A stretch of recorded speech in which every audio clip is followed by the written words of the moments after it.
feel amazing, top of the charts. Everyone I walk past, feeling the spark. Yeah, you heard about me, word of mouth. Now soak it in, baby, and check me out.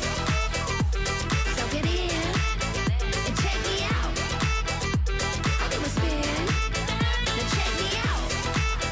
I'm with it again, check me out. Soak it in, and check me out. Soak it in, and check me out. I'll give a spin, now check me out. I'm with it again, check me out. Soak it in, and check me out. I look good, huh? I look good, huh?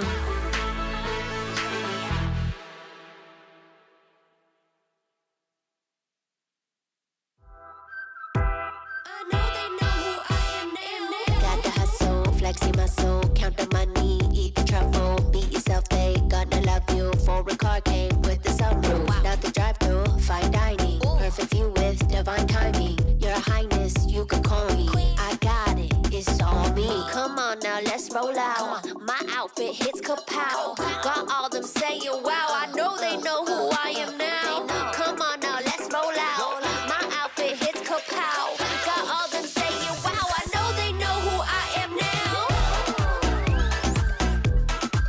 They know me. Oh yeah, they know me. They know me. They know me. Now we vibing, getting louder. I'm the one day after. Break a sweat now, don't be boring. I'm the one they adore me. Name branded, yep, it's a passion. Lights, camera, action when the plane landed. All my men hands and begging and crawling. I got it, it's all me. Come on now, let's roll out. My outfit hits kapow. Got all them saying wow, I know they know who I am now. Come on now, let's roll out. My outfit hits kapow. Got all them saying wow, I know they know who I am now. They know me. Oh yeah, they know me. They know me. They know me. They know me. They know me. They know me. Oh yeah, they know me. They know me. They know me. Cause it takes a little time, takes a little time, takes a little time to work things out. It takes a little time, takes a little time, takes a little time to do what's right. Wow, life goes crazy fast it seems. Take a little time, take a little time. Ooh, oh, oh, you gotta take it easy. You wanna do it right. With this crazy, crazy, crazy world we're living in, yeah. Whoa, moves faster all the time. It takes a little time, takes a little time, takes a little time to work things out. It takes a little time, takes a little time, takes a little time to do what's right. Wow, life goes crazy fast it seems. Take a little time, take a little time. Ooh, oh, oh, you gotta take it easy.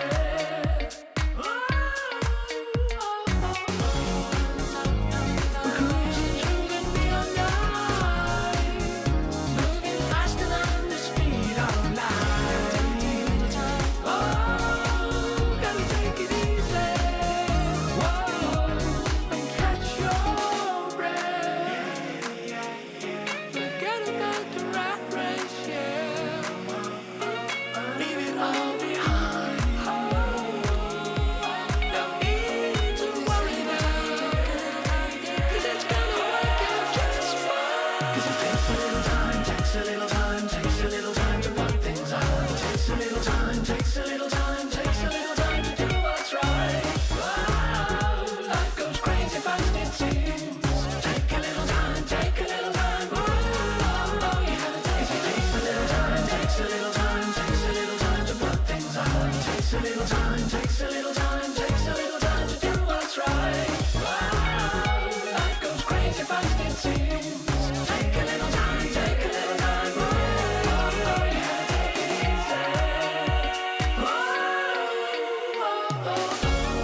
yes it will now.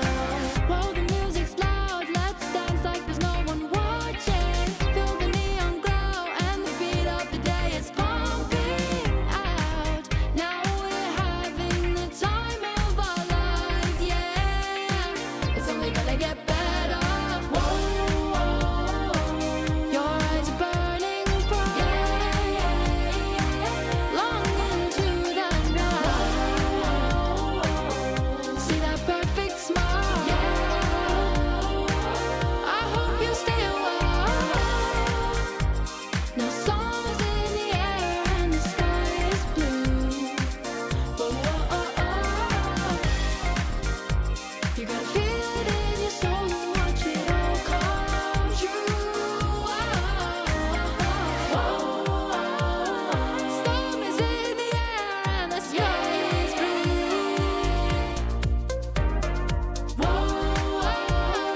Feel it in your soul and watch it all come true. It all comes true. Feel the ocean breeze, let's shine like we're made of stardust. Barefoot in the sand, let's move like the wind is watching us. Now we're having the time of our lives, yeah. It's only gonna get better. We chase the fading sun, two hearts beat as one. You spin and then you go.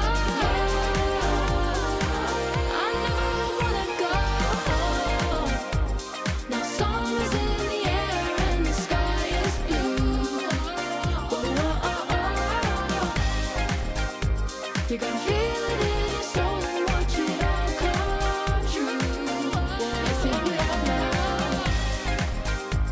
Now summer's in the air and the sky is blue. You gotta feel it in your soul and watch it all come true. Yes, it will now.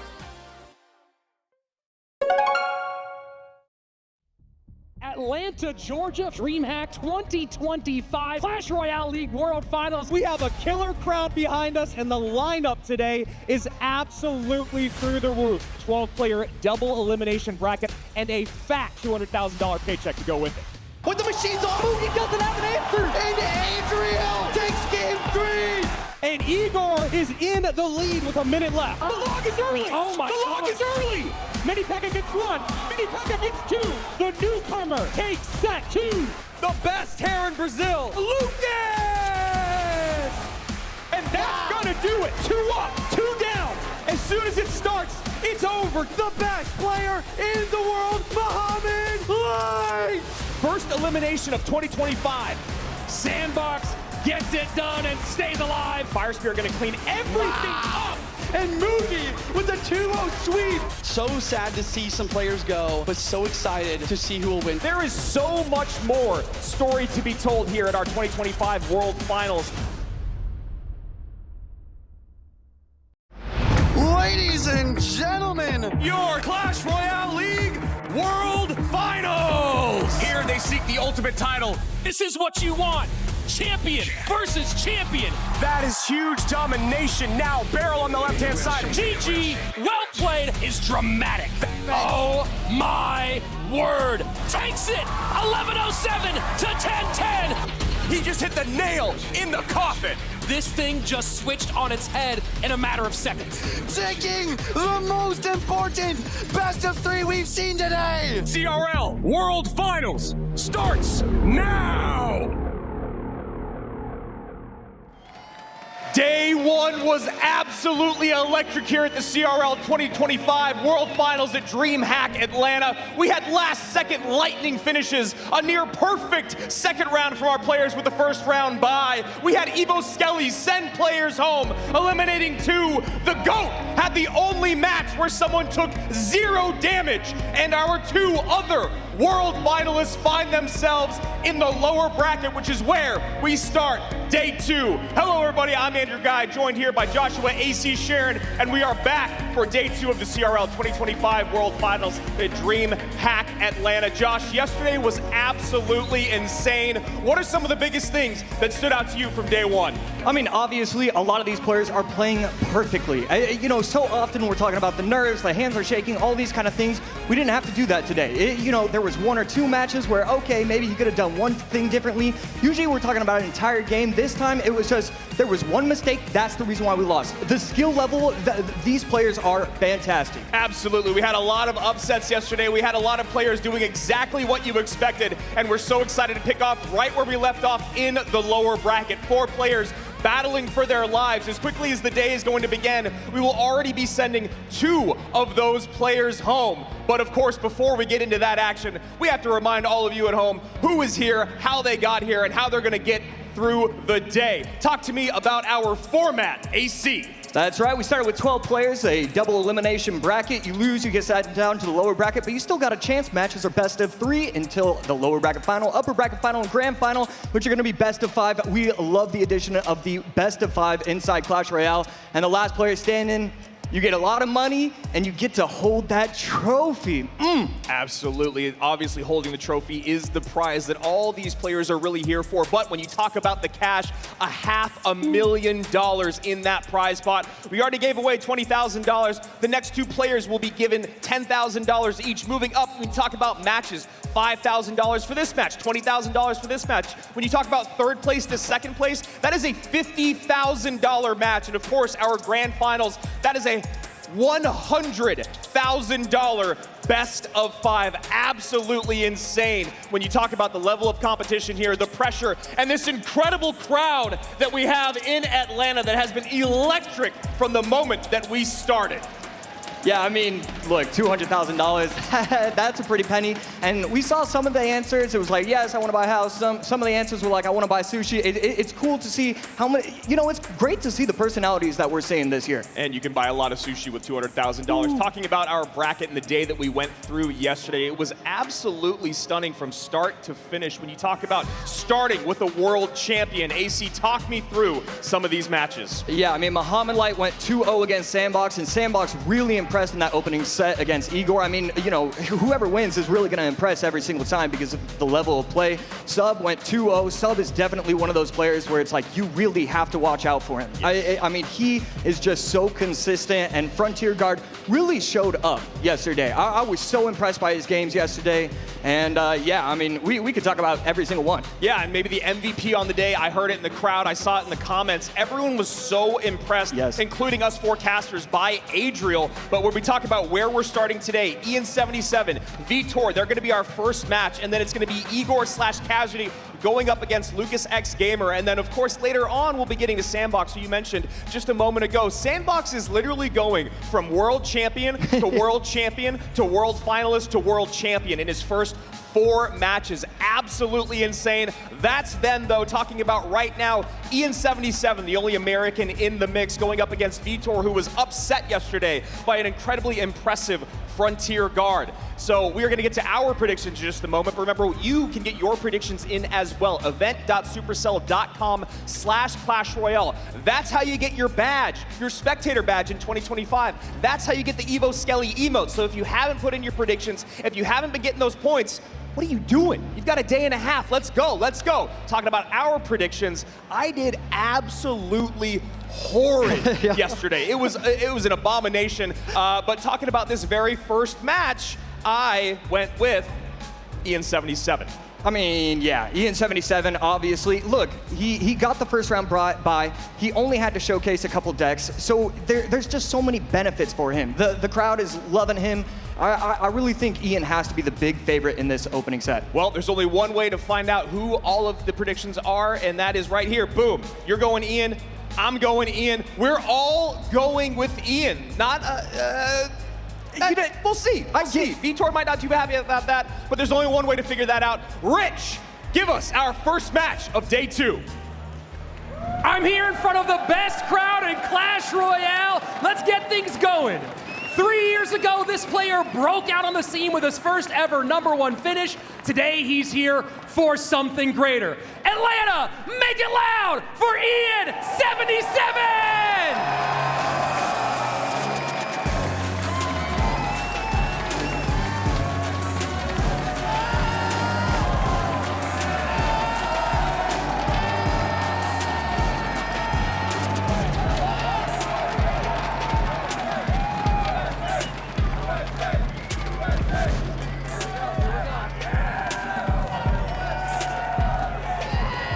And his opponent has been a fixture in Clash Royale League since 2020. And now he's a part of the elite 5-time world finalist club. DreamHack, make some noise for Vitor 75!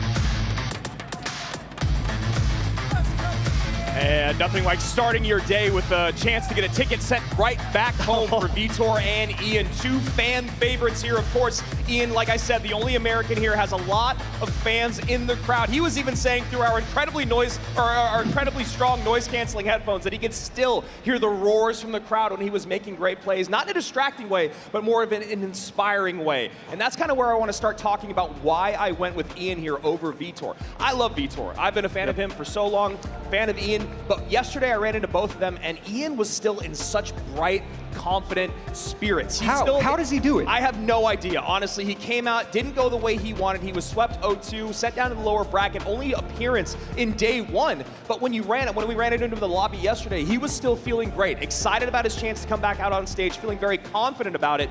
Vitor, on the other hand, he was locked in. He was practicing from the moment that I saw him right after till who knows how late that practice kept going. Yeah, I mean, he was 100% just in the room until probably 2 a.m., wakes up, probably only got like 4 hours of sleep and probably practicing again. I do love to see what I'm seeing from both of these players. And it's kind of what we expected. Vitor, he's going to lock in. He's going to make sure that he's getting himself ready for the next set. And then Ian, I mean, he's just... You've talked about it, the golden retriever energy. Yeah. It's just so awesome to talk to him, so awesome to meet him. It's infectious too, and it's it's so such a great way. Yeah, after meeting him, or after seeing him yesterday, I was like, wow, he had to have won, right? Like, there's no way he lost and he's still looking like this. So you see here, LCQ through the lower bracket was Vitor. Just to let you know, just because he's down, he is not out. And of course, Ian, the Dragon League winner, he let everyone know in 2025 he was here. He was going to be at World Finals. The wish of being a World Finalist was in the past, and now the wish of being a world champion could be in the near future. Two different stories, though, yesterday when you talk about Ian going up against Adriel. Literally 2 games decided by last-second lightnings. Josh, you were on the desk for that match. Talk to me a little bit about how that was. Obviously, Ian's doesn't land in game 1, Adriel's does in game 2. Yeah, I mean, it was probably the best set that we saw all day yesterday. And it was only 2 games. You know how difficult that is to actually pull that off? I mean, Adriel played fantastic, but Ian also did as well. The second game, he started off so slow, and that's the reason why Adriel was able to walk away with it. But like, once he kind of figured it out, it felt like he kind of figured it out for the tournament. It really didn't feel like, okay, yes, he's gonna lose that opening set, but now I'm thinking every single set that we're gonna see from him today and probably tomorrow, he's probably gonna walk away the victor. Yeah, aggression was the name of the game for a lot of day one. We saw that in Frontier Guard versus Vitor. Vitor came out, was maybe a bit surprised by what had happened to him in game 1, was able to bounce back in game number 2, and then game number 3, Frontier locked down and sent Vitor to the lower bracket. A big upset there, but Vitor, as you saw, went through that lower bracket, and it sounds like now we're gonna get back to the predictions. We saw what all of ours were.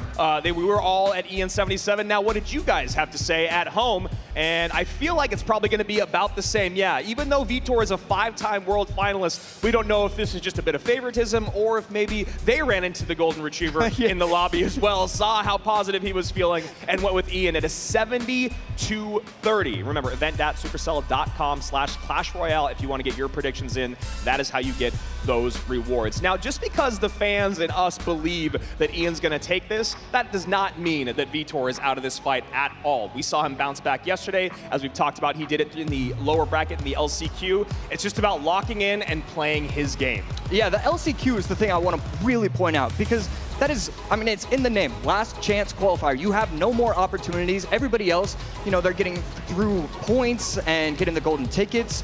The last chance qualifier is probably the most difficult way to enter this tournament. And so you just have to know that when the pressure is on, he can deliver. And remember, we talked about this yesterday as well. He went through Clown, he went through Wallace, he went through Coco, and he was able to beat Viper in a back-to-back grand finals reset. So when you talk about pressure, this is a guy that has always been able to handle it. And feeling the pressure right now as game one is just about to start. Very excited for CRL 2025 World Finals, day 2, match 1, Ian versus Vitor. And there's the crowd. The crowd has been so amazing these couple of days. Ian already started off with the Cannoneer instead of the Princess Tower, and cycling the Royal Ghost. I already love Ian 77's deck. Yep, most likely going to Mortar. This is a very popular Mortar deck that's been played out there, usually with Goblin Stein. We've seen it with Arrows, we've seen it with Lightning. Feels like Lightning is usually the best way to go. But actually, he's going to run a different version. There is an Evo Skarmy version out there as well. Not quite as popular. Excited to see Ian come out with it in game number 1. And obviously, I'm excited to see Mortar in game number 1. And Ian, I believe he's probably just recognizing the matchup early on, going with the Mother Witch super high. It's usually we see it cycle behind the crown or the King Tower. It's okay if you're giving up fireball damage early. Right there, just cycles it so high. Not sure how I'm feeling about that. And a lot of responses to drill here. When you see the Ghost, you see the Skeleton King, and you see that Skarmy. So something that Vitor is going to have to think about. Activates the ability with the Skeleton King, trying to take out the Berserker, and will just about do that. The Cannoneer should be able to take it out cleanly, and it does. Wow! And the surround not done perfectly. Fire Spirit, though, comes out for Vitor to clean up that Skarmy, but we do have a lock here. And you can see Ian taking a look up going, all right, buddy, here we go. Yeah, just because you aren't ready doesn't mean I'm not ready. And there we go, Cannoneer takes out the left side perfectly. Evo Snowball going to get a lot of damage. And now all of a sudden, Vitor takes the lead. Yeah, back to, or already cycled to that very first Evo Snowball, throws it on top of that Skelly King. Ian has to take some damage to give some and finds himself, I mean, technically in about the same, or a little bit in the lead, right? It's about a 400 HP difference when those towers start.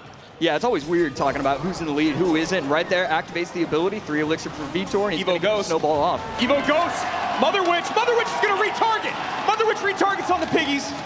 Skellies to make piggies, excuse me, and that tower is down below 1,000 HP already. 50 seconds remain in regulation. Yeah, and now he has the Evo Skarmy in cycle as well. Miner gonna go on top of the Crown Tower, and he's probably gonna be able to Vines once again. Yep. So Vitor needs to think of an answer, and he will. Those Vines, they really can catch you off guard. We saw it happen yesterday to Sam, where in one Evo Skeleton got away. Sandbox pulls the trigger on the Vines last second. That's GG, well played. Right now, Ian using the Vines to his favor. 5:17 remains on Vitor's tower. Only 20 seconds remain in regulation. Yeah, and Vitor's making it way too easy to defend with the Skeleton Kings. He's stopping the drill, plus the Berserker, plus the Fire Spirit, and still being able to get offensive pressure with it. Vitor needed to set up differently on offense, and that's why Ian is in this lead. Ian drops the Minion Horde. Last card out.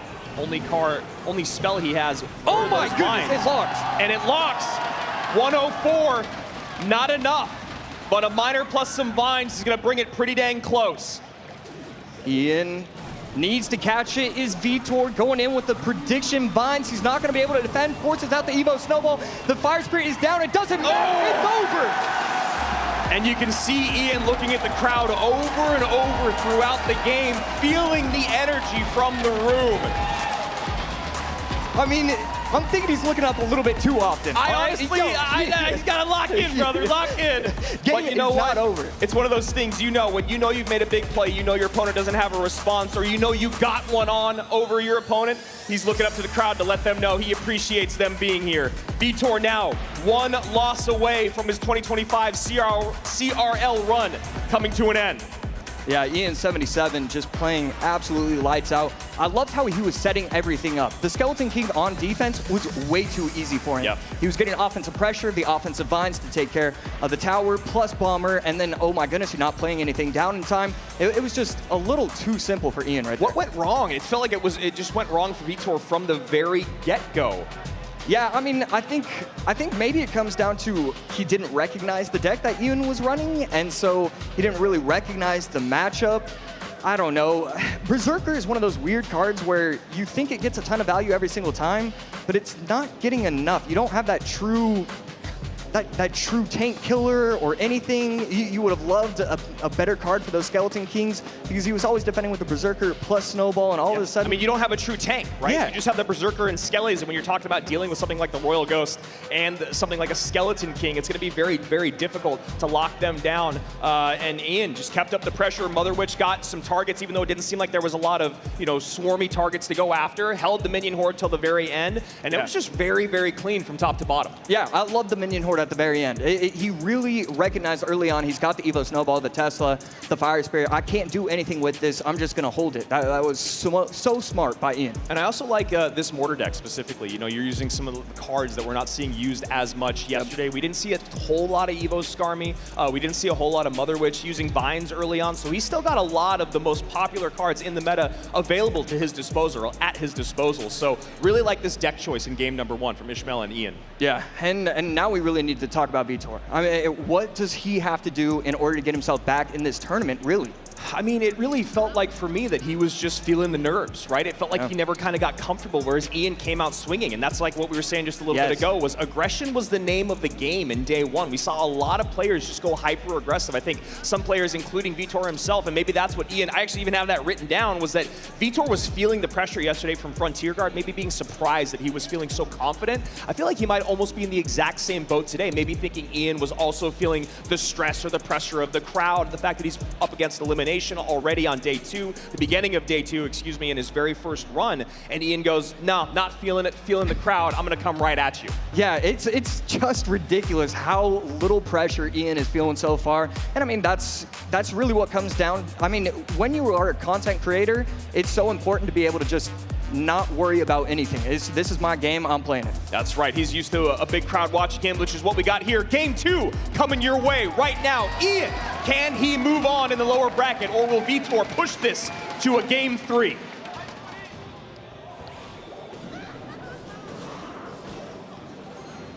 Good Mother Witch, going to be able to spawn 3 little piggies. The cannon should be able to defend properly. And Vitor just going to be waiting, and he's going to be messing around with one of those. Let's say Ian looks like he's running hog, which is, and you look at him, he even knows the crowd is here for it. I mean, that's when you know, right? You're just like, this is my win condition. I'm going to play hog for you guys. And he keeps looking up at that crowd. And like you said, Josh, I like the showmanship, but I hope that he doesn't get distracted. Yeah, and that is what happens. Firecracker on the left side should be able to take care of most of the zappies with the help of the bar barrel. He recognizes Vitor shouldn't have a lot of elixir, and the Fisherman to pull it to the King Tower. Good Fisherman from Vitor, but I don't know. Ian just looks like he knows this matchup so perfectly. He's just not worried. Ian, one of the first people to complete the 20-win challenge with Hog EQ. He was saying a lot in his video that Hog EQ is not as popular as it has been, not seeing a lot of it in the 20-win challenge. Then he did it, and then I started to see a lot more of it. I don't know if those things I watched that same correspond. YouTube video. It was a great video. Yeah, he's a great content creator. So here we go early on. Things pretty close. Did get a hog hit in, but it did have to sacrifice a King Tower activation. And this is also interesting because Vitor and his coach are known to go beat down after losing game 1. So I wonder if this is a deck that Ian feels incredibly confident with, getting another hog hit or 2 in, and he's got a decent counter push on the right-hand side. Yeah, beautiful setup from Ian. He's not going to go with the cannon low. Instead, he's going to defend with the Mighty Miner, take out the RG, protect himself from those zappies. Ghost is going to stay alive long enough that the tower can take it out, and the Mighty Miner plus Skelly is going to lock everything up. Skelly's come down to clean up that zappy. Really like that play there, just to make sure the Mighty Miner doesn't lose too much HP. Now going back in, gonna have to get that Fish Boy in, and pulls it right back to the Giant Skelly. I don't know if that's gonna be enough DPS. Oh, there it is, okay. Yeah, the slow from the Fisherman saves him, and the Evo Cannon plus Firecracker plus E-Spirit. I mean, his micro is just beautiful. I mean, when you get to play your comfort on the biggest stage in the world, it's very difficult for your opponent, right? Especially when you find yourself in a decent matchup, and the crowd is loving it. 1784, another hog hit in, 1467, lowest tower for Ian, 26-52. This is the guy that everyone was expecting to see yesterday. Yeah, and right there, he gets the skellies in time. I mean, Ian is playing this perfectly. We know how talented he is with this. We expect that from him, but still, to do it on the live stage is something else. The prediction, right EQ! Ian looks up to the crowd. He knows he's sewn things up. And you can see right there on Vitor's face, he knows it's over. I mean, Ian just cycling the bar barrel right there, trying to get himself to another couple earthquakes. Might go in with the hogs, but instead just going to defend. He just looks so comfortable. And Mother Witch right there looking for those skellies that might come out. Instead of bar barrel comes out. There is the bomb from the Mighty Miner. A little bit of a push here, but very manageable for Ian. Yeah, right here, a little bit going on. Yeah, a little dicey, actually. The Mighty Miner going to be able to take out the Mother Witch. Tower down to 1143, and good game coming out from Vitor. He's going to try and pull the trick that Ian pulls off all the time, but we're going to see if he actually wants to defend, and he will. There's just no way to get through this AC with the amount of damage that needs to be done by Vitor. The EQ Here cycle, it is, the cycle. That's going to do it. And Ian does it with his comfort deck to stay alive and keep the run going in his 2025 World Finals run.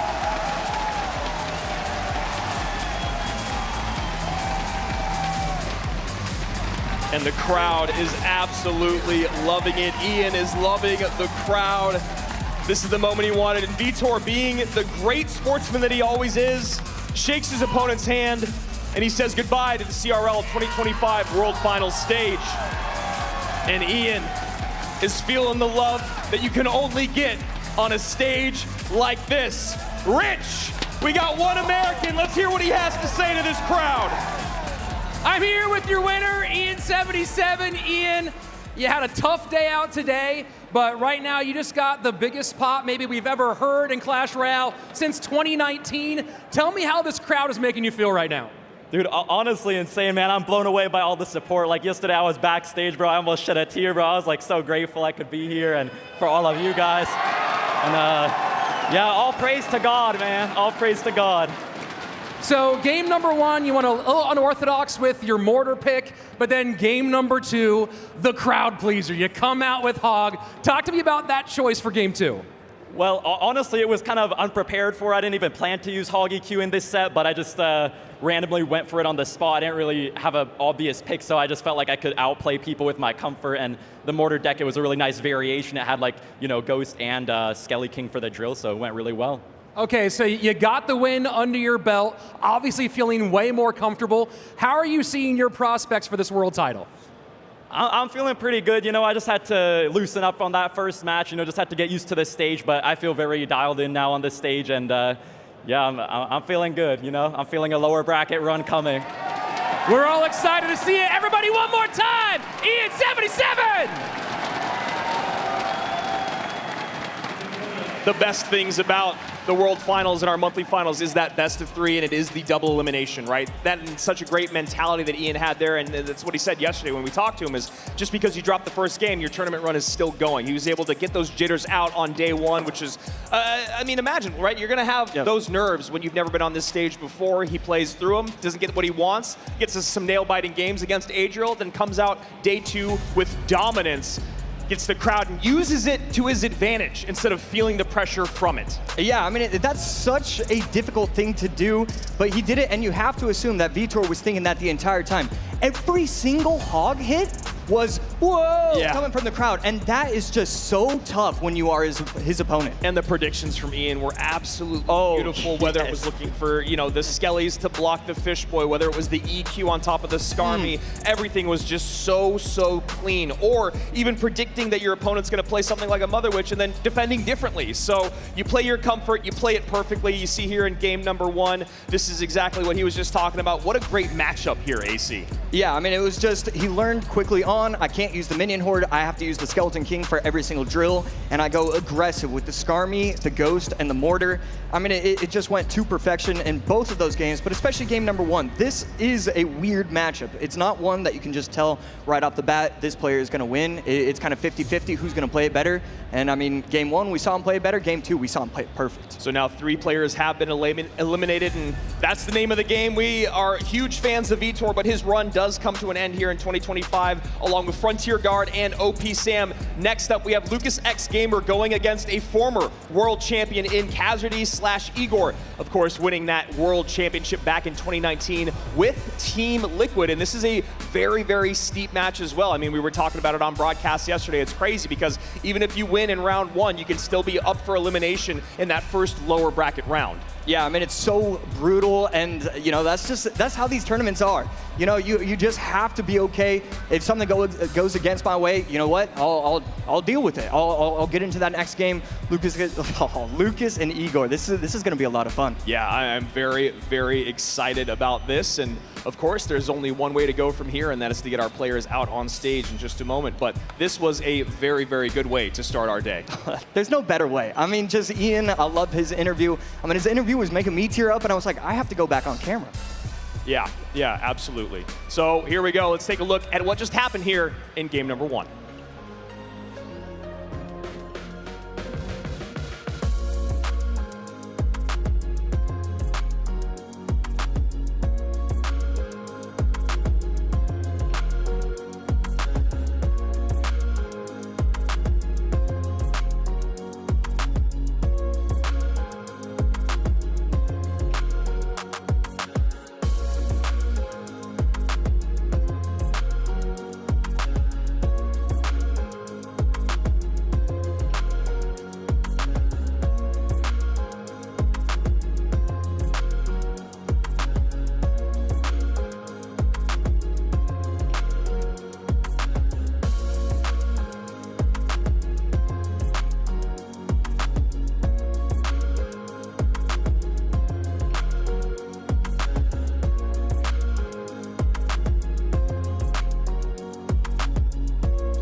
I'm CRL caster Rich Slayton here with the two-time Clash Royale League world champion, Mugi.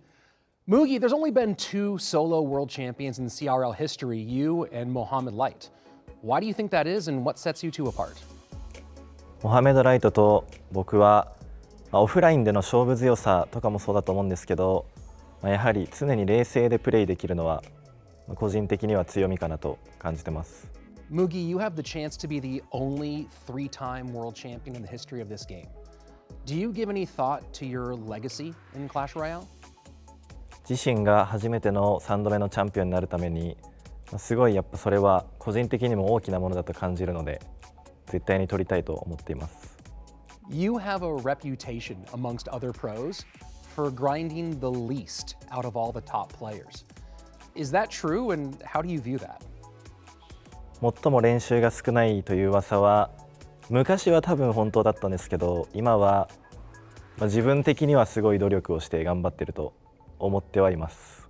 Do you have anything to say to all of your opponents? 対戦相手に対しての一言は絶対に勝ちます。 Thanks, Mugi, so much for being here, and we can't wait to see you compete.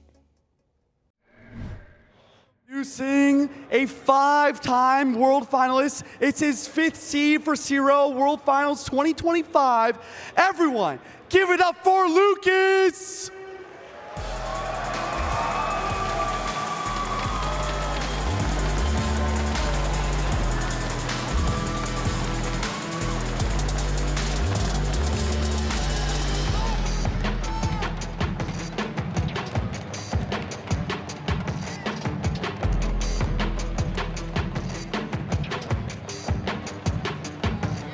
And his opponent, it's his first live appearance since 2019. And he's the infamous Mortar Master. Everyone, give it up for Igor!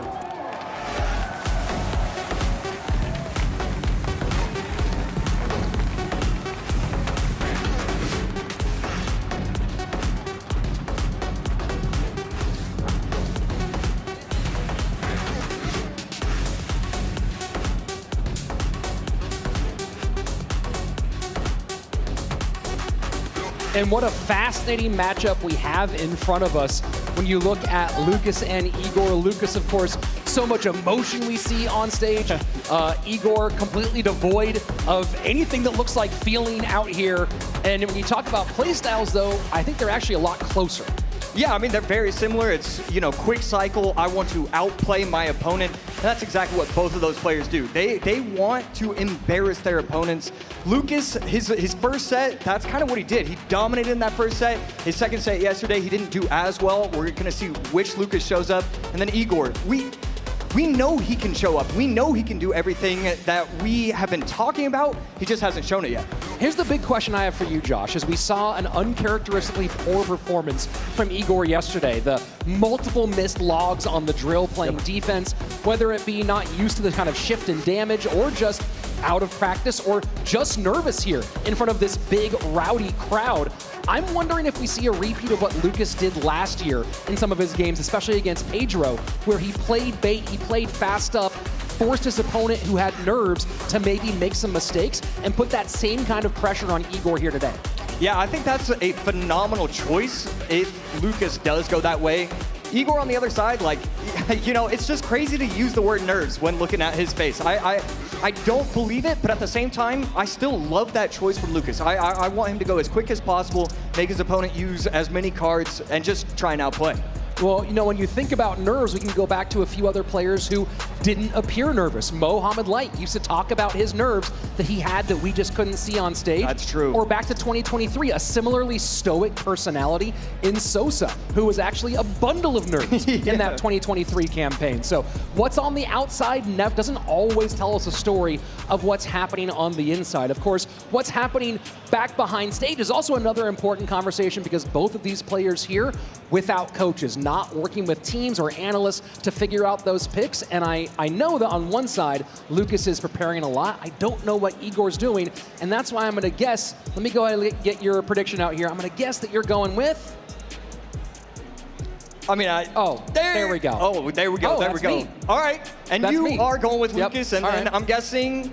Yeah, I'm going with Lucas as well. It's just, I can't go against Lucas. We're all going Lucas. He showcased a lot of great things. Now it's time to see what the audience, what the community is going to be saying. And I'm going to say it's probably going to be another one of those 70-30s. I think Lucas has to be the favorite. That's my guess. Let's see it. And 63-37 Wow. for Lucas over Igor.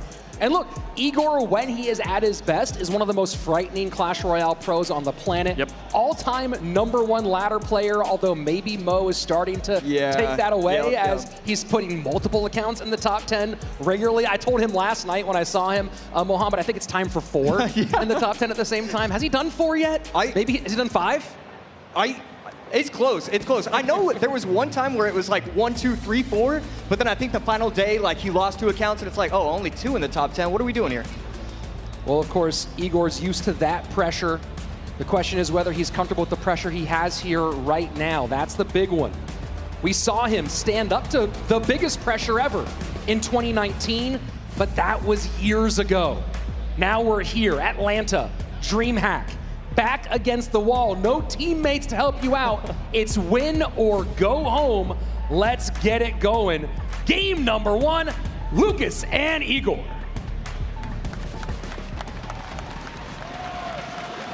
And there's maybe a hint of a smile, That's or was right, that chewing from Igor? I wasn't quite sure which. Yeah, it must have been accidental. It must have been a chew. So no shockers here. Minor from Igor to open things up. Lucas went to the front, gonna go ahead and get the pickup. I take a little bit of chip damage on the left-hand side as the Berserker finishes off the helmeted one. Yeah, and Igor's gonna do the same thing that Pedro was doing with these off-center. Usually you go right on top of the tower, going just an extra tile off to try and get some of those troops to walk away. And Minor right to the Dark Goblin. And this is, this is big. We're starting to see Igor maybe make some more of his style of plays. We've already seen today one player get over the nerves and make a big comeback and a big stand on stage with Ian. Yeah. Oh boy. Yeah, and right there, both of the wall breakers are going to connect. The bar barrel doesn't do enough damage. It's just one of those weird interactions. There's so many small interactions with with the wall breakers where you're like, of course this is going to take it out. There's no way, and then they just still get to tower. Igor sitting on his elixir a little bit, waiting for his opponent to make the move. And then Lucas choosing to run, you know, that 1.9 elixir bait deck, I don't think that should be legal in my opinion, so I'm glad to see that he's going to be using a more standard variation. Evo Skellies plus Mighty Miner going to be able to lock in and take that out. Ice Spirit on the left side, and these Evo Wall Breakers plus Evo Skellies, there's a little bit of a push, but Lucas is going to defend this beautifully. It does force out a response for the Mighty Miner. Igor switches the side. He's going to get on tower here potentially. Ice Spirit slows things down. Might get a little bit of turn of the drill, but not much damage. Double elixir on its way in a moment. Right now, it's pretty even in both lanes. Yeah, and we see Igor shake his head. I would have liked to see that up and hut just one tile lower. It would have allowed the Dark Goblin to be able to walk in, have the Crown Tower take it out. Instead, Dark Goblin gets 4 or 5 shots, and now Lucas takes the lead all the way back. Igor a little heavier in this deck, getting the Mighty Miner up front. Goblin Hut now placed in that low position. And that's going to be perfect right there. Mighty Miner to try and finish off the Dark Goblin. 1886, lowest tower for Lucas. 1593, lowest tower for Igor. And really, you know, the game is close, but so far Lucas has played a much cleaner game. Split on the Evo barrel. Let's see how Igor handles it. Takes a ton of damage on the left-hand side. Oh my word.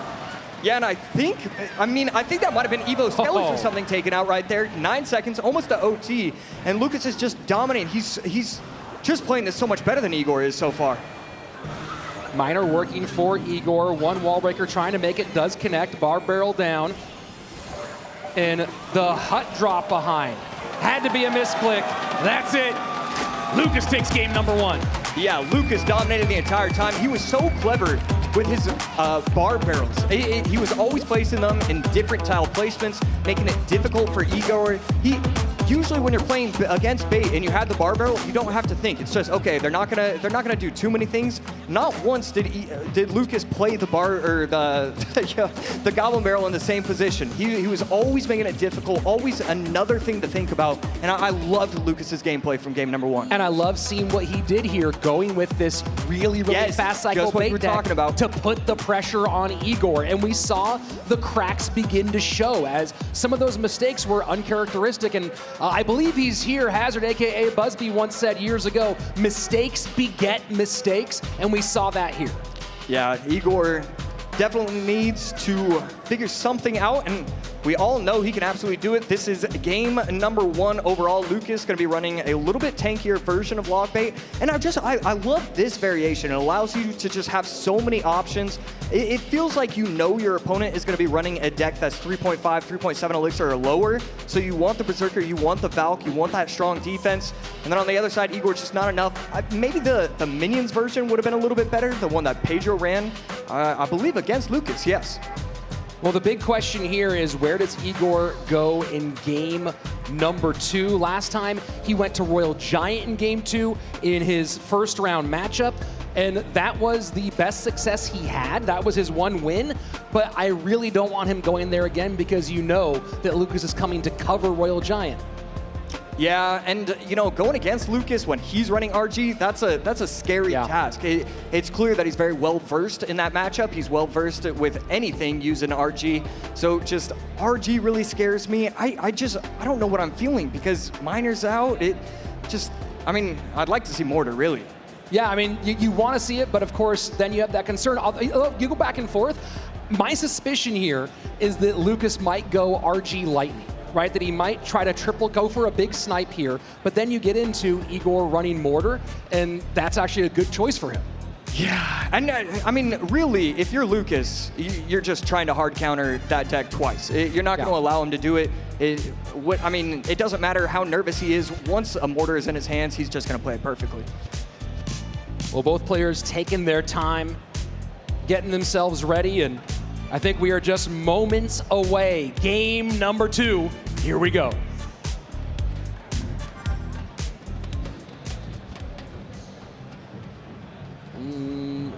Not sure who Igor is talking to, but you see a few words there.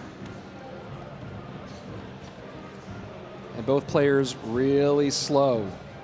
No one making the first move. Yeah, not sure if the production team is the best coach, but... Guard cycle. Lucas shows the baby dragon. Seeing Baby Dragon, you kind of automatically assume that it's going to be E-Giant. Igor on the other side. Oh, and he's going to be running P.E.K.K.A. Feels like it's one of the first P.E.K.K.As that we've seen in this tournament.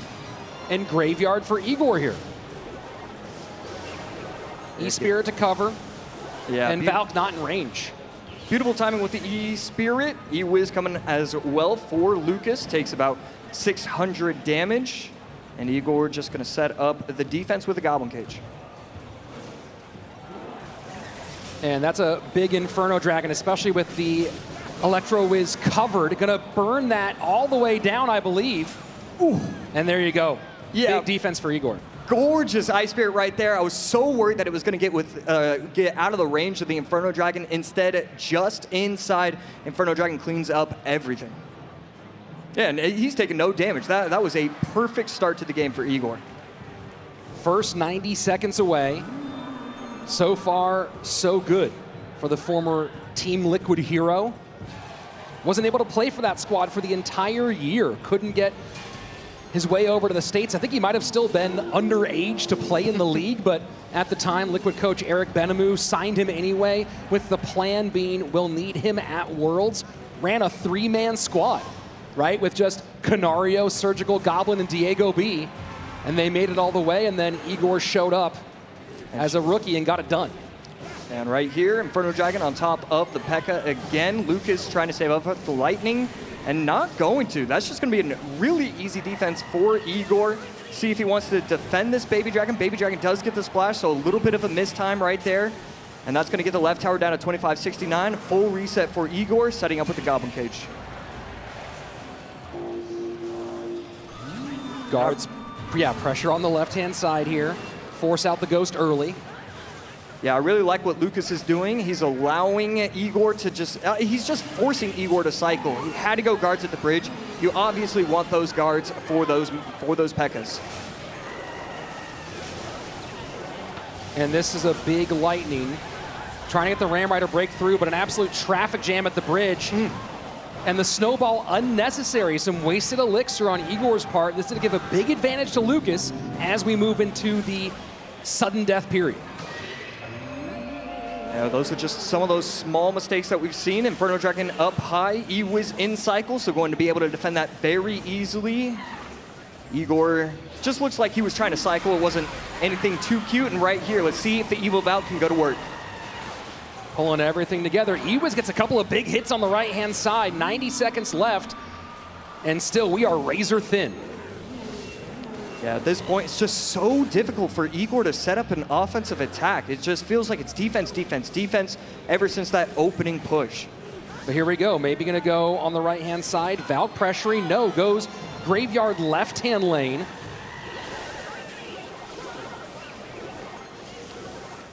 And this is where you can start getting dangerous, right? Triple elixir. You can put some Graveyards out, take some risks.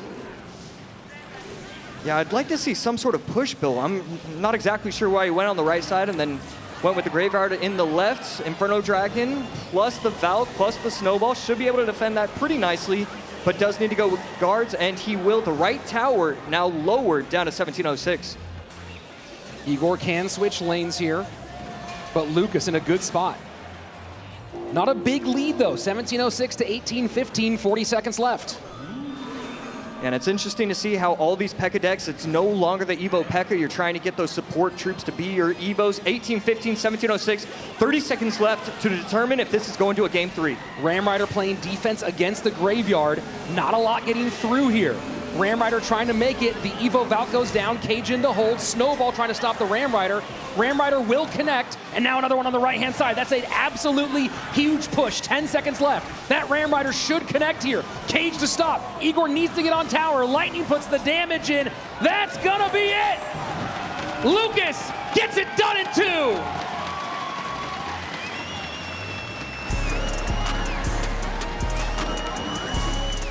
And a shake of the hands and an inauspicious end to Igor's 2025 campaign.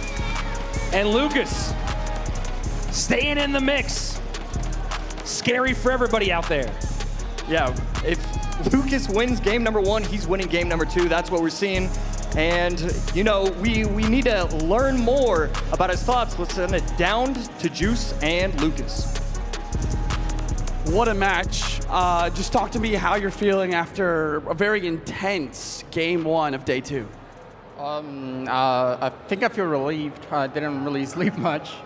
Either didn't sleep well today, so I think it's a relief to win game one. I hope I can get momentum and keep the momentum going.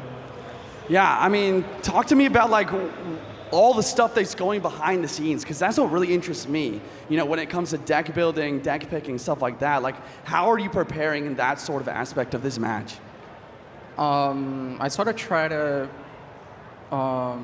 pretend I'm them, try to, think what they could think I could do, try to self-scout, try to scout them as well. There's the stage factor that you got to consider. Not everything is how it looks online, so if I get like a 40-60 matchup here and I'm in a comfortable position and they are not, I just might win. So it's been intense though, because doing everything alone is kind of, it's a bit too much, especially in a day two full of games. So I should be analyzing over 7 players here if everything goes well. Should be a long day though. Awesome. Yo, one more time, give it up for Lucas. Some great matches all around. And definitely you see some of these players who have support maybe a bit more relaxed. We've seen Lucas quite a lot. Of course, Spirit's always pretty good, but I have noticed as we've gotten deeper into this week and now deeper into today, the mood's starting to tense up a little bit, and Lucas puts it right there. It's a lot of work. It's going to be a long day, especially doing it all on your lonesome. Yeah, I've never seen him act that way. Just kind of wishing that he had more help. He always likes to be that lone wolf. I'm going to do it myself. I'm going to figure this out. So it's really interesting to see. And, it's not too late. You can pick up an analyst. You can pick up a coach. So we're going to see if he wants to do that over the course of the weekend or if he's going to continue to do it by himself. Here's game number 2, and I loved what he was doing. He was setting up the P.E.K.K.A.s in the back. He was trying to cycle the Ghost, the Baby Dragon, and really, once he got the triple elixir, I mean, Igor, there was just nothing he could do. Lucas was so... He was just dominating the field, and he was sending so many troops out there. Igor just never had the opportunity to go with the push. Well, you see the Dark Goblin gone, you see the Double Spirits out, you see the Valkyrie gone, and you see some openings potentially for Graveyard. And with how thin this was in those waning moments, obviously there was a big push that went downhill and blew things up, but it felt like that was more the dam breaking than anything else. It feels like Igor did have a real shot at winning, or at least making this more competitive a few times in game 2. Yeah, I mean, I thought it was a brilliant idea from him. It just didn't work out. And unfortunately, Igor is getting sent home. Here is the bracket overall, and wow, this bracket's starting to get real good, real tight. Yeah, now we're down to our top 8. Of course, Mohamed, Sub, Adriel, and Pedro. But now we have Lucas and Ian matching up in their next round. That's going to be an absolute blast. Love seeing these two players. And then coming up very soon, we're going to have Mugi and Sandbox. So everyone's taking those big steps closer. Again, when we get to the end of the day, we'll be down to our final 3. So a lot left to get through, and a lot more people ending their trip right here at what has been such an amazing event, DreamHack Atlanta. We've got so much stuff going on. There's artist booths, there's creators. If you want to buy a really oversized sword, they have tons of those over there. Where is it? Yeah, it's that way. Okay, there's just that way. oversized swords all over. So it's a whole lot of fun here. And of course, as we've said before, one of the best crowds I've ever seen for a Clash Royale League, all here enjoying this amazing event that we get to do right here in Atlanta. And Josh, I'm wondering if these guys will have a chance to actually see some of this city, as it's been such a warm and welcoming place for us. Yeah, I mean, a beautiful city, a beautiful disc golf course as well. Sure. Yeah, I hurt my leg doing that. Just so much walking. Well, we've got our next matchup coming up very soon. Don't go anywhere. Sandbox and Mugi after this.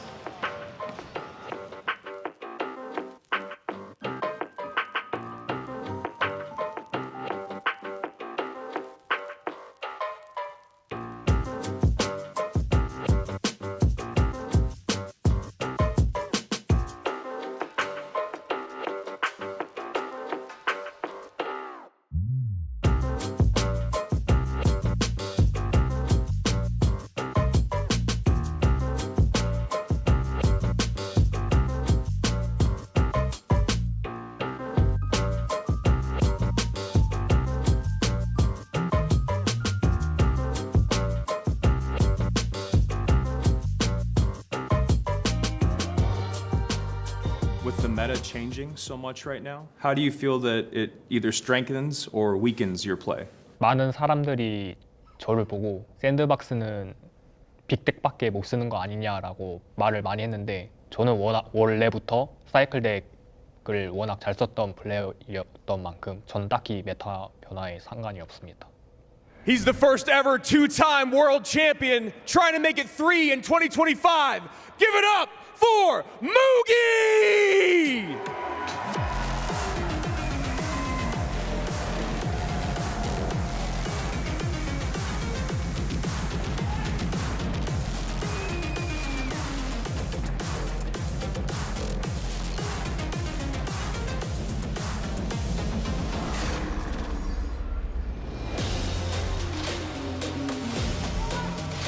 He's already faced off against 2 world champions. Why not make it 3 to keep his dream run going? Give it up for Sandbox!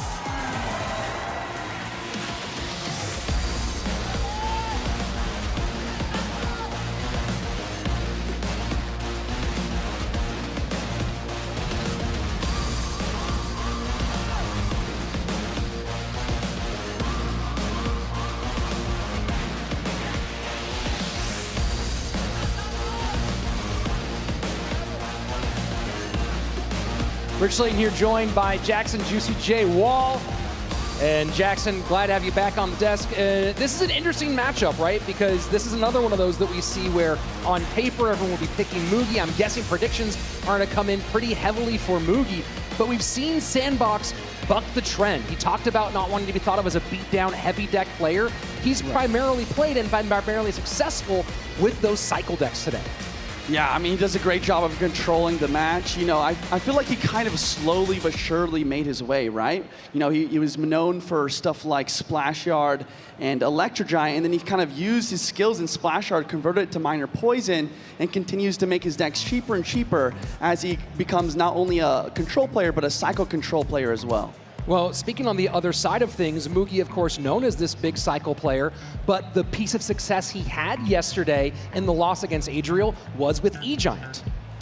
Right, yeah, that's interesting. When I was researching both of these players, like they both played E-Giant yesterday, and once again, they're both very good at RNG as well, where you kind of have that mid-tier kind of deck, control deck. So it'll be really interesting to see either one of those mirror matches. It could be wild. And you can see the head-to-head data on these two throughout the year. 16-11 in favor of Mugi, but of course you have that very critical win for Sandbox in the finals of the Kalalas Cup, that 2-0 win. So Sandy able to get the better of Mugi in some places, and this will also be a big question about that preparation. We've talked about this a bit before. Tight, a long-time coach, but the question is, will he remain unpredictable or be easy to read for Sandbox and his team today? And let's see what you at home are thinking about this matchup. Will it be Mugi? Will it be Sandbox? Here we go, and our viewer votes coming in just one moment. Yeah, speaking of predictions, here we have the community predictions. Mugi at a 67%, Sandbox sitting at 33. I feel like this is kind of, you know, what a lot of people are thinking. Sandbox obviously still has a really good chance, but once again, a two-time world champion on stage is just really tough to go against. Yeah, it's always difficult. Let's go ahead and take a look at our predictions now. So first up, let's go ahead and see what my buddy Jackson has over here. He's picking Mugi on this one. Now let's go ahead and see what I picked. I think I might buck the trend. That's right. I am picking Sandy. Okay. I like what Game Saver's been doing here. I like what he's doing with Sandbox specifically. He's a guy who needs to go for snipes against some of these big guys. Saver has been swinging, Sandbox has been hitting, and looks like Andrew's on my side and Josh going along with you, Juice. Yeah, I talked to Josh beforehand as well. You know, we just picked Mugi based on his experience. Talking to Frontier Guard after losing to Mugi in day one, he was just like, you know, I can go on stage, I can do my best, but in the end, I'm going against a world champ, and that experience on stage is like none other. Yeah, it certainly is. Of course, we saw the experience, the skill, and the coach-player relationship of Adriel coming out on top against Mugi on day number one. So curious to see if Game Saver and Sandbox can replicate that same thing. Of course, a little difference here. We might see taking, like I said, big swings rather than going for those close matchups. But this is a big one. Again, we are in the elimination bracket. No more lives to give. Mugi, the two-time world champion, wants to stay in the hunt for 3. Sandbox wants to end it. Let's go, game number 1.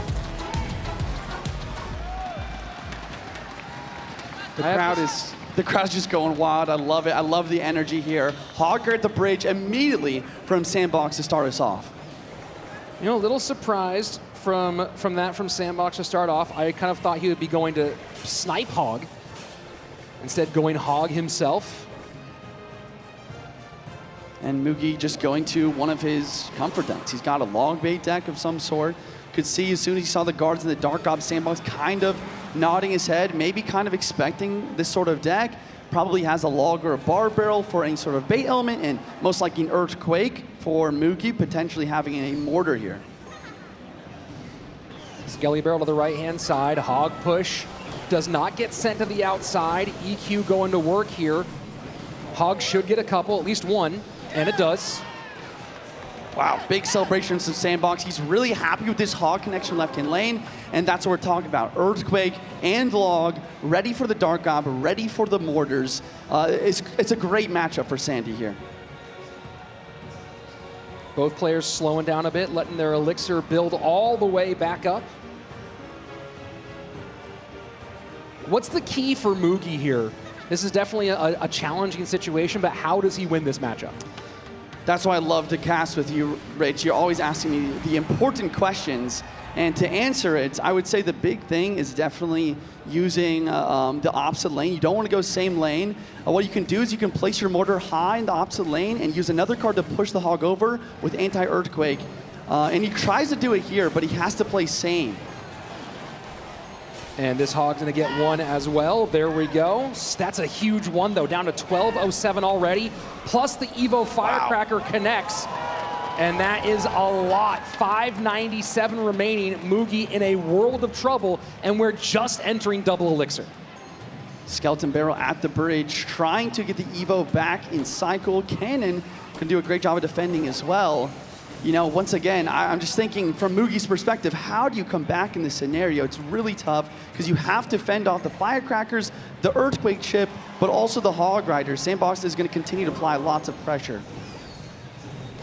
Cannon card getting a little bit of defense in front of it. Trying to find a way to break through. Cannon plus Earthquake on the right-hand side to shut down his mortar. But here we go, bit of a push on the right-hand side. Evo Skelly Barrel gonna get knocked right up close to that tower. Log to clear.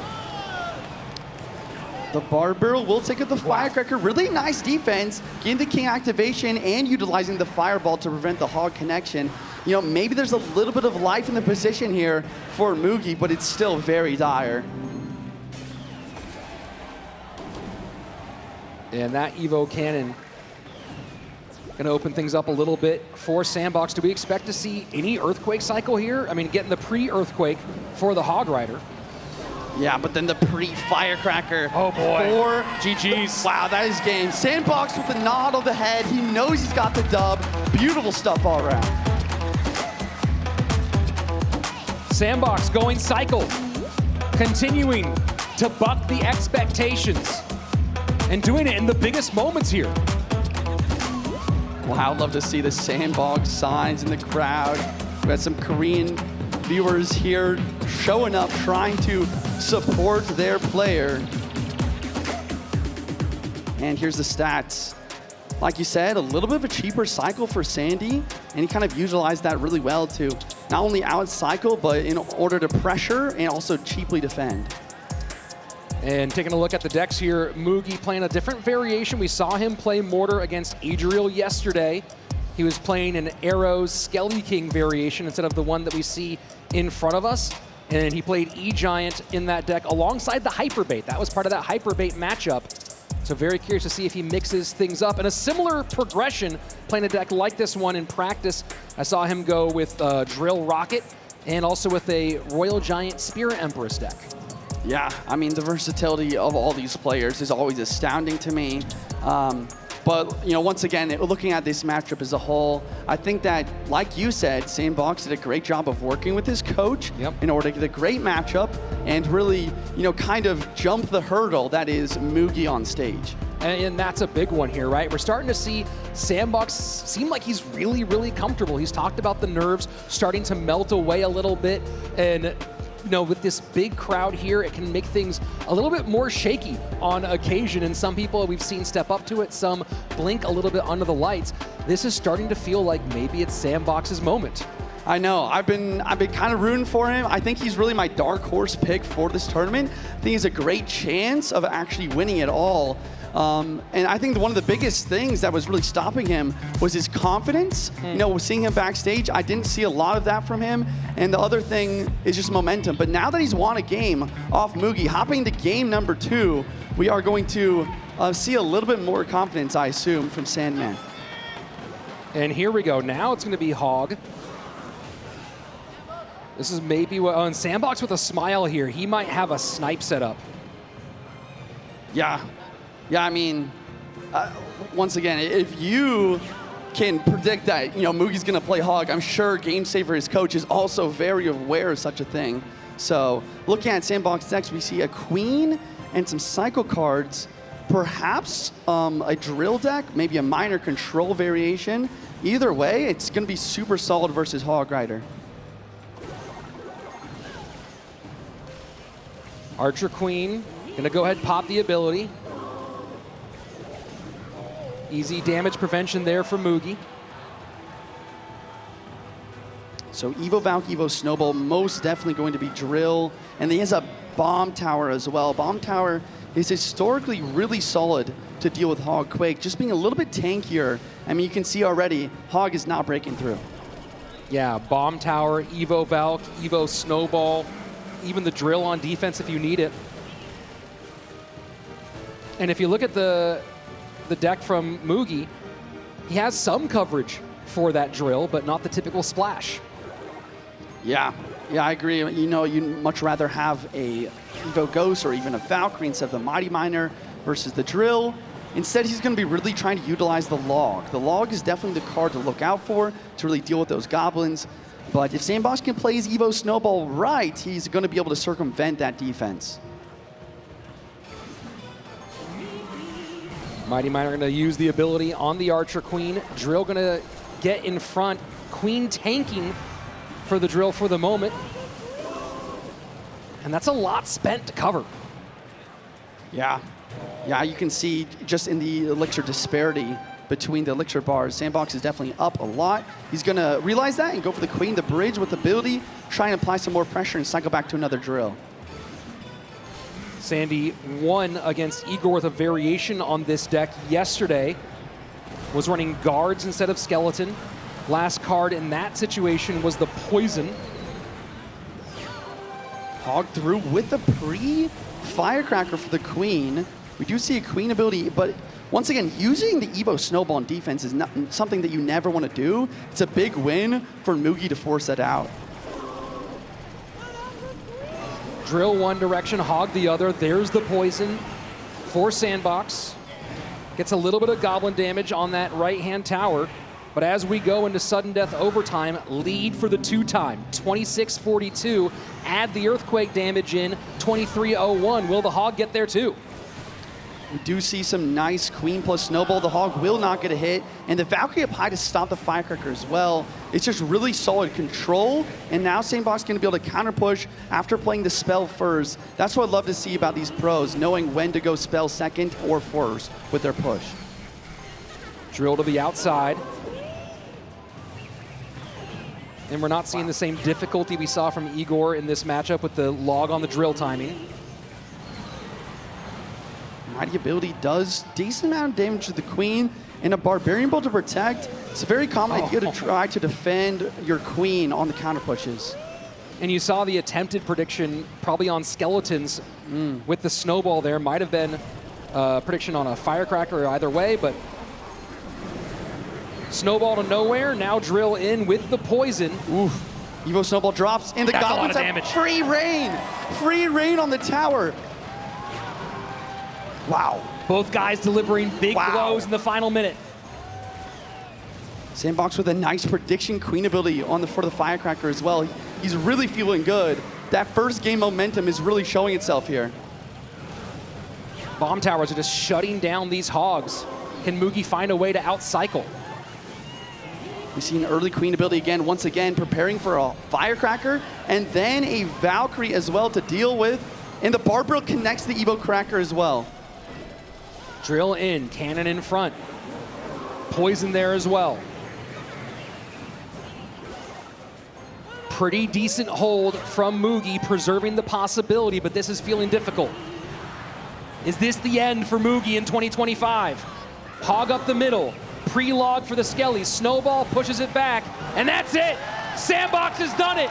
2 world champions down for Sandy! Unbelievable. Wow, and you can just see the relief on Sandbox's face.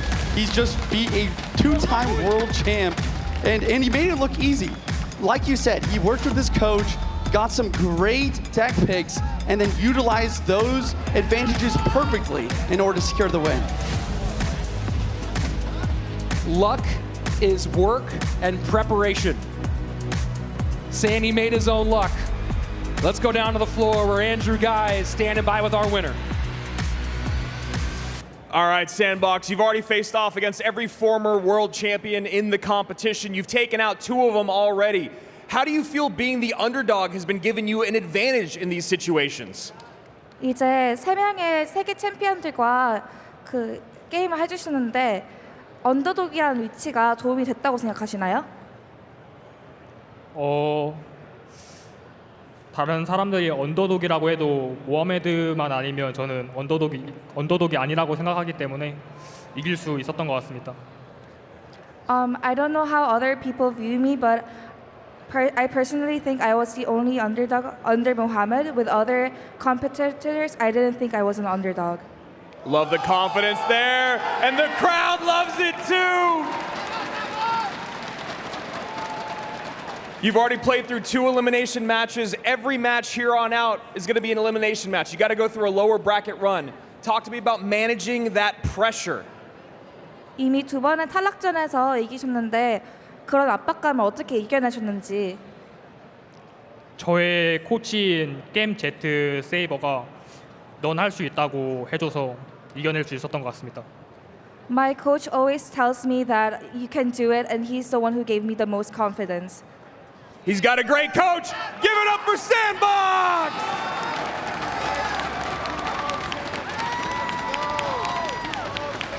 Love seeing the success for Sandbox on this stage.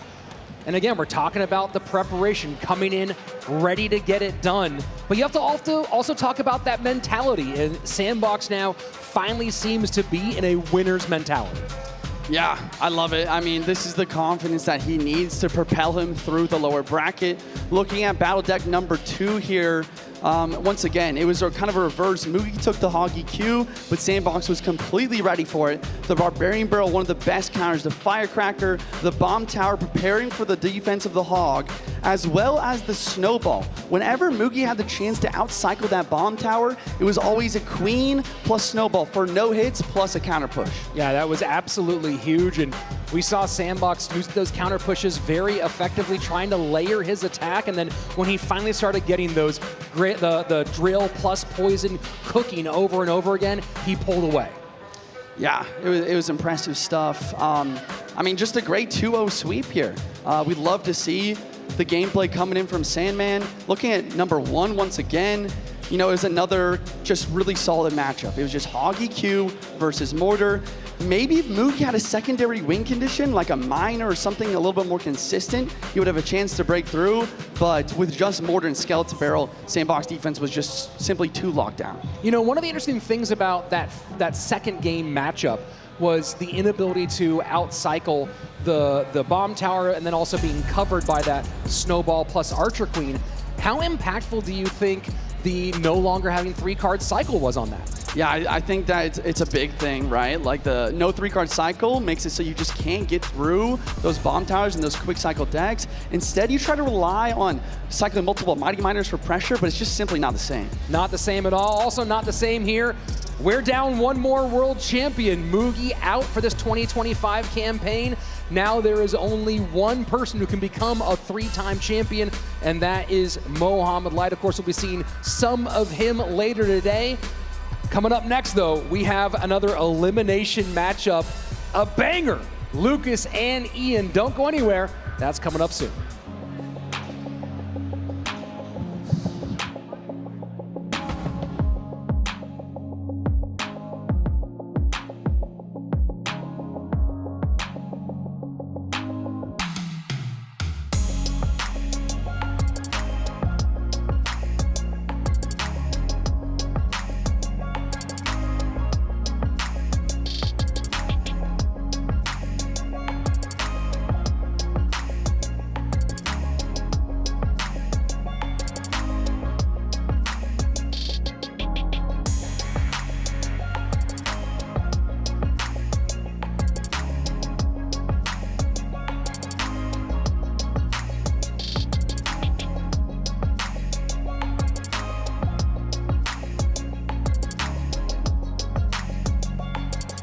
For me, the best part about competing in person is seeing my friends in the crowd celebrate. Eu acho que a tensão, você ficar nervoso ali, se provar durante o nervosismo, acho que é uma das melhores coisas, com a adrenalina ali. Então, eu gosto um pouco.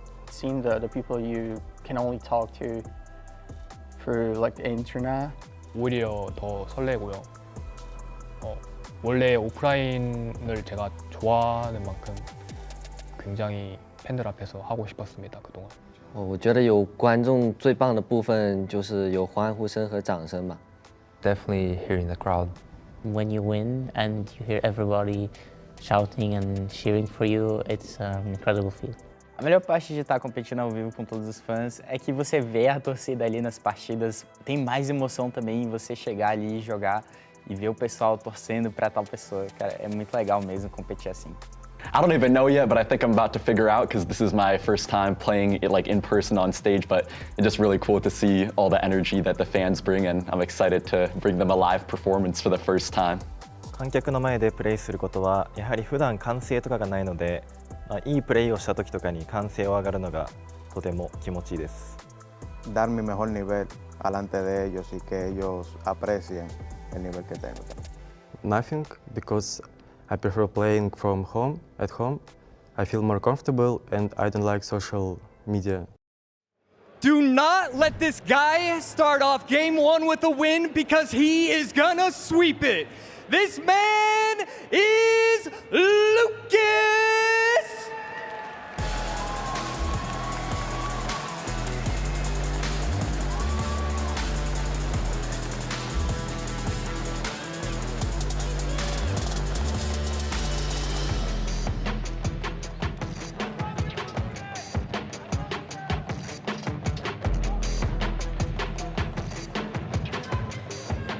Loved by the crowd and for good reason. He's a lovely dude, a swell guy, and jacked beyond belief. He is Ian!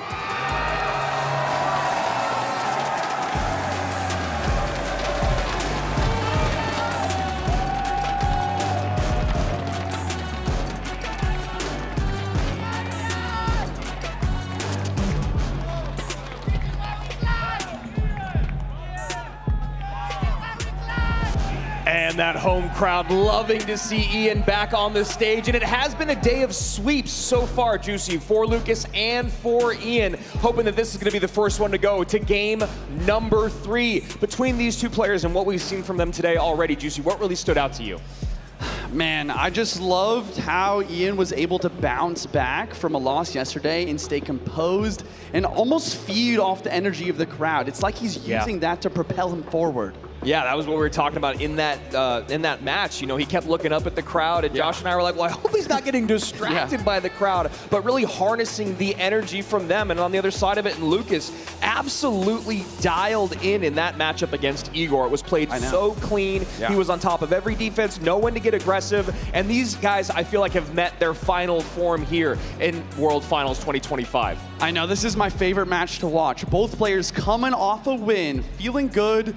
You know, they're in stride. They're working with their Well, Ian's working with his coach well. That's the other thing that I really loved about Lucas's gameplay is he's actually picking for himself, yet on stage, he doesn't let that get to him, and he really does a great job of making the right cards count. So difficult to make that decision on stage. While it might feel like an eternity for us waiting for the next game to start, imagine all the mental gymnastics that you have to do in that small amount of time, figuring things out to get the absolute best matchup possible, and that is what you're gonna want here. Talking about the predictions from chat, I hope you guys got them in. I'm very curious to see where this goes. I feel like it'll be slightly in favor, I was gonna say of Ian. I was gonna say like a 55-45 type situation, but Lucas, of course, being here as many times as he has at World Final, maybe giving him the edge.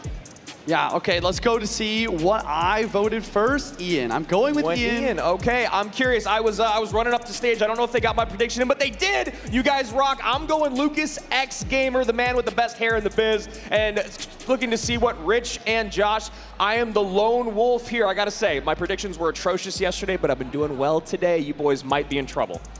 Yeah, I mean, the reason I picked Ian is, once again, he's feeding off the crowd really well. I know his coach, Ismail. He does a great job. They've been working well together. He told me that, Ian's coach told me that he worked for 14 hours last night in order to prepare for the potential matchups today. I don't even know there was 14 hours between then and now, but Ian apparently has been grinding the whole time, and Lucas on the other side of it, I feel like he kind of got the jitters out. He's locked in now. When I talk to him backstage, he feels very comfortable, very confident, obviously very familiar with the live stage, but this is a very, very tough opponent in Ian. It's going to be one of those situations, while even though he had the predictions online, you imagine the crowd is going to be more responsive to positive moments from Ian rather than Lucas.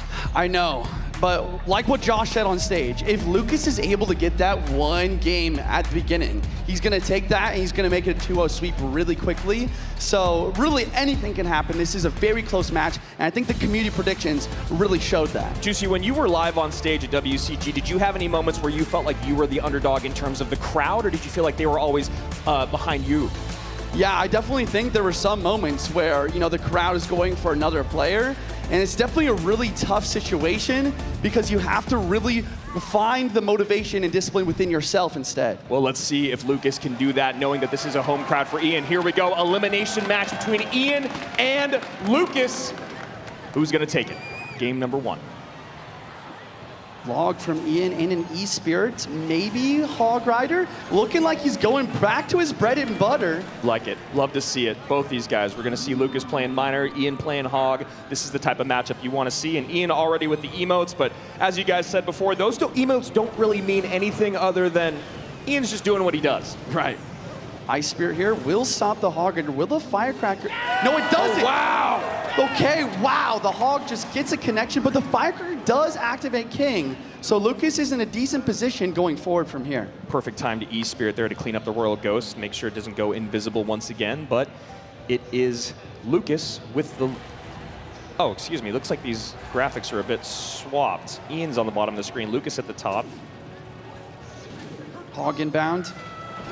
Mine are doing a great job of defending. And Hog trying to go on through, stopped by the cannon. Lucas taking pause here. You imagine they've played this matchup against each other numerous times, maybe on ladder over the years, different versions of Miner control. Oof. And bomb does not go off in time. You see Ian with a little bit of a smile there, wishing he could have got that damage. Second Ghost of the game. Evo Ghost will be in cycle soon. A very common idea is to use that Evo Ghost on defense from the Hog to prevent Earthquake value and to get a counter push. We'll see if Lucas is going to be able to make that happen. Sneaks the Hog right in front, pre-Earthquake for the cannon. Hog Rider going to go through and get another shot in. So much spent. Bar Barrel, cannon, minions, doesn't matter. Ian breaks through once again.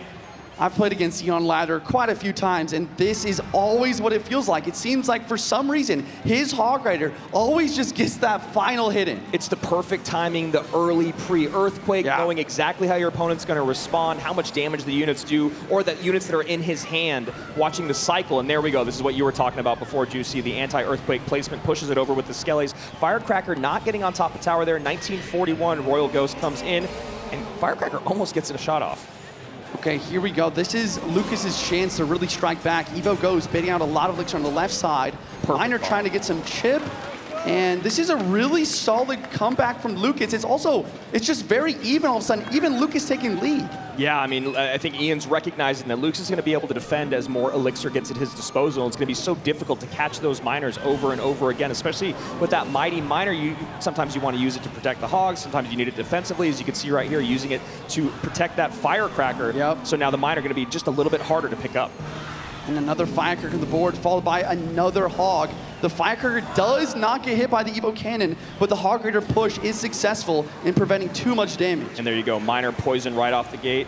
Doesn't have the ability to drop Skellies. Is Ian here? Lucas is taking the damage lead a little bit farther, and Ian knows this is a tough spot to be in. Lucas getting a great deck pick here. Again, coachless. Firecracker trying to get on tower. I think, no, it doesn't. It doesn't get a single amount of chip. It does a little bit now, though. Ian's trying to make something happen despite Lucas's very solid Hog defenses. And these minions are great because that Mighty Miner, you want to use the ability to take him off the board, but now instead not going to be a good tank at the bridge here. Although Hog getting a little bit of protection from the Mighty, Cannon going to clean things up, and now Lucas going right back on offense. Miner, Ice Spirit, Royal Ghost, minions. Slight misstep on the Evo Cannon, forcing the Firecracker to come out for the minions. The poison does go down in case of skeletons, but Ian saves all of his Elixir to try to make one final push here in triple time. Yeah, Ian has to have a miracle happen here. Royal Ghost out on top of the cannon, minions, everything. And overspend doesn't matter when you have the lead, plus Miner, Poison, Juicy. Is there any way to turn this around other than a miracle or a misplay? I think that it's possible. He needs to keep up the pressure, and he needs to have very cheap, effective defenses versus these Miner. 991, 883, Miner goes in. Firecracker to catch the minions at the bridge. Mighty Miner at the bridge on the opposite side, most likely going to put a Hog behind. There it is. Early Earthquake, Cannon out of range. Great placement there from Lucas. Ian back in the lead, though. Yeah, Ian back in the lead, continue to apply that pressure. Now a pre-poison plus Miner coming in hot. And Ian knows he can't defend. He decides to attack instead. Hog does get pulled. Minions are there. Oh my gosh. Hog almost gets a hit. Oh my gosh, it's so close. Another Hog inbound. Need a way to stop this Hog. You need a way. There's the cannon. The Evo Cannon stalls enough. One more Miner inbound and the poison is enough. Lucas, X-Gamer, takes game number 1. And what a beautiful showing there. I mean, Ian known for playing Hog EQ, being the best in the world at it, but Lucas is another exceptional Hog Rider player. So you got to imagine when someone is playing your bread and butter against you, Juicy, you know exactly where they're at in their cycle, what they need to play next to break through. And Ian was always just, or I should say, Lucas was maybe like a half step ahead every time. Yeah, I mean, even at the very end there, it seems like the minions just staying alive a little bit longer, allowing the Hog defense to be a little bit easier with the Evo Cannon, and then focusing all of his Elixir on making sure to get Miner and Poisons on tower. Yeah, Miner Poison over and over and over again. Mighty Miner was never there to be able to catch that Miner because he was finding himself needing to use it on offense over and over again. And Juicy, is that strictly a matchup conversation? I mean, it was still very, very close. Yeah, I mean, when you look at a matchup like this, we'll show you guys the deck here very shortly. The Earthquake for the Cannon, you might think, wow, okay, that's got to be good for Hog EQ. But the true case here is he has the Barbell to control Firecracker. The Evo Ghost is the best evolution in the game currently. And also, Lucas just did a great job, like you said, understanding how Hog works, understanding when the pre-Earthquakes are going to come, and using the Skeletons and Ice Spirit to push the Hog over to the anti-Earthquake cannon placement. The minions have been so exceptional all weekend long. Obviously, the increase in range, but just the inability to get on top of them so often. We saw that, like you just pointed out. Ian was struggling to get them off the board so his Hog break through, right? You get that little bit of extra DPS from the minions, all of a sudden that EQ early on the cannon doesn't really matter, and Lucas recognized that. And I also really loved his Ice Spirit minions pushes opposite side because it baited out the Firecracker where Ian didn't want it. True.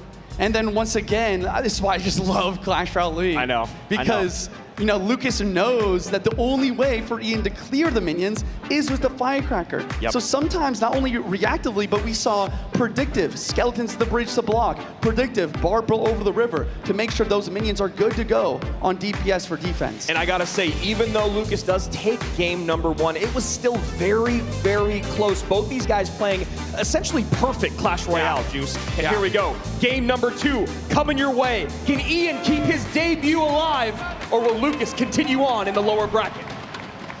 Man. Okay, Ian just going straight for the aggression. I like that. And we talked about yesterday, Goblin Hut, not really what you want to see defense-wise.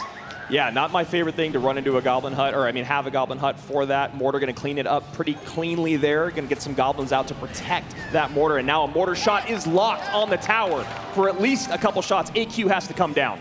Okay, one shot is through though.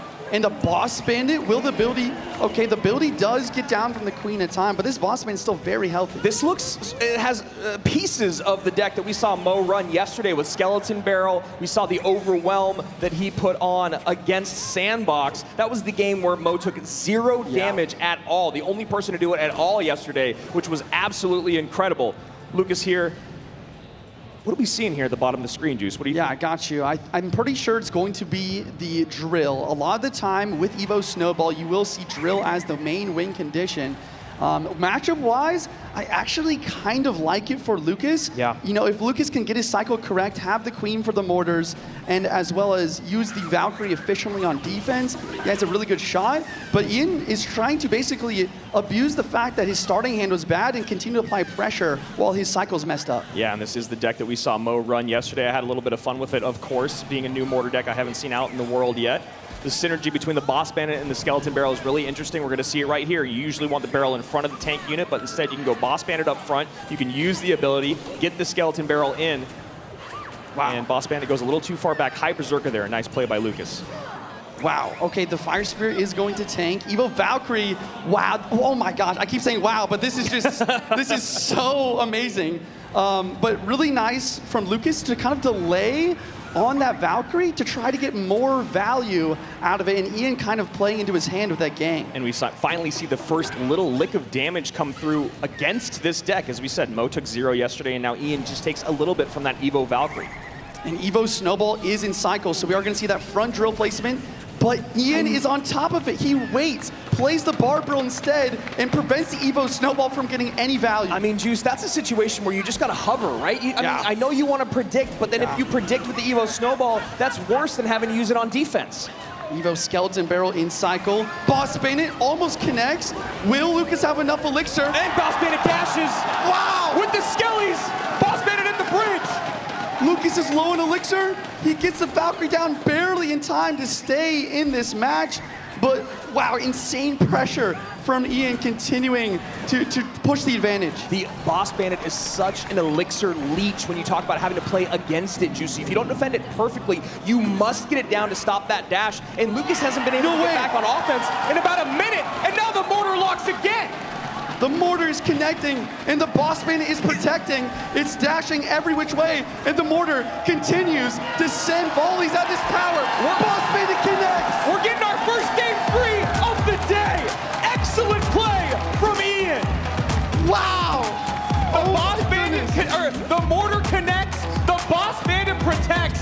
Absolute poetry from Juicy J up here in the booth. And Ian and this crowd are ready to go to game number 3. I'm getting literal chills right now as I see Ian coming back from that game 1. The crowd just roaring with every mortar connection, with every Boss Bandit play. Unbelievable stuff from both of these players. And we're going to be looking at the decks here soon. Yeah, Mo Light got to feel a little, him and Alan have to feel pretty good about that deck. It's been run twice today. Very little damage has come through. The pressure is just absolutely insane. You talk about having the E-Wiz to slow, stun, reset. It's such a great utility card. But then the rest of it all combined, the synergy of it is absolutely amazing. You get a late mortar down, Boss Bandit comes back and protects in front of it. As we talked about, Boss Bandit at the bridge, barrel behind. Boss Bandit takes for a second, uses the ability after the dash, then the barrel's tanking, then the Boss Bandit's taking for the Skellies. Yeah. It's just absolute incredible synergy. Yeah, okay, I do want to make a little asterisk in what I said earlier. So I didn't realize in game 1, you can see Lucas use poison, in minor poison. And for this drill deck, I assumed it was poison, but instead it was rocket. That rocket instead of poison really allowed Ian to continue to apply pressure, use his mortar and his Electwiz to his advantage. And Lucas really just couldn't control the mortar, even with the Archer Queen. Yeah, it's one of those things when you are playing mortar and you pile everything up at the bridge playing against poison, that's a way to bait it out from being on top of your tower, but it completely stops your offensive push. That's something we were talking about in this game. We're going to see the replay here. Just no way for Lucas to get back on offense. You see there the dash into the hut, the barrel breaks, the high snowball misses, Bandit dashes on tower, tanking for the Skellies, and then another boss Bandit immediately. This is great by the replay booth, by the way. Thank you guys so much. Absolutely brilliant pull here and great plays from Ian. And even here, Juicy, it's still wreaking havoc. I know. Yeah, you can see the boss man at the bridge with the mortar. That last mortar connection was what really sealed the deal for the game. And honestly, the craziest part of that whole interaction was after kind of the missed snowball in the skeleton barrel, Lucas tried to clean up with the fire spirit, but at 1 HP, the boss man took the fire spirit out, allowing for the skeletons to continue to connect on tower. She's so tanky, she's so hard to control, and as I said, an absolute elixir leech. We saw it all throughout that entire game. If you do not lock it down instantly, if you do not have the perfect defense, or if they predict how you're going to defend, all of a sudden, you find yourself spending 2, 3, 4 more elixir than you'd planned, and just no way to get back on offense. Lucas is going to have to figure out how to do that. In game number 3, an elimination game, one of these guys will go home, and one will move on. Ice Spirit the bridge for me, and he has not been waiting for his opponent in any of these games. Immediate hog, immediate mortar, immediate Ice Spirit the bridge. He wants to get in the gameplay. He wants to start figuring out what his opponent's using so he can begin to outplay. Guards plus Ice Wiz could mean mortar. Yeah, guards, Ice Wiz, E-Spirit.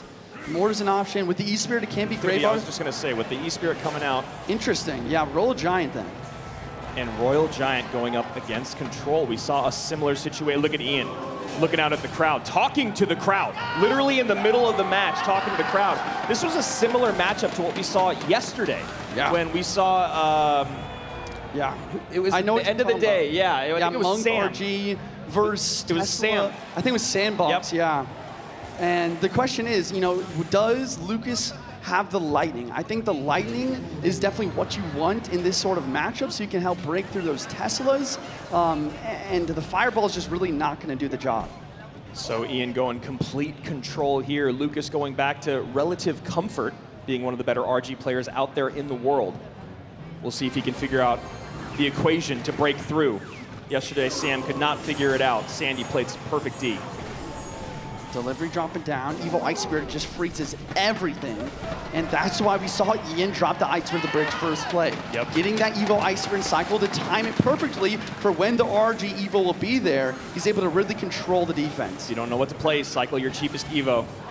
I learned that from watching Juicy J. Shout out to Andrew, dude. Always making me smile on stage. And E-Spirit here going to continue to apply pressure. And I guess the biggest thing to I really think about here is if I'm Lucas, if I'm the RG player, how am I going to break through? We really saw, Sandbox really lock it down in yesterday's game, and I think Lucas knows best. RG the back. I was just going to say, I think what you got to try to do is start getting those double RGs out. Ian's going to take that rocket damage, no problem here in single. 25-78, lowest tower on the board. Lucas getting a little bit more in with that Monk reflection, bringing that tower down to 27-41, and a miner goes to the back. Yep. Monk gonna drop. He wants to prevent any more rockets on tower, using that ability to his advantage. RG does get one hit from Lucas, starting to even up this match. And a high Tesla here to maybe help support the Monk.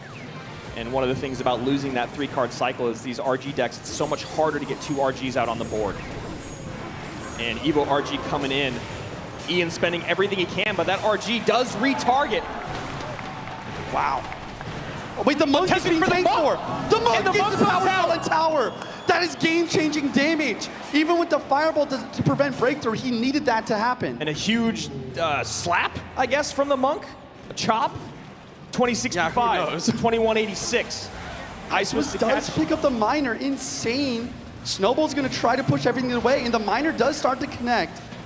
2034, 1985 to 2065, neck and neck. Lucas cycles his non-Evo RG to the left-hand side as another miner comes in. Guards close enough to turn around. 2 monks on the board now, trying to break through. Ice Wiz plus Log trying to get rid of the guards as well. This Evo Tesla continues to be a defensive menace. And that delivery, I believe, hits the Ice Wiz and the RG. RG on the left gets a shot. Now RG on the right coming in. Evo RG, Tesla comes in just in time. My goodness, we are heading into triple extra overtime. The guards! Oh, Knight barely gets down for the guards. 3 Knights on the board for a split second. the Knight gets a little bit of chip here, and Lucas starting a Monk in the back, once again trying to prevent rocket value. 1784, 2065. Lucas needs to make something happen in the next 50 seconds, but having a tough time doing it. Ian doesn't even need a rocket cycle. Guard's a little bit late. That could be game-changing damage to the miner connecting. Lucas needs the double RG to break through. And wow, and he tries to predict the Monk with the rocket, but he doesn't get it. I don't know. This is Lucas's time. Yeah, maybe going for a little bit too much, but probably recognizing he can get back to that second Tesla, no problem. There it is. Now we need another RG, but Lucas can't find a way to break through. Wow, another Monk at the bridge. 20 seconds on the clock. We'll see another RG soon. He's got to play defense on the left, Juicy. He can't just let it go. E-Spirit has to come down and the guards. He can't support the RG. The rocket does too much damage, and there it goes. Can he get the prediction? Can he get it? Oh! The rocket does not go! It does not get deflected! He almost gets it! Lucas knows he missed it by a split second! And he's sent home by a millisecond! Oh my goodness! Ian, in the crowd, erupting, ecstatic. The energy is there. The prediction from Lucas, literally a millisecond away from sending that rocket back to his opponent's tower. And that is a moment that's going to keep Lucas up at night until CRL 2026. Absolutely astounding gameplay. AC, tell us what the fan favorite has to say. Okay, congratulations on that. Wait, one more time. Give it up for Ian! Oh my goodness! Okay, obviously, that was the game of the tournament so far. I mean, talk to us about 30 seconds left, 20 seconds left, 10 seconds left. Talk to us about those final seconds. Dude, honestly, those Evo RGs were so scary, man. Like, I knew I had a good matchup, but those Evo RGs, they kept on knocking back my guards, and I didn't have like a log to push back the RG. I had to put Snowball in there, but you know, it worked out in the end. And dude, I sent a prayer before I got on stage here, and that prayer might have overwrit that Monk's prayer just in time, so. It clearly worked out for you. I can't stress it enough. That was so much fun. Okay, talk to us. Was that fun to play or just for the viewers? Oh, I mean, it was pretty fun to play. I was pretty nervous, you know, at the end, and like this one Monk, it got like a shove on my tower. I put the Knight a little bit to the side, but besides that, I'm really happy with how I played, and it was pretty nice. I didn't expect to do well after getting destroyed in game one with my main deck. Yeah. But you were able to recover. Congratulations again. Hey, one more time. Give it up. Good stuff. And AC clearly is excited as everyone in the crowd barely able to ask those questions because he's so elated. You love to see it. Yeah, we hear a huge chant in the crowd. I mean, this is unbelievable stuff. I still cannot believe that Lucas predicted the exact spot that Ian was going to send that rocket at the end. And it literally milliseconds away from the ability going off. I know, it's like the ability was there, but I guess it wasn't active yet by the time the rocket came down. Literally milliseconds. And here you see Juicy. Talk me through this matchup. One thing I was going to mention, I'm so glad Ian did, was yesterday the log was a factor. Today it was Snowball. Yeah. Obviously not as effective, but still able to get the job done. I know. I completely agree. The log would be so much better in this matchup for Ian to deal with the guards to push the RG back, but he still utilized the slow from the Snowball in order to gain just a little bit of an edge on the RG to prevent those connections left and right on tower. And then finally, the big thing to talk about here is the Fireball. Lucas with the Fireball instead of Lightning. Yeah. Lightning can be more damage on tower. It's better at cleaning off the Teslas. The Fireball just didn't get the job done that Lucas needed. Maybe worried about something like Zappies or a building on top of that. You know, the Zappies have been so impactful all weekend long. Picks the wrong card, hits the ability a second late, and that's the end of his run here in 2025. What an astounding start to the day that we have had. As you can see, it was sweeps all day long until we got to that game. A great best of three.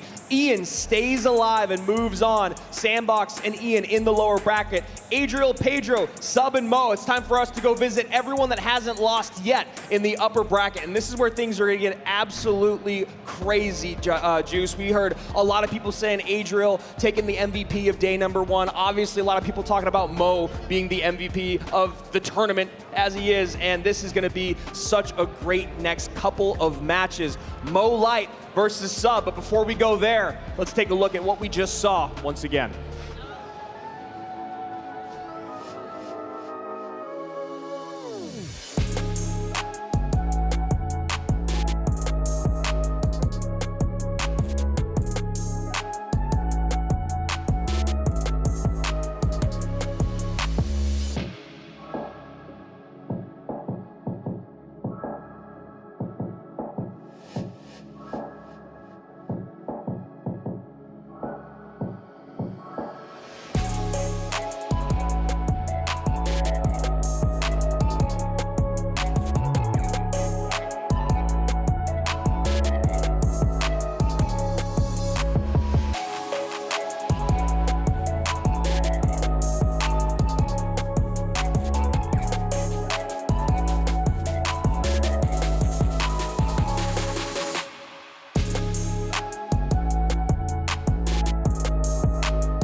Let's go!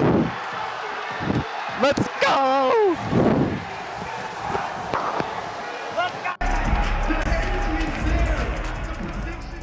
我觉得最能从观众身上吸收能量的选手应该是法老。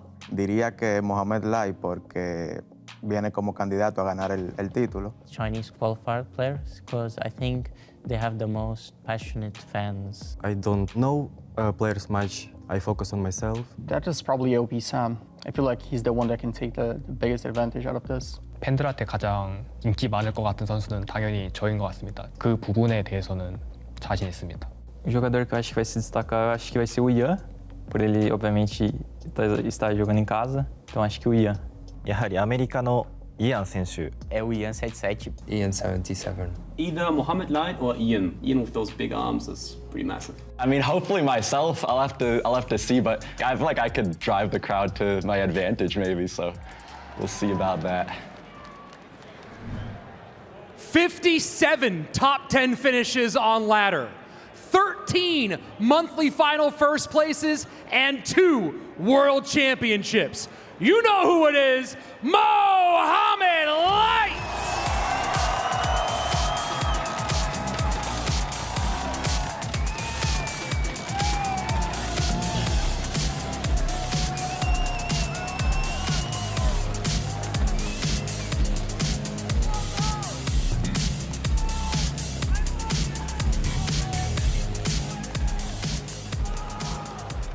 Last year, this player at World Finals sent home a world champion. Today, he wants to beat another one. Put your hands together for Sub!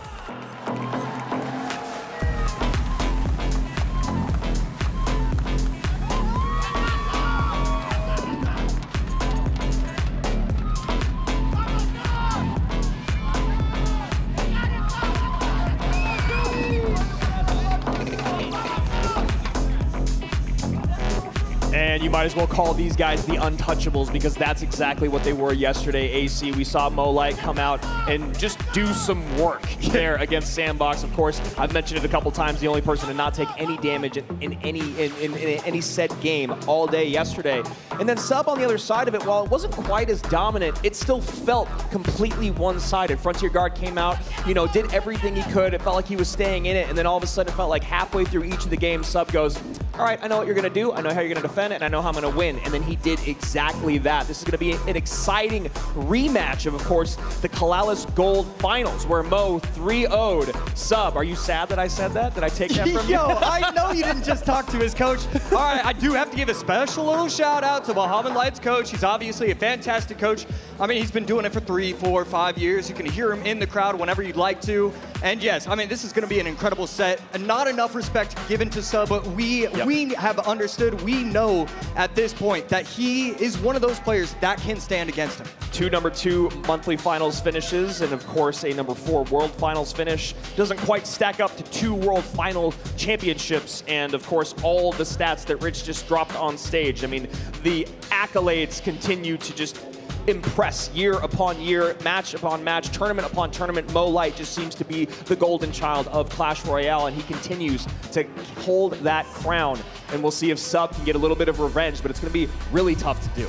Yeah, I mean, obviously, whenever you see that Mohamed Light is even on your side of the bracket, you get upset. So I know you have to be, you have to be upset about that. Let's take a look at the predictions, because we need to see, there could be some different answers. Yeah. Probably not. 87% to Mohamed Light, 13% for Sub. I mean, it feels like it makes sense. Obviously, you're not going to be voting against Mohamed Light, but this really is a 70-30. Sub does have a chance. Absolutely, Sub has a chance, and he's proved it time and time again. Like I said, in that Kalalis Cup Gold Edition, it was a 3-0 in the best of 5, so obviously trying to have a better performance than that. Let's see what we said here on the desk. Josh, what'd you go with? What did I go with? I went with Mohamed Light, okay, and Andrew, what did you I imagine go with? I probably went with about the same thing. I'm thinking Juicy and Rich did the exact same. Look, we all know that Sub could win this match. It's just you never bet against Mo. It never really works out. Other than what we've joked about in the past, maybe the first match of the tournament. But then even then in the lower bracket, you know he can always go on a run. Sub's a guy, though, that is able to keep the nerves contained. He's a guy that's very calm, cool, collected. We saw that yesterday, and it really worked out well against someone that was as aggressive as Frontier Guard. Now you need to do it against the person that knows when to be aggressive, when to be defensive, and has every interaction in the game locked down better than anyone else that's ever played the game. Yeah, I mean, if you were to make a Clash Royale quiz with like 100 of the hardest interactions that only the top 0.001%, you just know Mohamed Light's getting 98 out of 100. He's getting that A+ every single time. Obviously, one of the most brilliant players, one of the most talented players. And let's get into our first game. Sub, Mohamed Light. Game number 1. Day 2. Can Sub pull off the upset? It's going to be tough. Mohamed Light, the inventor of wall breakers, split behind the King Tower, and that's what we're going to see. I think he introduced that in one of the other World Finals. It's just one of those things. He'll find stuff that nobody else is willing to. And really like to see Momo go on control here. It looks like it's going to be kind of a mirror matchup, and Mo already getting some good damage on tower. You can see that's already getting in Sub's head. Yeah, Sub quite annoyed that he was giving up that damage. The Mighty Miner walks incorrectly, and it allows the opposing Mighty Miner for Mohamed Light to get some chip damage on the tower. Somewhat big push, but Mohamed Light is going to clean that up easily and only take a few hundred damage. And this is incredibly similar, if not the exact deck that Mo was able to go 80 and 4 in 4 separate 20-win challenges. He did it with the Ice Wiz, Evo Skelly's Minor Wall Breakers control deck. And that's going to be a nice ability there from Sub, and a nice kite as well. Yeah, gorgeous play from Sub. He's obviously very, very talented. Gets the right pop from the Mighty Miner, and then distracts with the wall breakers. Perfection from Sub. 23-28 to 28-56. Mo Light firmly in the lead. Not happy about how close that Mighty Miner is because of that right there. A bit of a waste of a Goblin Hut, but still going to require a response. And we see him give like a slight smile just because he knew that the right Spear Goblin was going to go in front. It was going to allow the left Spear Goblin to get a little bit of chip. It just immediately he understood what he was seeing. Well, they know who's boss. And Sub goes to the back here. Completely uncontested Miner. See if Mo wants to punish back. A very beautiful prediction right there. The bar barrel as well. You know that Mohamed Light was just ready for that, but those minions are going to clean up nicely. I mean, even though he got predicted, it really wasn't the end of the world. And we see Mighty Miner in the back, cycled on the left-hand side. Now, Miner goes to the inside with the poison. That is an exceptional poison. Taking out the Evo Skellies, taking out the Goblin Hut, and now we find Sub in the lead. First time so far in this game. Yeah, Miner distracting the Spirit Goblins, having them set up on the right side, and Minion was able to take that out with the hope of the poison, and right there, late pop of the ability, but it's going to work. It's going to kill the minions. Evo Skellies come in, poison on top for Mo here. Clean everything up, 1927, and they're just going to play this game back and forth. Wall breakers, though, uncontested. Does the bomb go off in time? It does. Mo happy about that. You can see a little smile and nod to himself. Yeah, you hear the crowd erupt as well. Nobody was really sure what was going to happen right there. I mean, the crowd, in this crowd, there are hundreds of thousands of hours of Clash Royale played, and you're watching a guy that is a magician, a surgeon at work. And right here, I mean, after the slow start for Sub, after taking 500 damage, he is now taking the lead. Sub has done a brilliant job of getting himself back in this game. Mighty Miner ability, Evo wall breakers behind, and it doesn't, he messes up the sequencing. This is what I'm talking about. Sub can always stay in it. He looks not shaken by that Mighty Miner in the very beginning. And as you were just saying, AC, he's been able to bounce back this entire game and now is firmly in the lead in a mirror match. Yeah, the difference between the Cannon and the Goblin Hut has been instrumental to his success. I mean, the Goblin Hut, it's just too bulky. He's not able to get it properly. Another Mighty Miner, that time he gets it brilliantly, but 1455 forces out a response from Sub, and you know him, Mr. Consistent. He's not messing up that interaction. Yep, you know he's on top of those skellies, not going to get overwhelmed by other things going on the board, keeping up the pressure. Wall breakers don't get in front of the bar, but Mighty Miner comes over on that side, has to turn around anyway. 1455, 689, Sub in control. Right there, Bar Barrel going to be able to clean up the Ice Whiz nicely. Minions in tow going to be able to clean up the Miner as well. So 689, he needs just a little bit more damage before he can start going poison, poison, poison. Mo putting some pressure on that right-hand side, baits out a Mighty Miner, uses the ability, then goes opposite lane. 542, 1308. Sub catches the Miner. Sub, all the elixir in the world, he's able to get the cannon down in time, going to be able to stop those wall breakers. And here we go. This is where it starts. 30 seconds left. He's going to go Miner, poison, cycle. 427, 1026, 24 seconds remain. Sub just needs to not make a huge mistake here. Mighty Miner getting kited back on the left-hand side. Poison down early, cannon up high. Mo Light just out of reach, AC, in game one. Yep, Miner, poison, Miner chipping away. Gonna get the tower down to 47. It's over. Sub taking game number one, trying to upset Mohamed Light, and the crowd with some mixed reactions here. Not sure what really happened. Obviously happy to see a great game, but a lot of them probably rooting for Mo Light. Yeah. Sub locked in, dialed in, makes a mistake early on. AC, you've been a pro player. It was some time ago, but you still know the feeling when you make a mistake that early on against someone that good. How do you bounce back the way that Sub did? Yeah, I mean, you have two ways to go. The first way, which is the way that I often did, was panic, not continue to make those mistakes. But then you have that second one, and that's what really separates these pros. Yes, I made a mistake, but look, I have the cannon, he has the Goblin Hut. How do I use that to my advantage? I can cycle. I can do all the right things. I mean, every single placement was perfect. He was getting predictions on the Evo Skellies. He was just so in control of what his opponent was going to respond with. It felt like that was just it felt like that was Mohamed Light on the other side. He just knew what he was going to do. I couldn't agree more, and I loved the use of the Mighty Miner from both players. The early cycled Mighty Miners to catch Miners, to use it to take out wall breakers. There was such great predictive gameplay, but Sub was just a couple steps ahead. One time, Mo messes up the sequencing, and the double wall breaker evolution connects, and that was where the game was blown wide open. Yeah, I mean, those Mighty Miners had 3 jobs every single time they were placed on the map. You had to take out the Miner, then you had to pop the ability to get the wall breakers, then you're trying to protect your wall breakers, and so that's why the cannon was so powerful, because you just need that cycle. You need to get to the next card, you need to get to your next Mighty Miner. And obviously not a 100% mirror match, but very, very similar there, and it's those small pieces that really do make the big difference, whether it's something like Minions, the Goblin Hut, the cannon, and then really taking advantage of recognizing the position that it puts your opponents in, and then taking advantage of that, and we saw Sub do that time and time again. And just an excellent showing in game one, and I love that he comes out and runs that deck, right? Yep. Mo, that's basically his favorite deck in the game right now. Sub comes out and goes, I'm not scared. You want to do a Miner Poison mirror match? I'll meet you there on the hill, brother.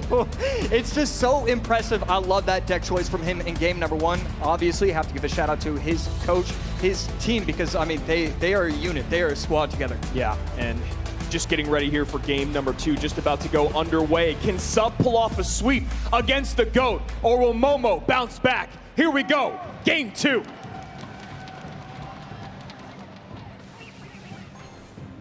And that is a look that we know well from Mohamed Light. We've seen it any time, basically, that he's lost, where he is locked in that next game. Right there, perfect timing with the log. That 100th of a second, it's always, you just don't know what's going to happen. But right there, just perfection. We've seen that drill timing be an issue for certain players throughout the competition. Can't imagine Mo will make that mistake more than once, if even that. Whew. And the Hunter takes out all the goblins with the help of the Royal Ghost, and that's going to force out more and more of a response.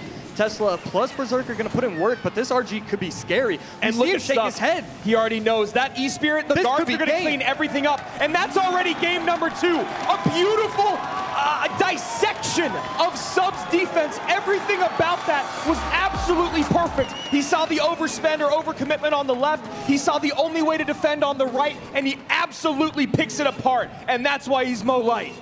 Yeah, and that's why I don't like goblins in this meta right now. I feel like it's a little too easy. They don't do enough DPS. Still easy to take out. And I mean, Sub, he's gonna keep playing. It's not over till it's over. But this is looking like it's real trouble for him.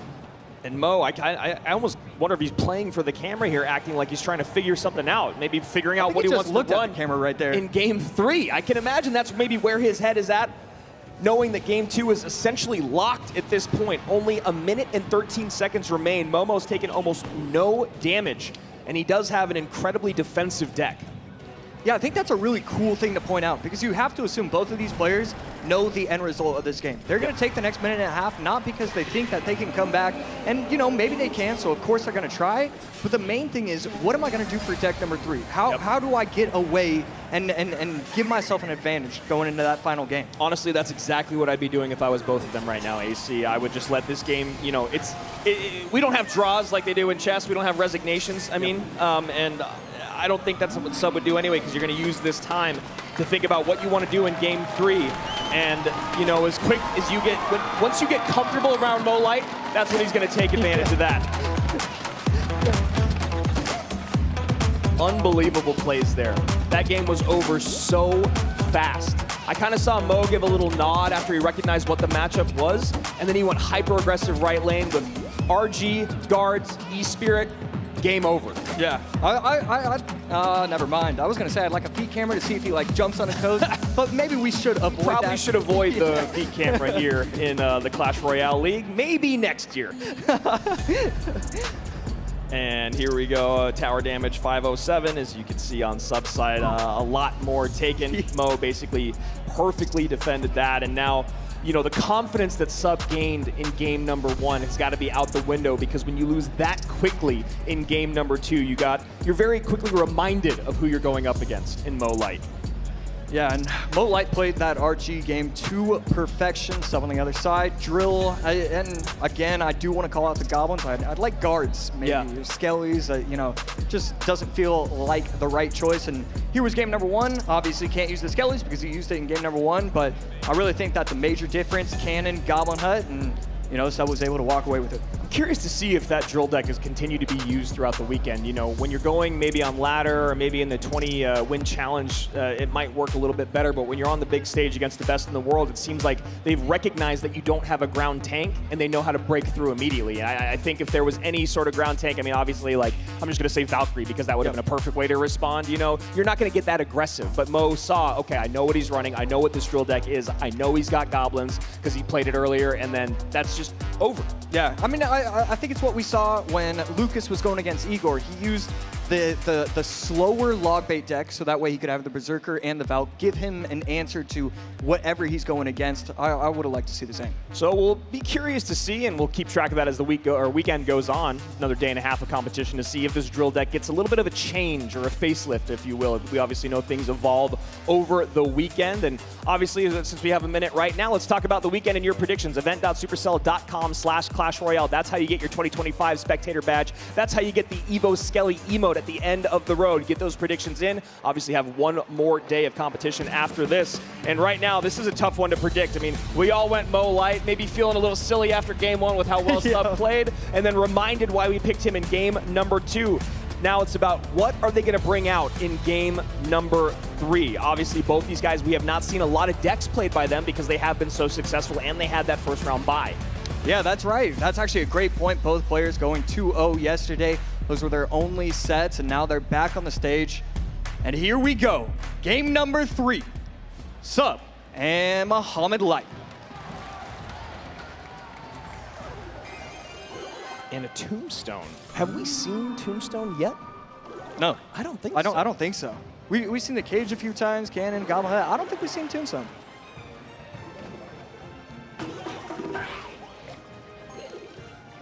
And Evo Bomber. I also don't think we've seen Evo Bomber yet this weekend. So Mo and Alan innovating here in game 3.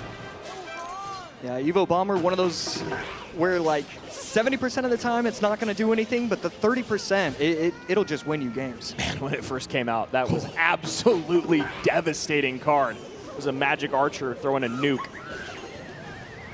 And a nice King Tower activation there. Sub showing a version of bait. Yeah, and right there, just brilliance with the Goblin Barrel, protecting himself. Yes, Muhammad Light is going to activate the King Tower, but not before giving up a ton of damage. Sub taking a pretty massive lead. No NATO in Cycle, so that's also going to force out a Bomber in response.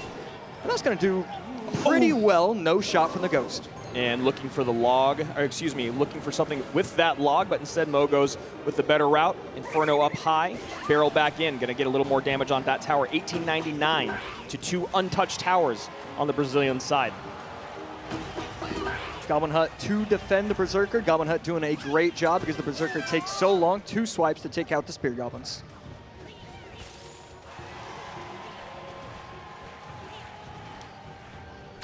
I mean, you gotta wonder about Muhammad Light's deck. There's a couple options. There's the E-Giant, and wow, what a That is dash. a great dash, and it does feel like E-Giant AC.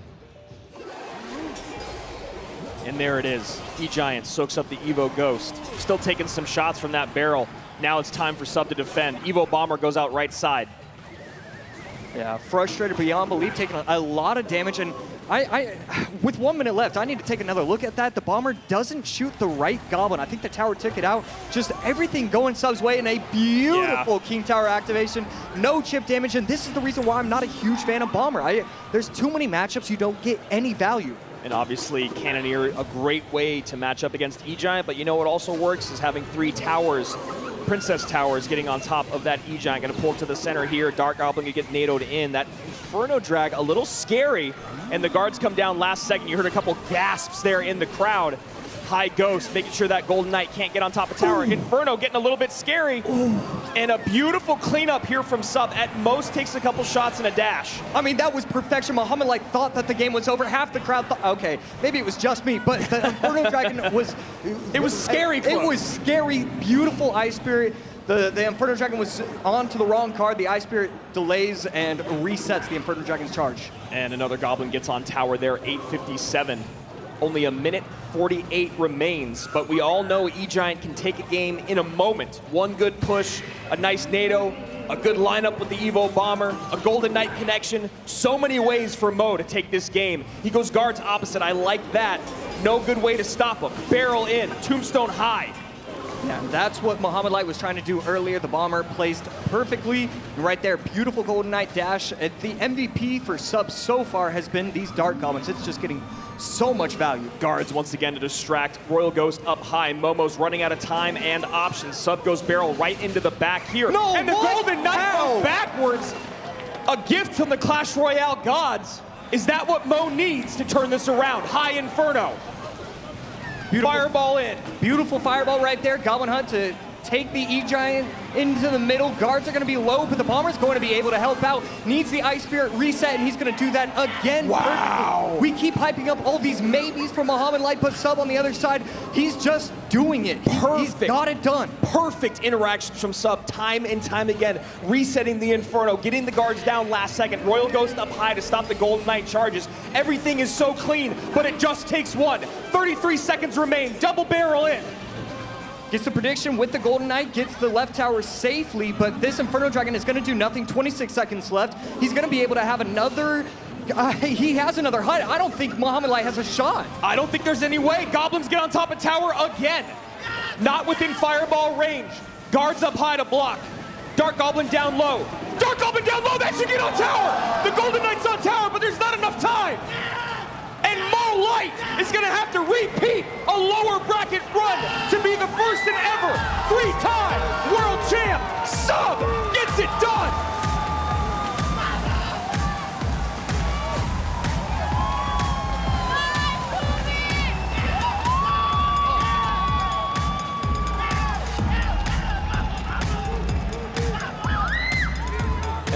Absolutely incredible stuff here from Sub.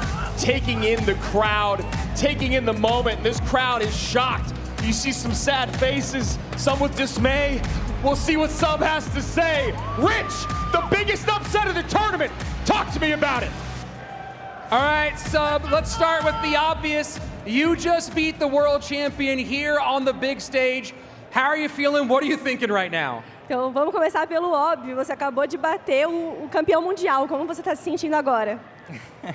Não tenho palavras para descrever. Estou muito feliz. Eu acho que colocar essa felicidade em palavras, acho que eu vou ficar aqui até amanhã. Então, mas eu estou muito nervoso ainda. Então é muita felicidade. I'm shaking right now. I'm so nervous. I can't have words enough to express my glad. So I'm really confident and glad to bet him. Well, speaking about nerves, game number 2 was absolutely devastating. You got blown up very quickly. How did you mentally recover from that, and what were you thinking for game 3? Falando em nervoso, você no segundo jogo acabou perdendo, então imagino que deve ter sido difícil se recuperar. Como foi para você se recuperar e como foi usar as últimas cartas contra o Mohamed? A minha escolha de deck do segundo jogo não foi boa, o meu início de jogo também não foi bom, mas antes de começar, de vir para cá, o meu coach falou para mim ter a mentalidade de não importa o que aconteça, foco até o final. Então eu acredito que eu desistindo, eu já estava me preparando para o terceiro jogo e não desistindo do segundo. So when I start the game, it was so difficult for me. I have a really tough beginning of the game, but I just put in my mind with my coach what my coach says to me, that don't mind, you need to focus and just focus in the third battle, you will be fine. Well, speaking of that third match and your coach, Jose V, I know that you guys have worked a lot on deck picking. Game 1, Log is out. Game 2, Barb Barrel is out. Talk to me about that bait deck and the great pick that you made for Game 3. Então, no primeiro você perdeu o Log, no segundo você perdeu o Bar Barrel. Como que foi para você escolher o terceiro deck? Como foi escolher o terceiro deck? A escolha de terceiro deck foi... Ele tinha gastado muita coisa, ele tinha gastado o tronco, então ele tinha gastado muitas coisas boas contra o Gigant Chow, então eu tinha uma ótima escolha de bait para o terceiro game. So I waste so many cards on the first battles, and the third I need to pick a big one, so that was my Well, there we go. Sub, great work. We'll see you in our next round. One more time for Sub. And a great showing for Sub makes a difficult day for Ian as Mo moves to the lower bracket where he'll be facing off against Ian 77. So a mountain to climb ahead of him, but let's not get too far ahead of ourselves as Sub pulls off the biggest upset of the tournament. AC, talk to me about what went so well for the Brazilian. I mean, a lot of it comes down to the deck composition. Game number 3, I mean, he just outplayed him with the decks. The Goblin Barrel was so beautiful. I mean, we saw it very beginning of the game. He was going Goblin Barrel on the side, knowing his opponent had NATO. It was just, he was 2 steps, 3 steps, 4 steps ahead of his opponents. And then a lot of it comes down to the Dark Goblin. His protection of his Dark Goblins, okay, yes, you're gonna NATO everything in, but I'm gonna do a beautiful Eye Spirit when you have the Inferno Dragon at a full. I mean, every single play he made was perfection. You could just break it all down. I was so impressed. I've been so impressed with Sub. The micro and the macro was just absolutely exceptional when you talk about the understanding of how your opponent wants to break through with E-Giant, making sure that Dark Goblin is far enough away. The only thing he's actually getting pulled in together with that NATO is just, you know, the Hut and the Dark Goblin. And then the guards come in, and the Royal Ghost is up high to make sure to catch that Golden Knight. And just like I was talking about, Mo Light down in the lower bracket. He's done it before. Can he do it again? Sub moves on to our upper semis as Adriel and Pedro will be the next opponent he faces. Mo Light, Ian in the lower bracket, and Sandbox will face off against whoever the loser is between Adriel and Pedro. Getting more and more narrow is the competition, and my goodness, was that an absolute barn burner upset of a match. Yeah, I was whispering it to him. I feel like I can't say it, but I want to. I was going to put Sub. I promise.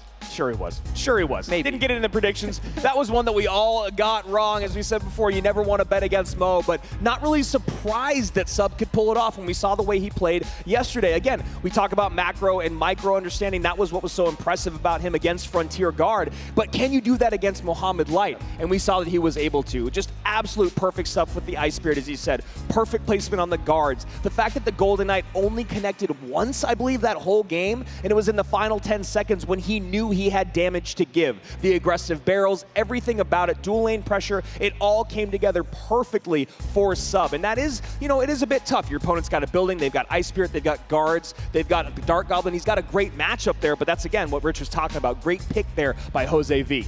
Yeah, there's a reason why Jose felt so confident. And let's take a look at some of these highlights that we just saw.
Over the years, there's been so many crazy moments. What was your favorite Clash Royale League moment? And it could even be one of your own. Quería que ganarle a Mo en las finales del mundo de 2023.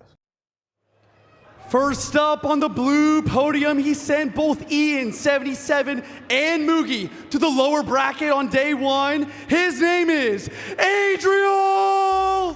Faster.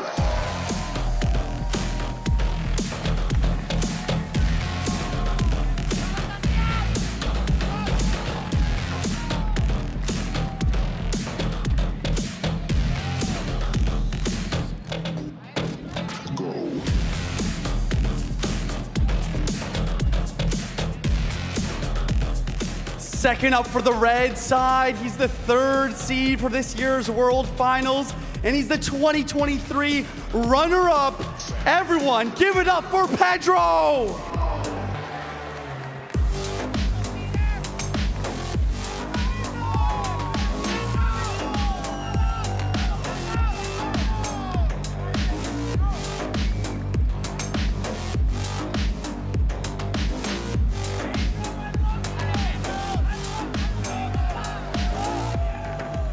This matchup has so much going for it, Josh. We have a runner-up for our World Championship a couple years ago in Pedro, and the guy who's been getting so much buzz. Everyone was talking about him last night after his performances. Adriel, poised to make big waves at this tournament. Yeah, I mean, this is definitely one of those matchups where it's so close between the two. You look at history, you might say Pedro, he was able to finish second at the World Finals. That's obviously incredibly impressive. Adriel, he's been competing for forever. I mean, and he's just so stoic. You love to watch him play, and you love to talk to him as well. He'll say two things, you'll smile, you'll walk away, and it's a great conversation every time. As these guys get ready, of course, reminder for everyone, a win here puts you just 2 match wins away from the world title. We just saw Sub take a step closer. Now, of course, Sub and Pedro, best friends. They spend so much time together, also with the exact same coach. So if Pedro gets through here, we'll have 2 best friends playing in the upper bracket final, but both of them for the first time here without support. Yeah, that is always a lot of fun talking about the players when they have the same coach. Take a look at the head-to-head notes real quick. 13-6 and 6-7 in 2025.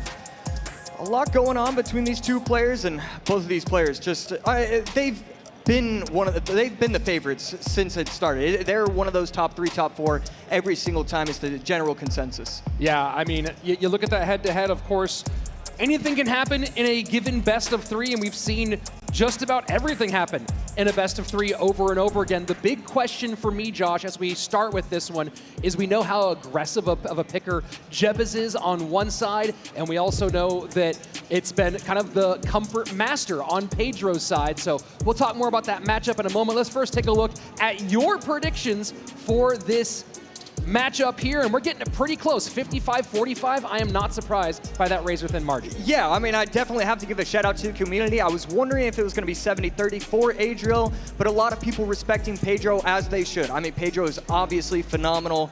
I think that's one of the better community answers that I've seen so far this weekend. Well, let's go ahead and take a look at our answers for this one. And Josh, who you picking? Going Adriel on that one?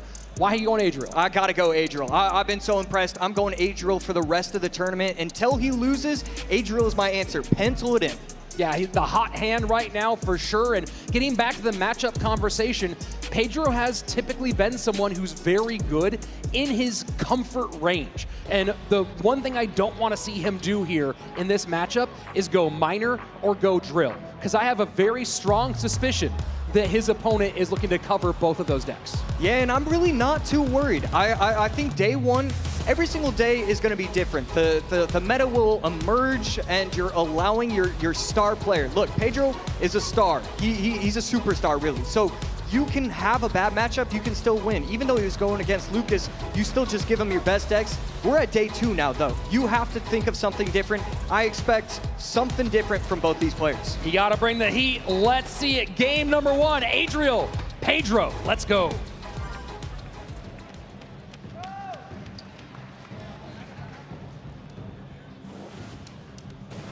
Snowball from Pedro. That kind of feels that you might be going in the direction of drill here.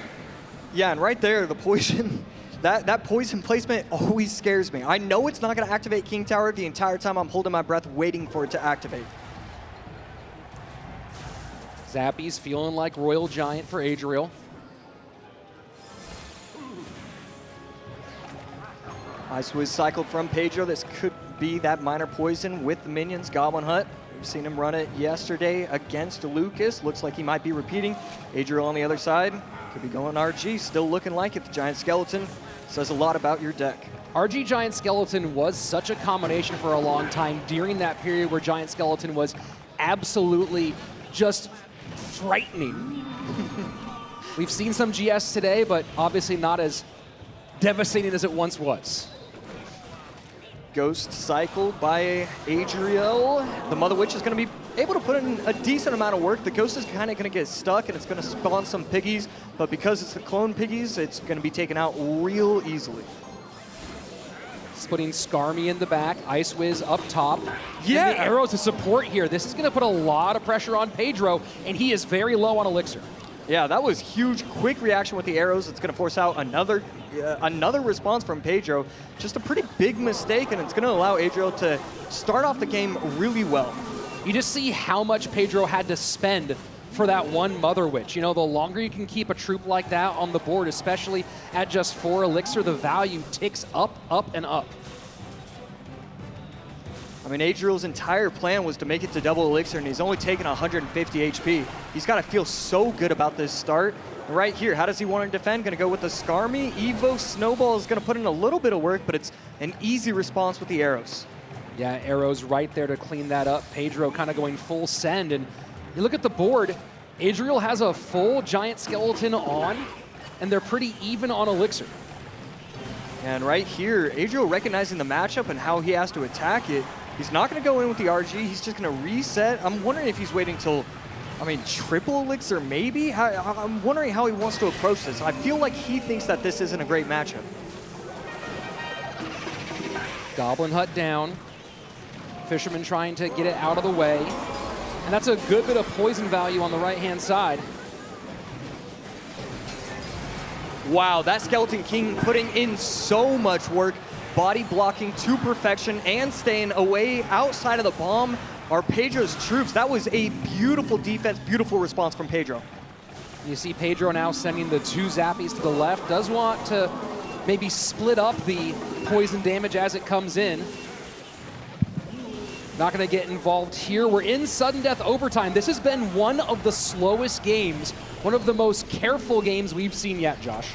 Yeah, Giant Skeleton on defense. You do have to wonder about that Evo Snowball. The Zappies do come down in time. This is going to be fat poison value, taking out the Zappies plus the Fisherman, and Adriel has never been on offense. Not once has he had any sort of aggressive push. Right here, Mother Witch at the bridge trying to get a little bit of pressure, but again, it's just so simple, and he misses the arrows. These Evo Skellies could provide a little bit of danger, but not going to be the case.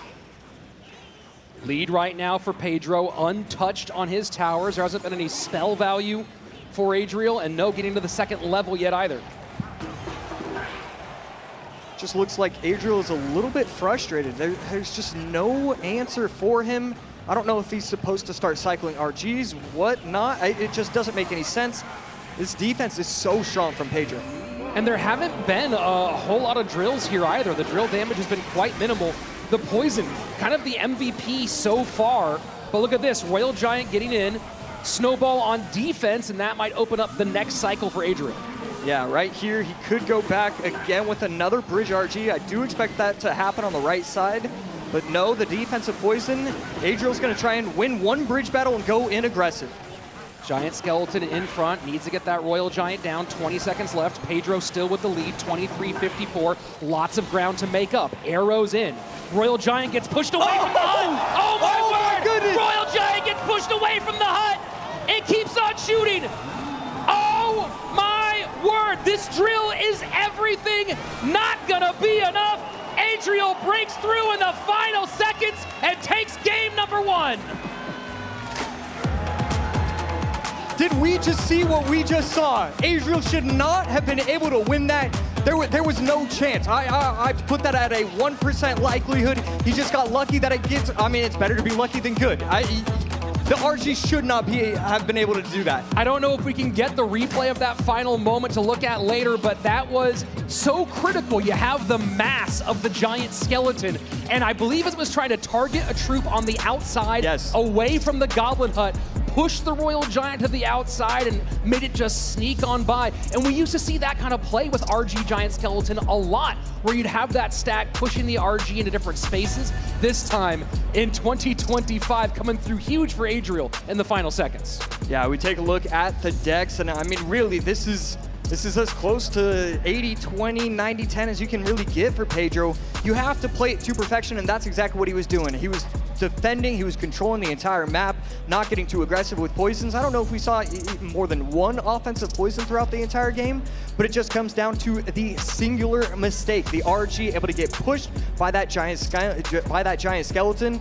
And next thing you knew, we were saying, congratulations, Adriel. Yeah, I mean, what a huge turn of events there at the end. And Pedro in such a great spot for so long, and then just to have it taken away in the final moments. You heard the crowd, you heard us, of course, as that one just slipped through his fingers. Of course, neither player on the chopping block here in this upper bracket matchup. They both have that one life to give, but the path is so much easier, especially when you know on the other side of the bracket, on that lower side, you have both Mohamed Light and Ian. One of those two is going to be in your way for sure. Not to mention, the one who drops down here would face Sandbox. Oh. Yeah, that's going to be just a brutal beat. It's going to be so difficult to get past that path. And yeah, I mean, we got a best of one for, you know, however much money, but also just you're going to feel so much better in that upper bracket. Well, thinking about choices now here in sort of Pedro's tendencies, we see the Royal Ghost out on the other side. I have a feeling that Pedro might go in the direction of Royal Giant. Just got beaten up by Royal Giant a little bit. That's kind of what I'm calling here for Pedro. Yeah, I think RG is an incredible choice for him. He's obviously very talented with those control. It's really like a control cycle hybrid kind of deck, and you know, RG's definitely a fantastic option for him. Well, we'll see what these guys have cooking up here in just a couple of moments, as game number 2 is almost ready. Adriel on the precipice of that next step. Can Pedro stay alive? Game 2, let's go.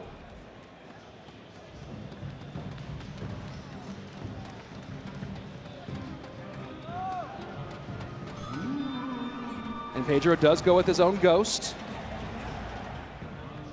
I mean, incredibly quick reaction time with that cage. It would have taken me another 0.3 seconds. He just got it down on the map. And Exy. Yeah, a couple options with the Executioner. We're probably looking at Drill, but we've seen a few different things, and there we go. It's going to be the RG instead from Pedro. And the main counter's not in. You expect the NATO is there. Yup, there we have it. When you see both that Baby Dragon and the Golden Knight, you expect to have the Tornado. So with the Goblin Cage out, still able to hold off against the Royal Giant is Adriel, first minute away. And it's a little bit of chip in both directions. So pops the ability, but still is forced to drop an Ice Wizard onto the map to take care of that ghost. Pedro in a good position, has the XE Evo in cycle as well. So Pedro feeling really good about the start.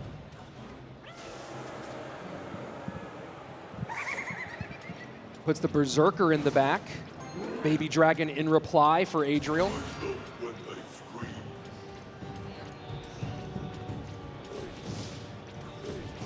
And Adriel still hasn't shown 2 cards. Could be a couple of different decks. We've seen a lot of Golem this weekend so far, maybe a little bit of E-Giant. So still a few things available to him. Well, either way, a big beatdown deck, that Evo Executioner going to be helpful. Ooh, and this could be huge, but a really nice Ice Wiz. This is a lot on the board, though. A good NATO, but the Fisherman is going to yank it. I'm wondering, and the Ghost keeps spawning more ghouls. And Royal Giant going wild. Second verse, a lot like the first. Royal Giant putting in tons of work on Adriel's right-hand tower. The Brawler is going to be able to take it out. Another XC cycle near the bridge. He's going to be able to pop something in front, keep it alive. Evo Baby Dragon in response. And the Baby Dragon plus the Bar Barrel should be able to defend that nicely, but he's going to need one more. Whether it's a Tornado or the Gob Cage, he actually might need a second. Golden Knight trying to work, maybe turn this into some sort of counter push. Will win the bridge fight. Golden Knight now to be picked up by the Evo Executioner. Beautiful timing right there. Adriel still has not played 2 cards. You have to wonder what we should be looking at. Evo Gob Cage in cycle should be able to beat up that RG that is placed inside. No shot right there. Well, he's having to play so much at the bridge, and with all these big cards, you expect that it's something really heavy, maybe an E-Giant, maybe a Golem, and he just doesn't have any ability to get that going in the back because every bit of Elixir is trying to defend bridge fights. Yeah, and Pedro's doing such a good job of making sure that he's placing the Executioner as often as possible. He knows that his opponent is trying to run a heavy deck, and we finally see it from Adriel. Golem in the back right finally has his opportunity, and with 1 card not shown, you have to assume it's Lightning. And there's the Lightning. Can the Golden Knight take this off the board? Gets it done. Now Golem, and the Golden Knight's protecting the Golem here. Missed is the Tornado. The Fisherman is probably going to be able to yank. Activates the ability. Everything going wrong for Adriel, but this is quite a bit of chip damage. Gets the tower down to 13-11, and all of a sudden, even though a couple things went wrong, it's a game again. Yeah, it is certainly a game. Does he go Lightning to clear here at the board? RG goes the opposite side. Cage should be sufficient.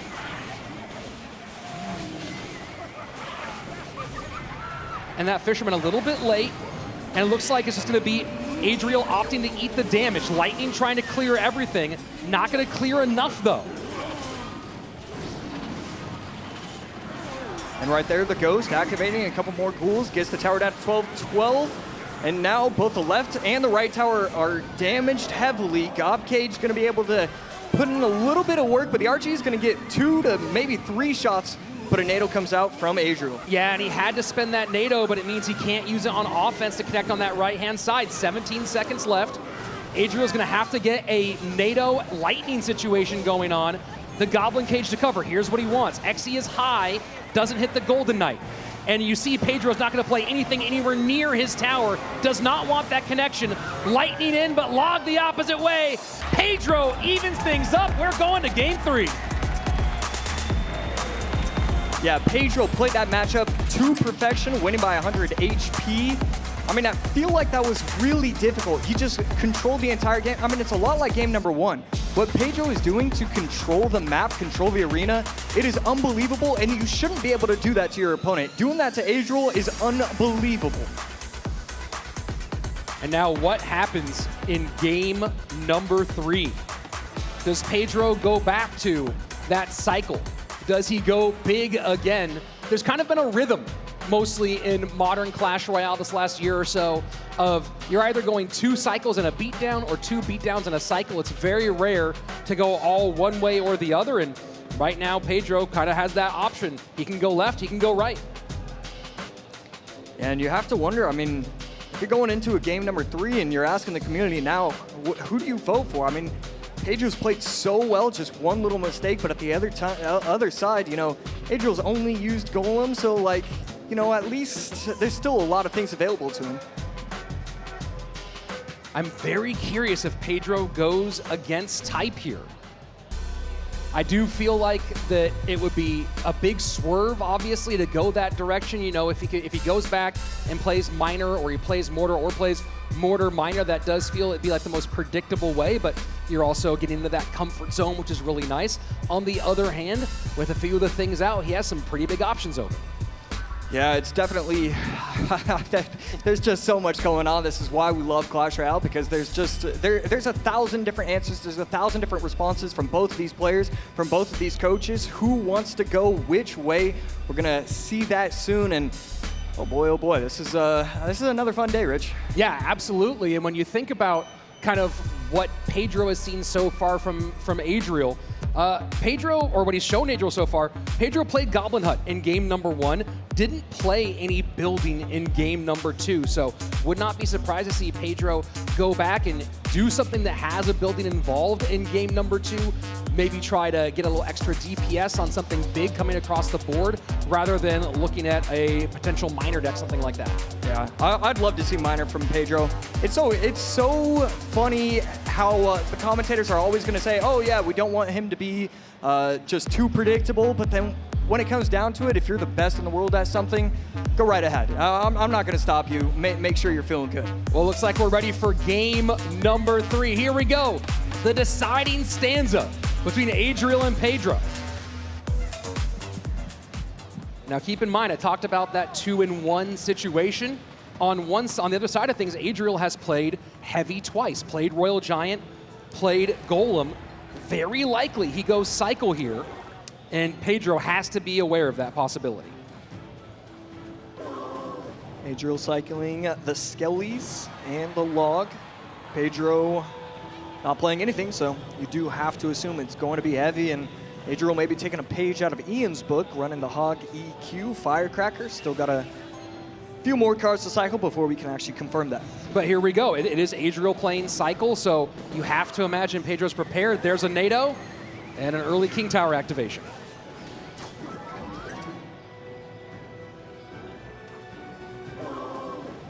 Bar Barrel can get back in there if there is a Firecracker in this deck. Pedro goes into his strong side, and there you go, Baby Dragon against that Firecracker.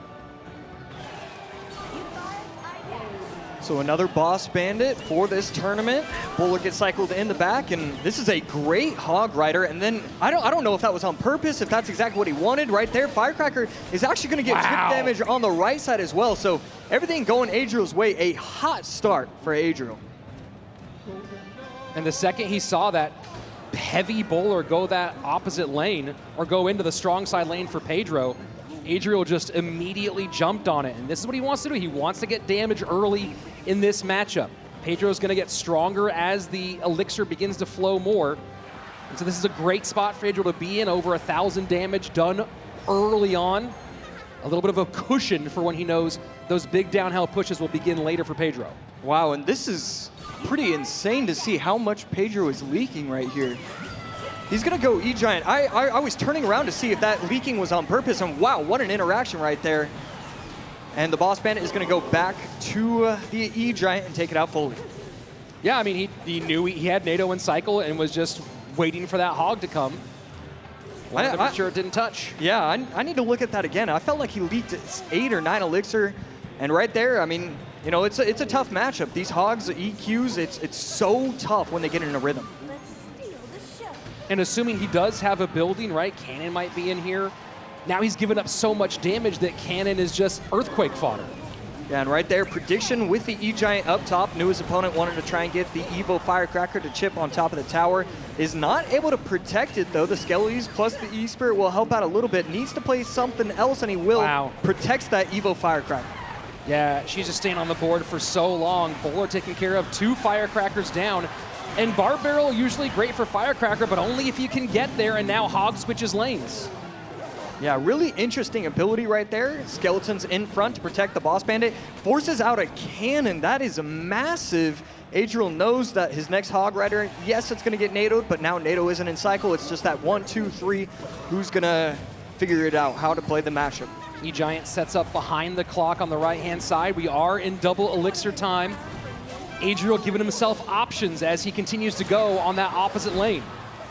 Yeah, slight misplay with the Firecracker allows itself to get taken out by the bowler. Evo Tesla going to be able to snipe the Baby Dragon. Incredible interaction, and that's a naked NATO going on top of the Tesla instead of the tower.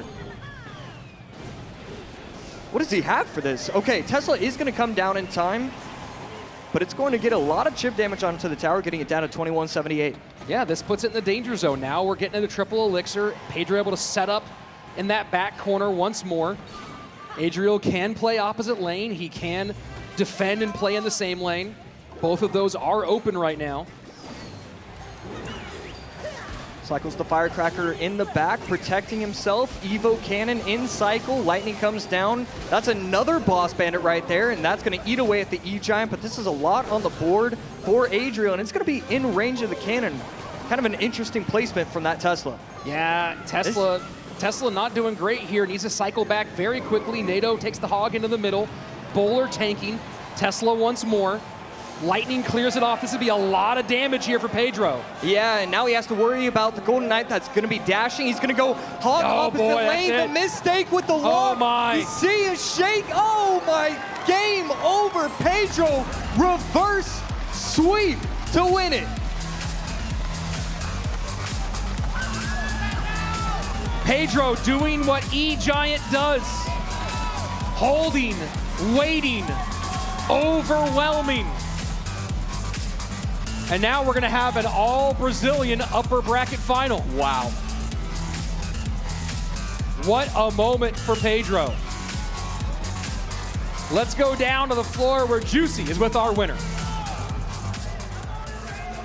Wow. I mean, the first question I want to ask, in the first game, you had a good matchup, but that Royal Giant getting pushed by the Giant Skeleton was crazy. Tell me about what you were feeling in that moment. Então, na primeira partida, você estava ali enroscado, né? O Royal Giant te colocou de lado, então a gente queria saber como que você superou isso. Então, infelizmente são jogadas que acontecem, mas a gente tem que manter o mental nas próximas partidas, então, mesmo depois disso, eu me mantive tranquilo. Unfortunately, this kind of things happens, so I just focus on my mind and to be chill and do my job. Wow, and then also talk to me about the mental fortitude to be able to come back from that crazy mishap and about the patience that it took to win that final game. Então, me conta como que foi para você fazer esse revival, né? Voltar depois dessa partida tão desafiadora e como você se manteve paciente para conseguir ganhar esse jogo. Então, eu acho que eu me mantive tranquilo o tempo todo porque eu acho que eu estou no meu melhor nível de jogabilidade de todos os anos que eu já cheguei a jogar um Mundial, até do que eu fiquei em segundo lugar. Então, realmente, foi só manter o mental e já era. I think that I'm in my major league. I do my greatest job right now, even besides have the second places in another game, another final words. So I still relax, and I know that I did a great game. One more time, great answers all around. Give it up for Pedro. What a showing. Wow, what a game. What an unbelievable round for Pedro from top to bottom, especially after what we saw as that Giant Skeleton pushed the RG to the outside. We've seen again twice now, these moments that could feel devastating, could feel heartbreaking, but Pedro and Sub, both best friends, bouncing back in the biggest way. Yeah, I mean, Pedro's definitely one of those players that we knew he could be a top 3, top 2. world champion easily, but it felt like just not enough people were talking about him. A lot of people got swept up with Adriel, and Pedro made sure to bring everybody else back down to earth. What a fantastic showcase from him. Here's game number 3, and it was all about the patience. Could he make it to the triple elixir? Could he get past that Tesla? He needed to make sure that he had the elixir for those lightnings. And I mean, it was very creative pushes. We saw the naked lightning on top of the Tesla. No troops, no nothing. It was just the Tesla. And a lot of people wouldn't be willing to do that, but he's just so clever with everything that he does. And that's the reason why he was able to win game number 3. And look at all the cycle coverage that Pedro has here, right? If it's Hog, you have both the cannon and the NATO. If you're going up against some sort of bait, you have the bar barrel in there as well. Not to mention a NATO for King Tower activation, the E-Giant as well. All of these pieces that could do so much devastation. And we talked about that 2-1 breakdown. Adriel went beat down, and so it was probably coming down the pipe. Cycle.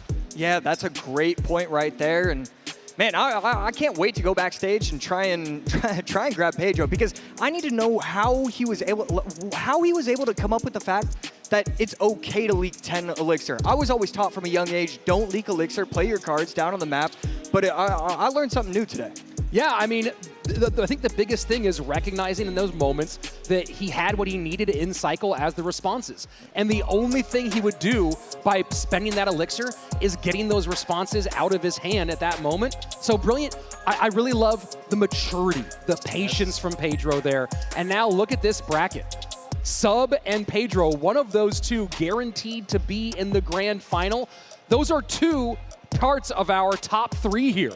We will be seeing both of those guys tomorrow, day 3, right here at our World Championship. The question is, who is going to be that last part?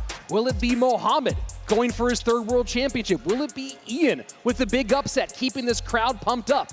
Adriel, can he get back on track for this run? And Sandbox, will the confidence keep carrying him against these seemingly insurmountable odds? All of that only happening right here. Yeah, I mean, Sandbox definitely one of those players that it's been so exciting, so amazing to see how well he has done.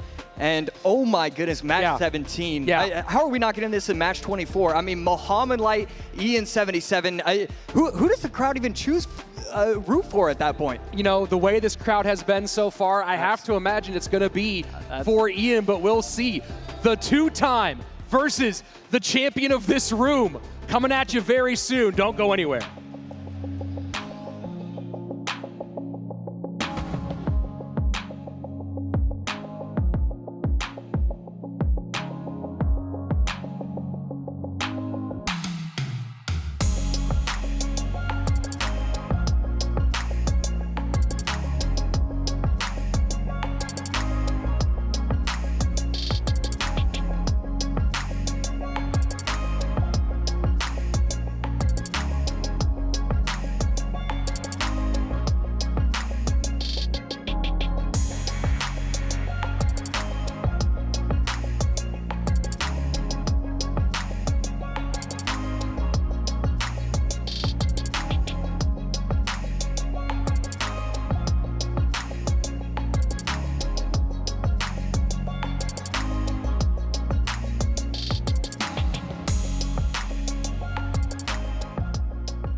He made a lower bracket run in 2022 when he won his first championship.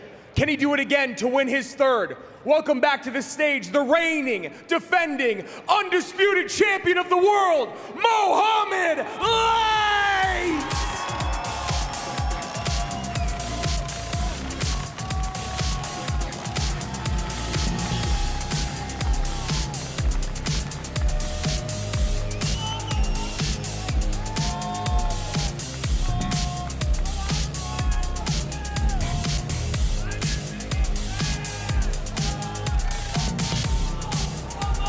And looking to punctuate his World Finals debut with defeating the GOAT, the hometown favorite. Give it up for Ian!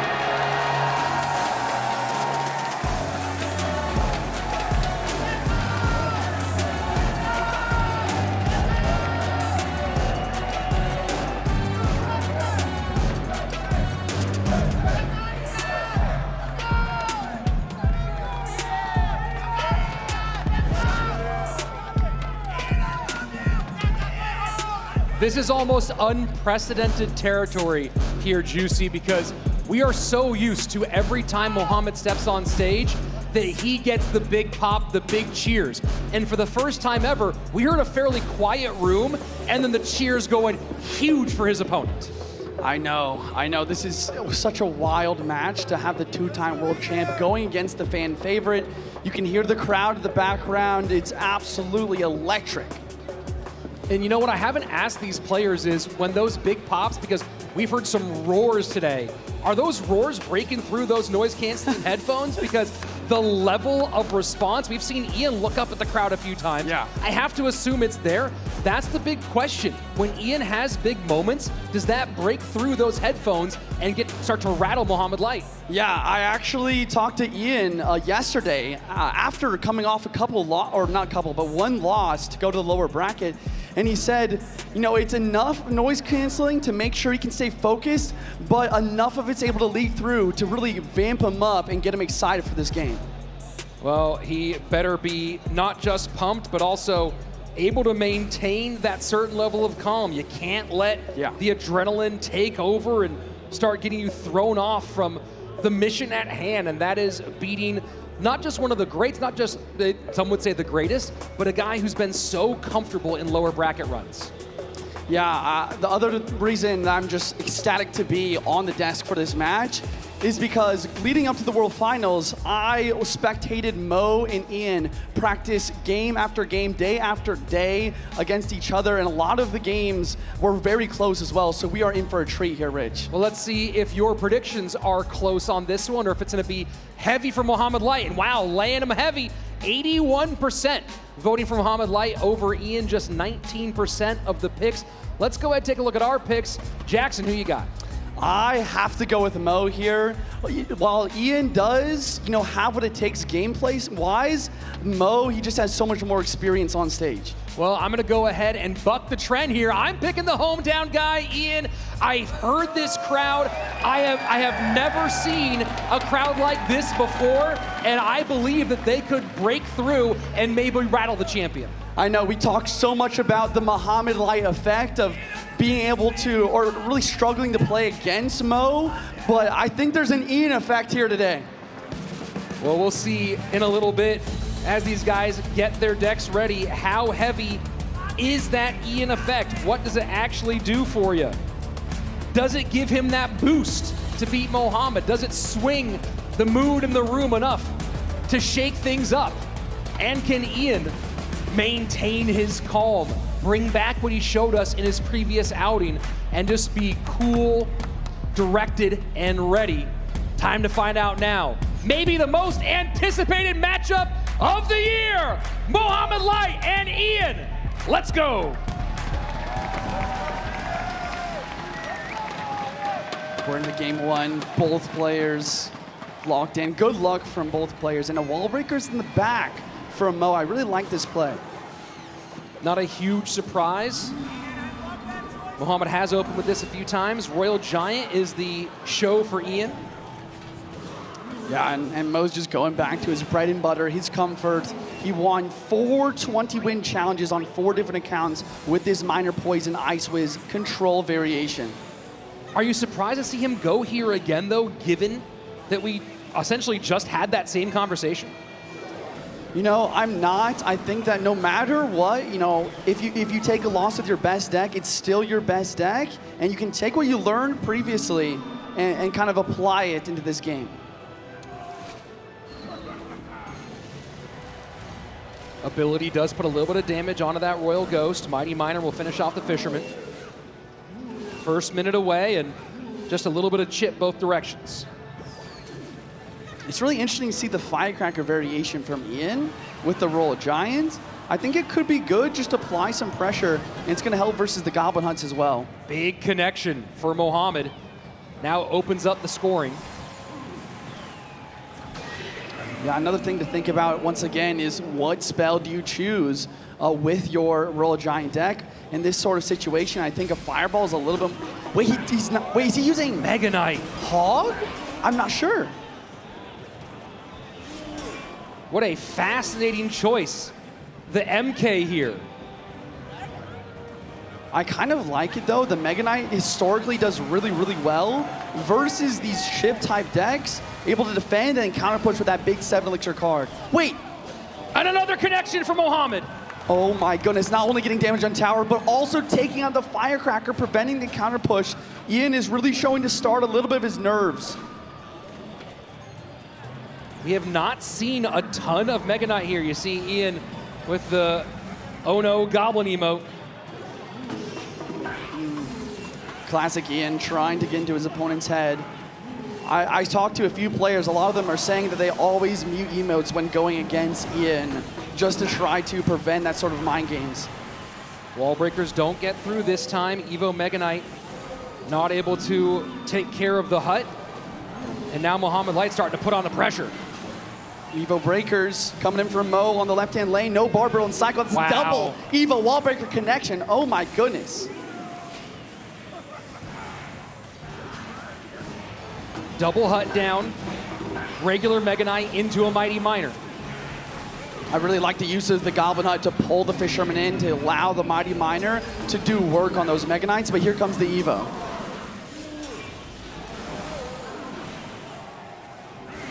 And now Royal Giant behind. Mighty Miner to try and clean it up. Fisherman's not there, and Ian calls good game. Yeah. Unbelievable. I mean, what an absolute shutdown defense that was. You have the hut obviously is causing so much trouble for Ian. But then you have the Evo Skellies just completely devastating all of that push. And Ian knows that it's going to take a miracle to get game number 1. Mega Knight built up in the back once again, but the Barb does get one hit. I wonder if Ian needs to get either 2 Royal Giants or maybe even 2 Mega Knights on the board and triple elixir to make this happen. And he's still eating wall breakers. Really nice Mighty ability. Kind of just preventing damage to the right, but also cleaning up the ghost on the left at the same exact time. And just the hardest thing for Ian here is the dual lane pressure has been unrelenting. Yeah. And he's had no real way to control this game in both the left and right side.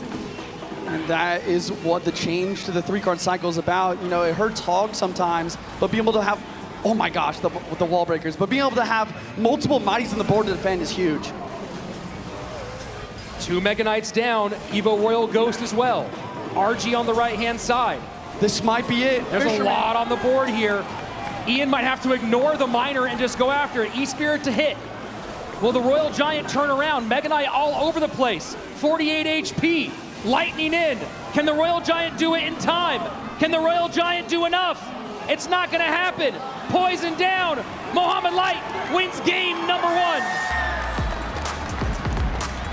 Wow.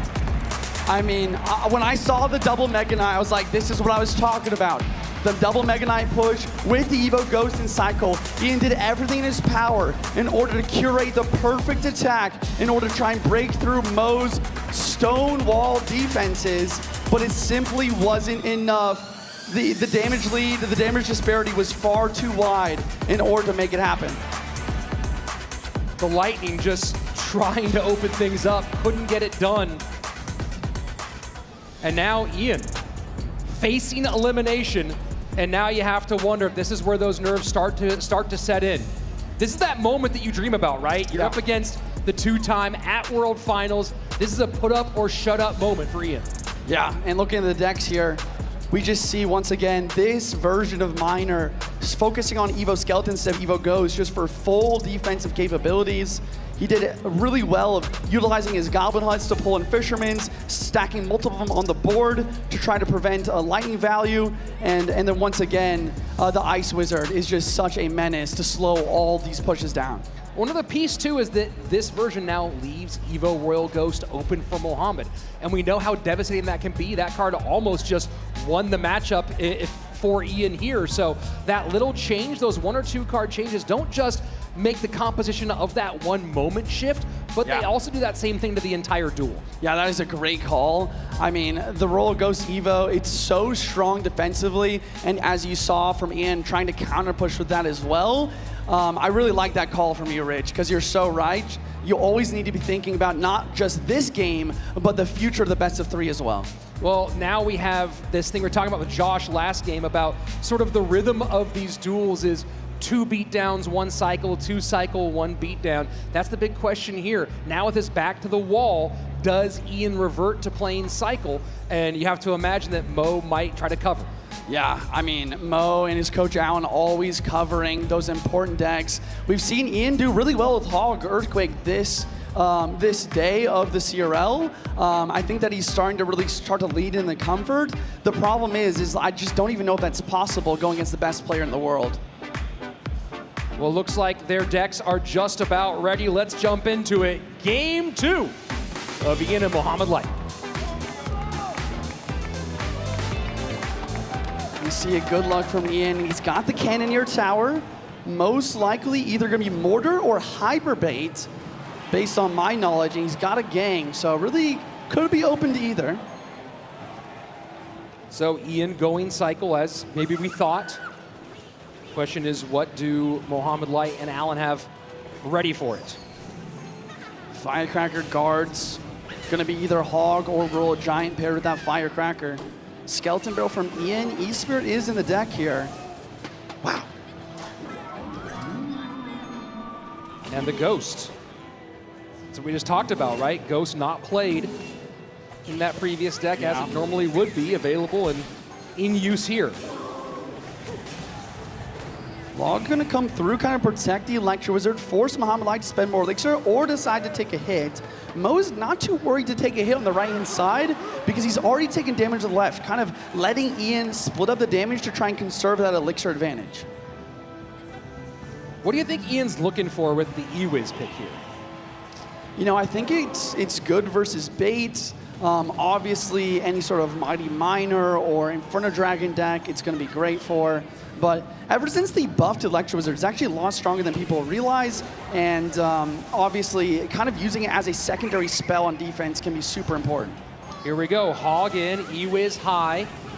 And this is going to shut down this Hog with no hits.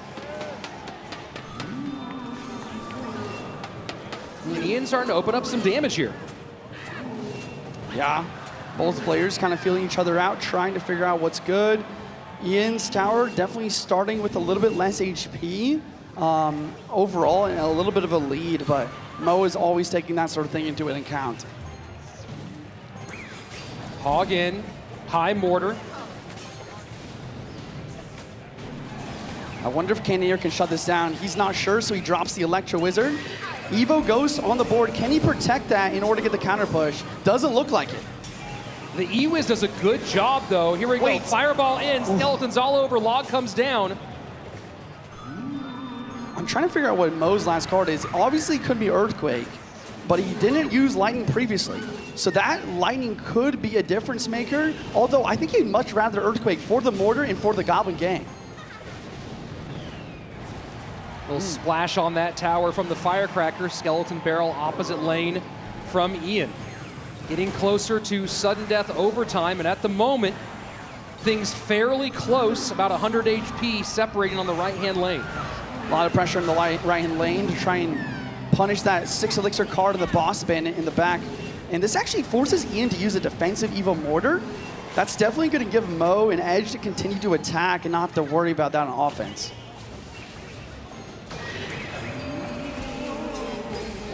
And Evo Ghost right onto the Boss Bandit, but Ghost gone. Yeah, I mean, we talk about mini metas in Clash Royale League. I mean, we really don't see much of Boss Bandit in the normal game, but the Boss Bandit has really shown up to be very powerful in this tournament. And the combination of the Cannoneer and the King Tower able to work together and support these troops, doing a good job so far as Ian. from keeping these hogs from connecting. Will the Ghost clutch up? It does, and the log will drop as well. But Ian does continue his advantage, getting that Evo Skeleton Barrel drop on tower. Some chip damage there Ian didn't want to take. Goes Mortar opposite lane again. Hog down. Pre-log? And that pre-log is huge. Wow. Huge hits. Cycle. This might be Ian's chance to make it to game 3. Mortar cannot connect. Lightning in the clear. Lightning really cleans up and gets damage on the Princess Tower. Sorry, the Cannoneer Tower on the right. 1483, 1694. This battle has become about the right-hand side. Fireball cycle puts this within 4. Log takes the lead for Ian. Tesla does pull the skeleton. The Fireball is in, but the Lightning goes as well. Fireball trying to create the connection here. Is there a mortar? Is there an E-Wiz? Can he stop it? Oh my word! Mohamed Light holds on and wins it by 42 HP.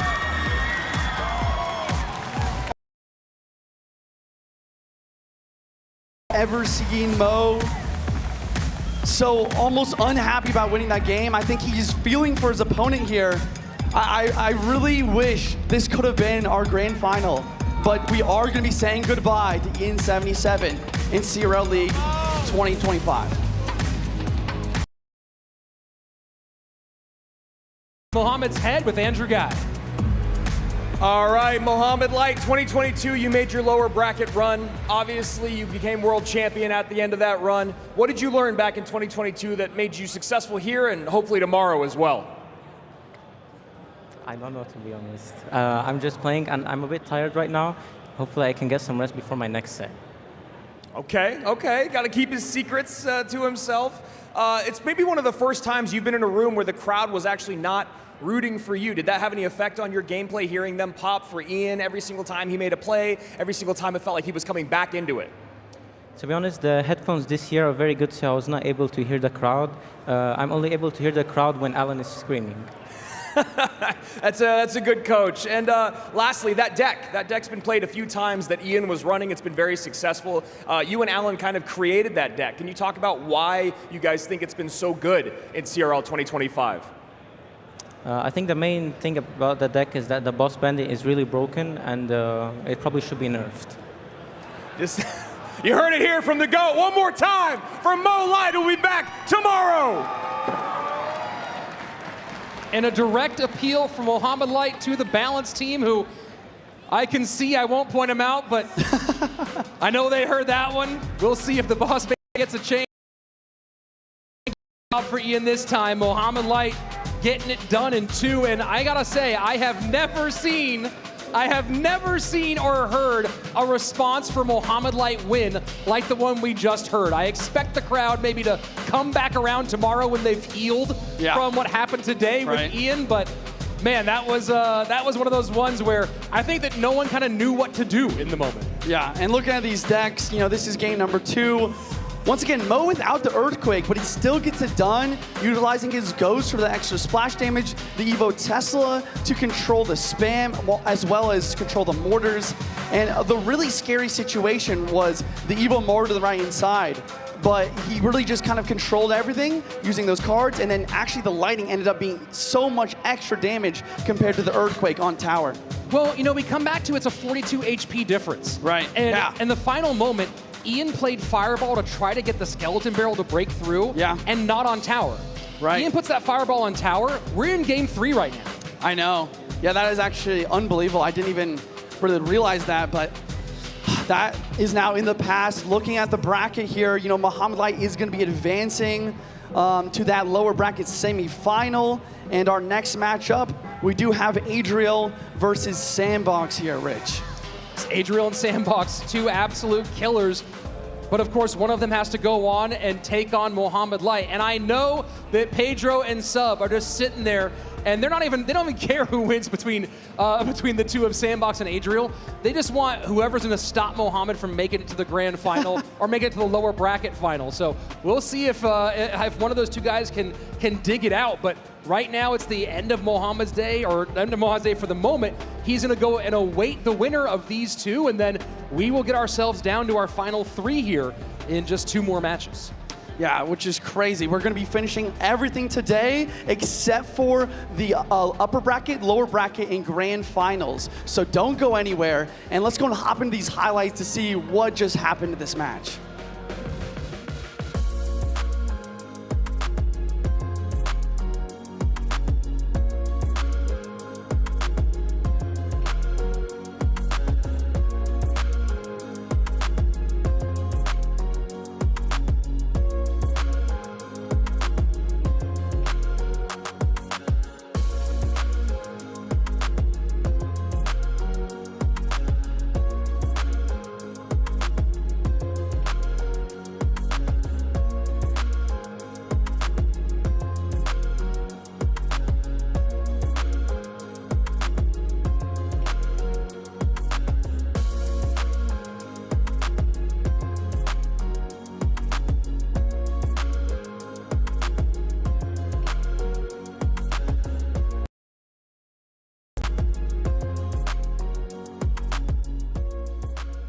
How do you feel about the current meta, and do you think that it kind of plays to your strengths or to your weaknesses?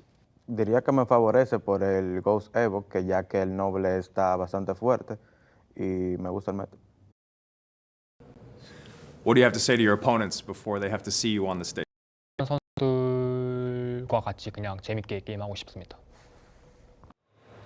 He's the silent assassin. No smiles, no handshakes, no nothing. He's ready to get into this game and get back in the win column. He is Adriel! Faster.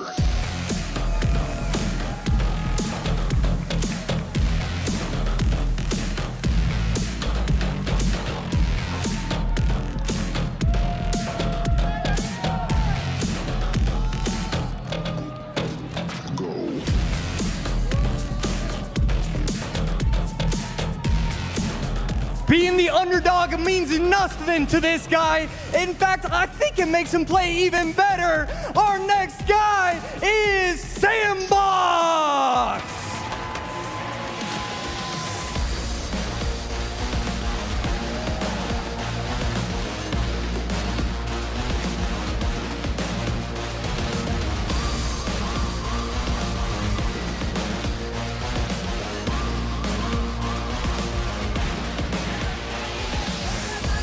And these guys coming in 2 very different situations. Juicy, obviously, Adriel coming off of a loss, and Sandbox, who's keeping this lower bracket run going. A very exciting match coming your way. Juicy, from what you've seen today, what are your thoughts on this match? And maybe Adriel resetting and Sandbox riding the wave. Yeah, I mean, there's so many thoughts, but I would say, once again, I have to reiterate, Sandbox coming off that win, I feel like he's a player that can take that momentum. Adriel, on the other hand, I did his interview, and he said, I was born with a really, perseverance style, mindset. Yeah. So I think that sort of thing is not going to affect him as much as you might think. I mean, absolutely. He's a guy that's been emotionless since he ever stepped on the World Final stage, which is a very good thing. I don't mean that as a negative. It's very important. We've talked about some of the best players of all time throughout history, and the more stoic you can be on stage, the more locked into the game you can be. And, Adriel there, we saw in game 1 of his set against Pedro, you talk about that perseverance juice. That's exactly what that was. That RG getting pushed by the giant skeleton. It felt like it was already sewn up, and then he was able to steal that game. Things just kind of fell apart for him in the last moments of game 3. Yeah, really unbelievable. On the other hand, Sandbox, I was really excited about his gameplay. I think he played really well. And I also just love his reactions, right? He's kind of an opposite. It's like 2 sides of the same coin here, where Sandbox really uses that momentum and those emotions to his advantage. Yeah, and while, Adriel is a terrifying opponent, you got to talk about what the gamut that Sandbox has been through already, going up against Igor, Mugi, Molite, and OP Sam. He's probably very happy to be going up against someone that is not a former world champion again. Let's take a look at what the chat said. I'm very curious to see where you guys landed on this, and that is what you want to see in a match like this. 54% for Sandbox, 46% for Adriel, and that's about as close as it gets in terms of prediction on this weekend.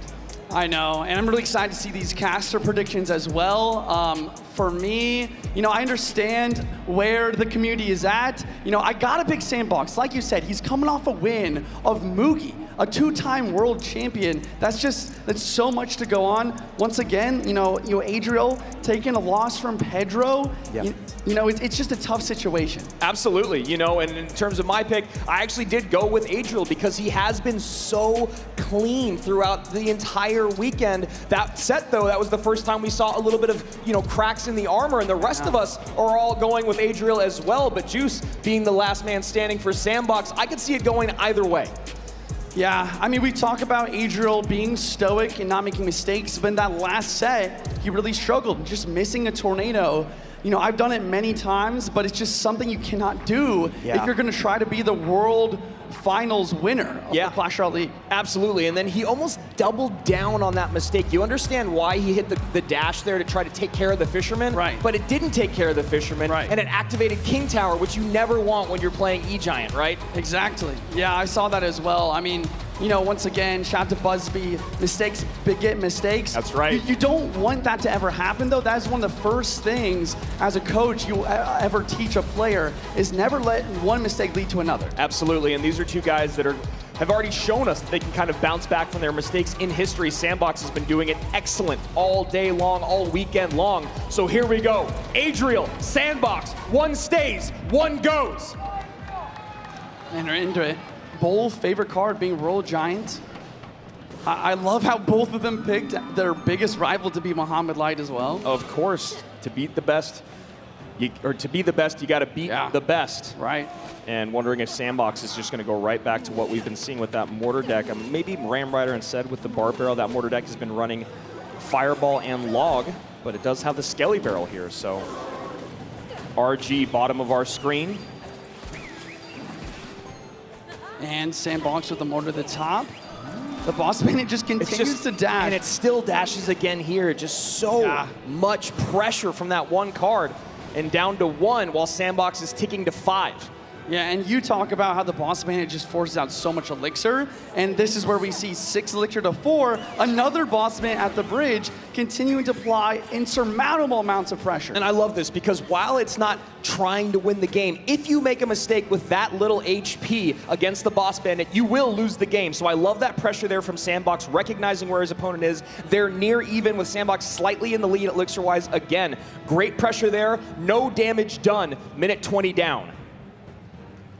Yeah, and historically this matchup, Mortar does really well versus the Royal Giant, but we've seen it really go either way in this tournament.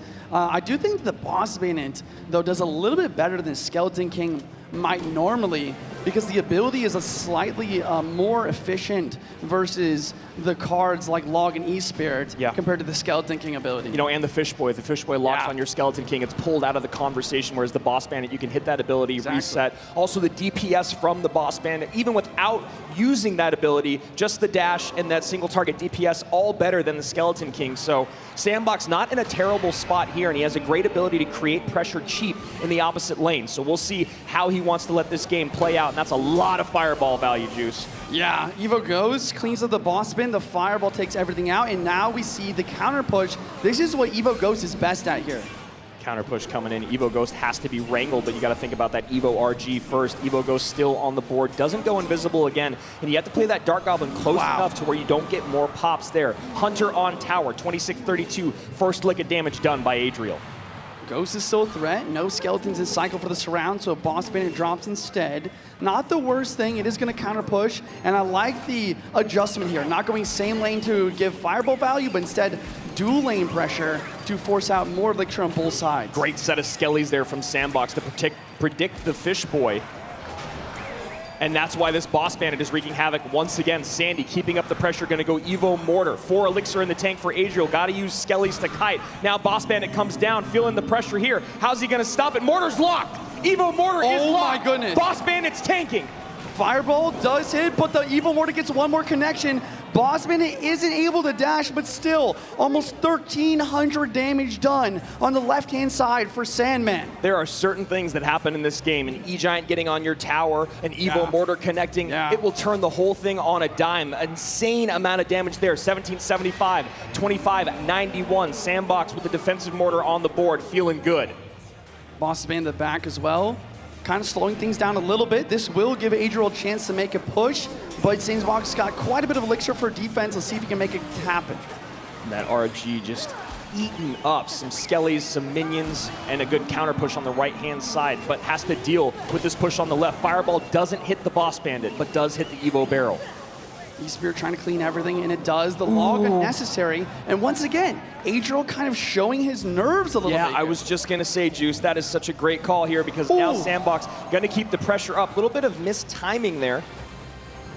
And a Royal Giant Evo in the back, trying to get the dual lane push, but Sandbox knows it's time to pressure. But I also really like the slowness and the patience to just drop the boss man in the back and set up for defense as well. Yeah, and you know, like we've been talking about a lot today, not having the 3-card cycle, the ability to get 2 boss bandits down, that is so great when you're defending against Mortar. Evo Mortar just in range there. Fireball comes in, log to clean up the Dark Goblin, and finally a couple shots going to come in on this left-hand side as the boss bandit connects on the right. Bar Barrel plus minions should be able to clean up the Evo Ghost fairly easily. Bossman is still a threat. Roll Giant drops. I don't know. I mean, maybe this works. Skeleton soaks that shot from the Boss Bandit. Boss Bandit goes back on Sandy's side of the board. Should get 1 RG shot. Fireball in, 12:05, 18:01, 4 seconds remain. Adriel drops game number 1. Sandbox is keeping the golden run going. Yeah. I mean, this is what I'm talking about. Sandbox taking that momentum, beating Mugi, 2-time world champion, going against Adriel, and he's saying, I don't care how well you've been performing, I'm going to use one of the most trendy, most, mini meta decks that we've had in this tournament and just abuse it to the final degree. Absolutely. I mean, you heard Mo talk about it on the stage. Cat's out of the bag. Boss Bandit's a little broken, it seems. Sandbox uses it to perfection there. Really what it was about wasn't about the Boss Bandit getting on tower, it was about the Boss Bandit soaking elixir. I know, exactly. And I honestly don't know what to say because you said it so well, but it's so true. I mean, you bait out the elixir, you use the abilities to force out more hunters, more fishermen, more ghosts, and then all of a sudden, Evo Mortar's locked in the tower, a fireball comes out from Adriel to try and deal with it, but it's too late. 2 hits is all it takes to do an insane amount of damage. Yeah, and one thing that's really tough when you look at the deck that Adriel has here, there's not a lot of things to kind of kite that mortar around once the Fish Boy and the Hunter are out of cycle. Obviously, the Ghost's gonna not do it. You're low in elixir, so you can't drop the RG down high. So we saw him trying to kite with the Spirit and with the Skellies, but Evo Mortar, that Goblin's gonna turn and take those Skellies off the board. Just great stuff from Sandbox. Yeah, I mean, I'm kind of thinking back, trying to feel or think about like what Adriel could have done differently. But honestly, at this point, that's not what the focus should be on. We're heading into game 2 very soon, and both players have to really kind of start thinking about what decks they're going to play. Obviously, Sandbox, a very good RG player, a very good Splash Art player. Yeah. Adriel, on the other hand, he's very versatile. He's just trying to look for that good matchup. Yeah, and he's also trying to look for a win. Now 3 losses in a row. Imagine that confidence is waning a little bit. And like you said, Juicy, it seems like he's starting to feel the pressure just a bit. And Sandbox has got to be riding high right now. Great interactions throughout, clearly tracking his opponent's cycle, his opponent's elixir, and now the world's his oyster. He can play whatever he wants here in game 2. He can play any comfort that he'd like. It's true. And Adriel, I think his main goal should be to make a good play, get himself start feeling good, go for a risky prediction. We love to see the low risk, high reward predictions. If he can get one of those moving, I think he can really kind of restart his confidence. And I'd love to see him play a deck where he feels like he can control the tempo. The biggest thing with RG that we've seen a lot when it struggles today is when you can't figure out a way to break through, so then you're trying to figure out how do I get 2 RGs on the board. So you're kind of playing catch up for that entire game. We saw him kind of doing that in the Hog game as well against Pedro, that final game. He was trying to always make up damage. We need him to control the pace, Juicy. What would be the best way to do that? I think the best ways are always with either Miner or Drill control. Those are my go-tos. You're really able to defend and then continue attack. We are hopping straight into game 2, guys. Let's see what Adriel has for us in order to bounce back here.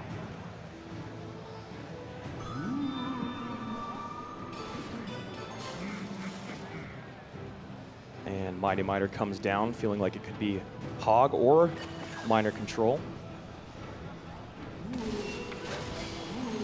And we see the Evo Furnace, who made an appearance yesterday, I believe, but we have not seen much here today. And the other side of it, Sandbox going comfort. Yeah, I was going to say the same thing. This is what Sandbox is really known for.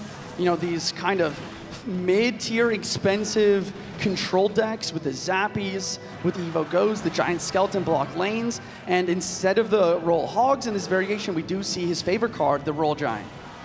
And RG cycled to the back early on here, and talking about controlling the pace of the game, Sandbox has kind of already taken that from Adriel. When you get that RG in the back, now you can see everything going down this right-hand side. Yeah, it looks like we got the prediction on what Adriel might use here correctly.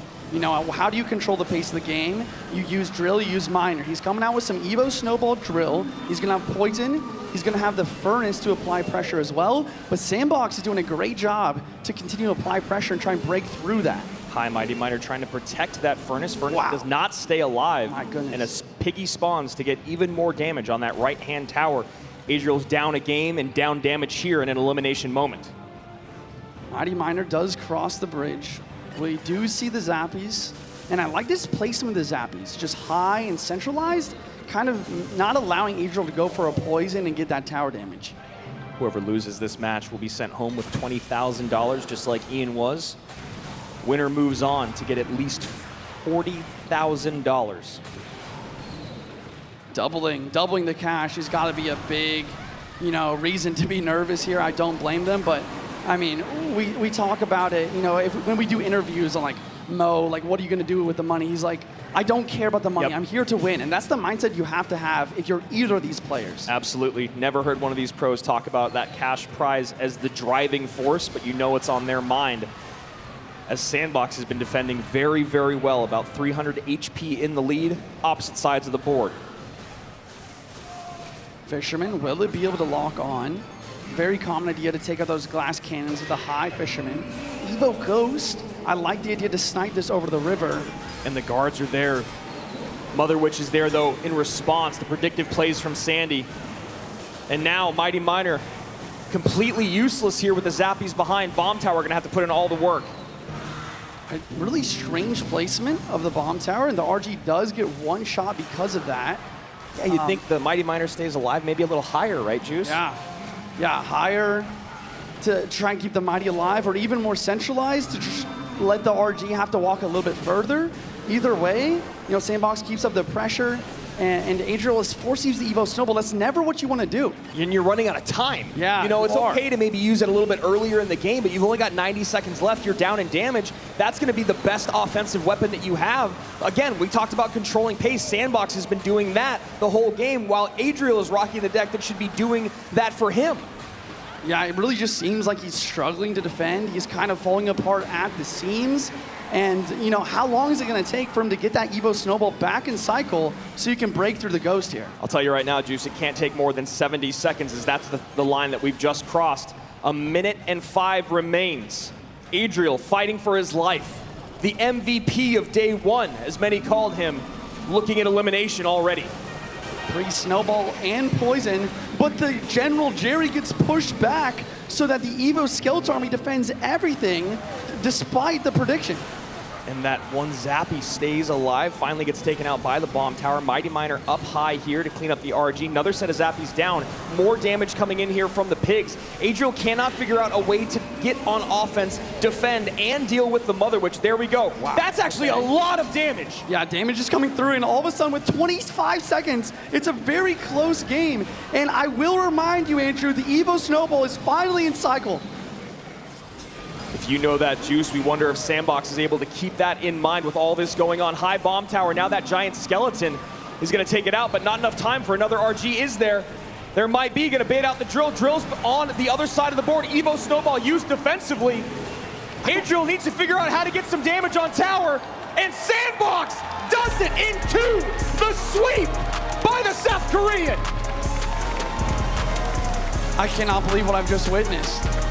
I cannot believe it. I think Adriel had it in the bag, if he uses that Evo Snowball on offense. I was waiting for that breakthrough moment with the Evo Snowball, and I think he had the elixir. I think he was playing too safe, and he overestimated how much damage his poison would do. Yeah, I don't know if he didn't think he could get back to Bomb Tower in time or not. Instead, decides to use his best offensive weapon. AC, let's talk to Sandy about the best day maybe in his career.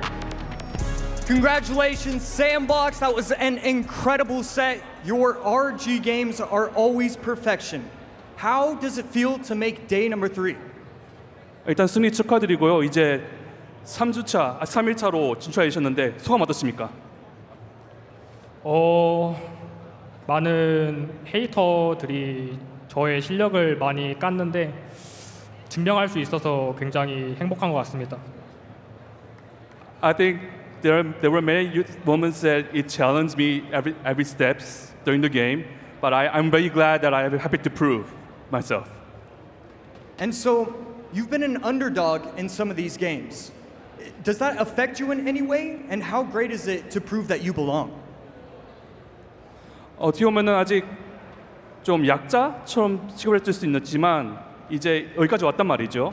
이제 왔는데 이거에 대한 이제 제가 당연히 여기 왔다 이런 느낌 드시는지 아니면 뭐 다른 느낌이 드시는지. 이번 연도 연습을 굉장히 많이 했기 때문에 당연한 결과라고 생각합니다. I think I practiced a lot this year, so I think I deserve to be here. He absolutely does. The best RG player in the world. Give it up one more time for Samba!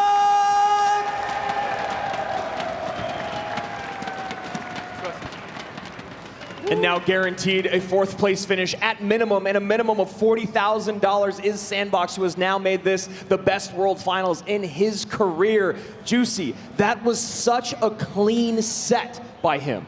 I know. He played so well. He capitalized on his opponent's mistakes. And I just agree with what he said at the end there. He does deserve to be here.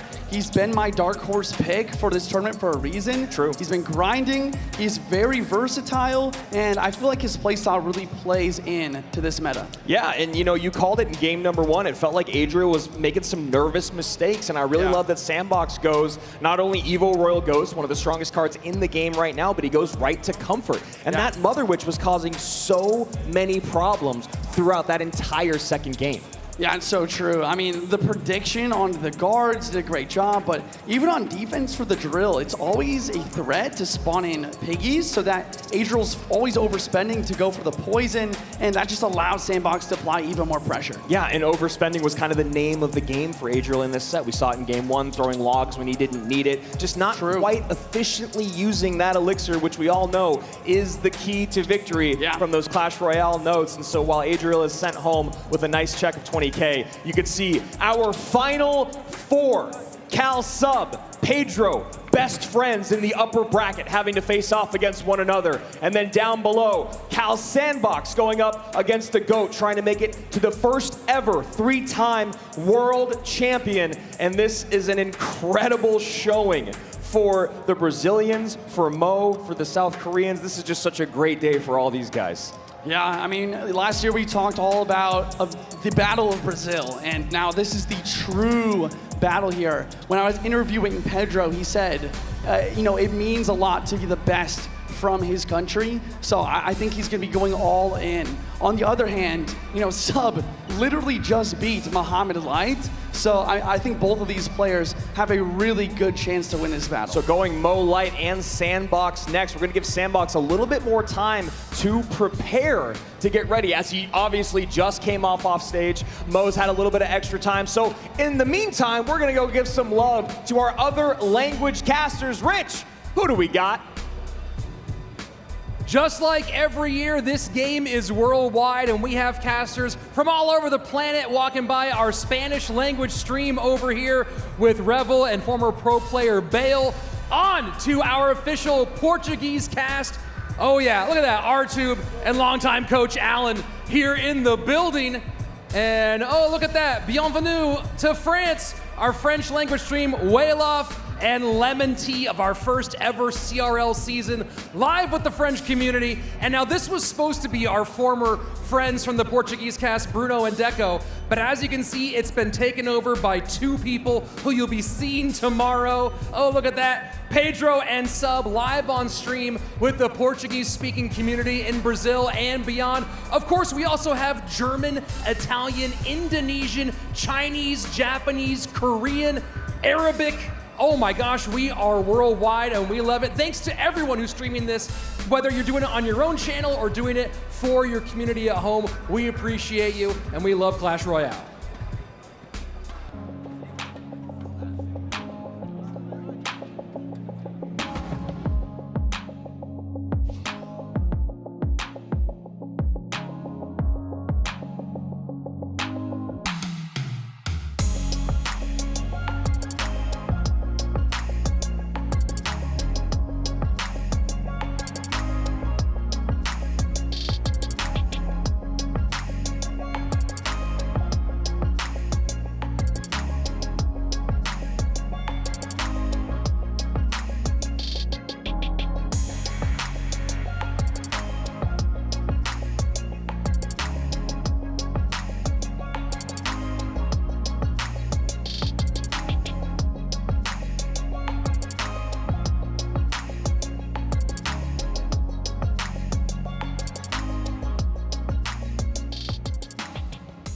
Hello everybody, I'm Andrew Guy and I'm here with Sandbox from South Korea, of course, a guy that doesn't really need much of an introduction, but you are part of the CAL organization. So you guys are the organization with the most representation here at the tournament with Sub and Pedro. What kind of prep have you done with them? And have the three of you guys worked together to get you prepared for World Finals?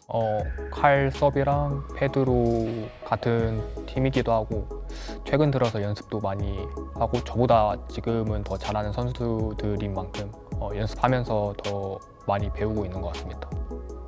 That's a great answer. That actually leads into my next question, which is, you know, since you are on such a strong team of strong players, what do you feel like you bring to the table as an individual and as a teammate? 2022년에 제가 월드 파이널에 이 팀에서 했지만 그 다음 년도 2023년, 2024년에 팀을 떠나면서 성적이 안 좋아졌. 그래서 다시 복귀해서 성적이 좋아져서 월드 파이널에 복귀할 수 있었던 것 같습니다. It's a very good answer. I like that. That's a good confidence. Since it has been a couple of years since you've been at World Finals, what do you think has changed from 23, 24 to now coming back in 2025?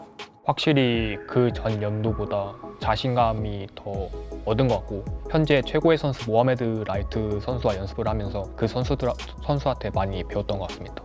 And you said that you wanted to face off against Mohamed Light in the finals. Sure. How come? 그와 붙게 되면 다른 선수들에 비해서 워낙 저보다 잘하는 선수이기 때문에 게임을 할 때 워낙 재밌기도 하고 그와 플레이하면 약간 웃음이 나는 것 같습니다. Yeah, to be the best, you got to beat the best. So is there anything that you'd like to say to the people supporting you back home? 응원해 주시는 만큼 기대에 보답해드리도록 하겠습니다. Well, good luck. 감사합니다 for the interview, and I'll see you. See you.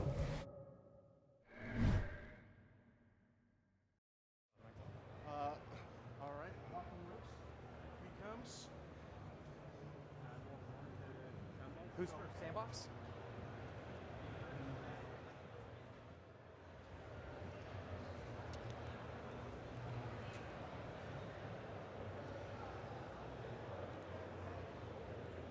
We're down to our final four. And these next two want to be the last three. First up, can his Cinderella story continue? Please welcome once again, Sandbox!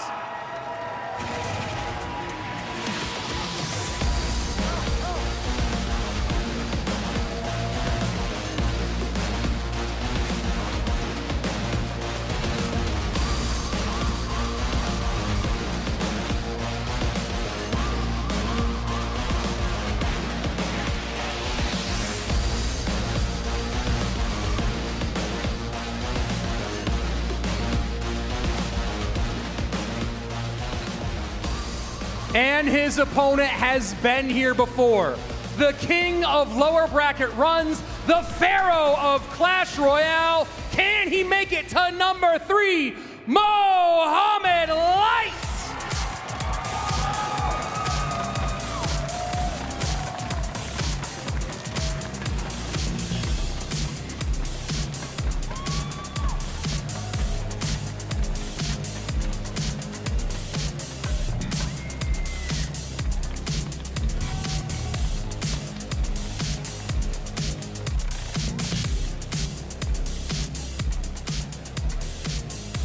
Out of the frying pan and into the fire. No rest for the wicked as Mo Light and Sandbox have to come right back out on stage after just fighting for their lives. AC, a lot's changed since yesterday when Sandbox fell 0-2 to Mohamed Light.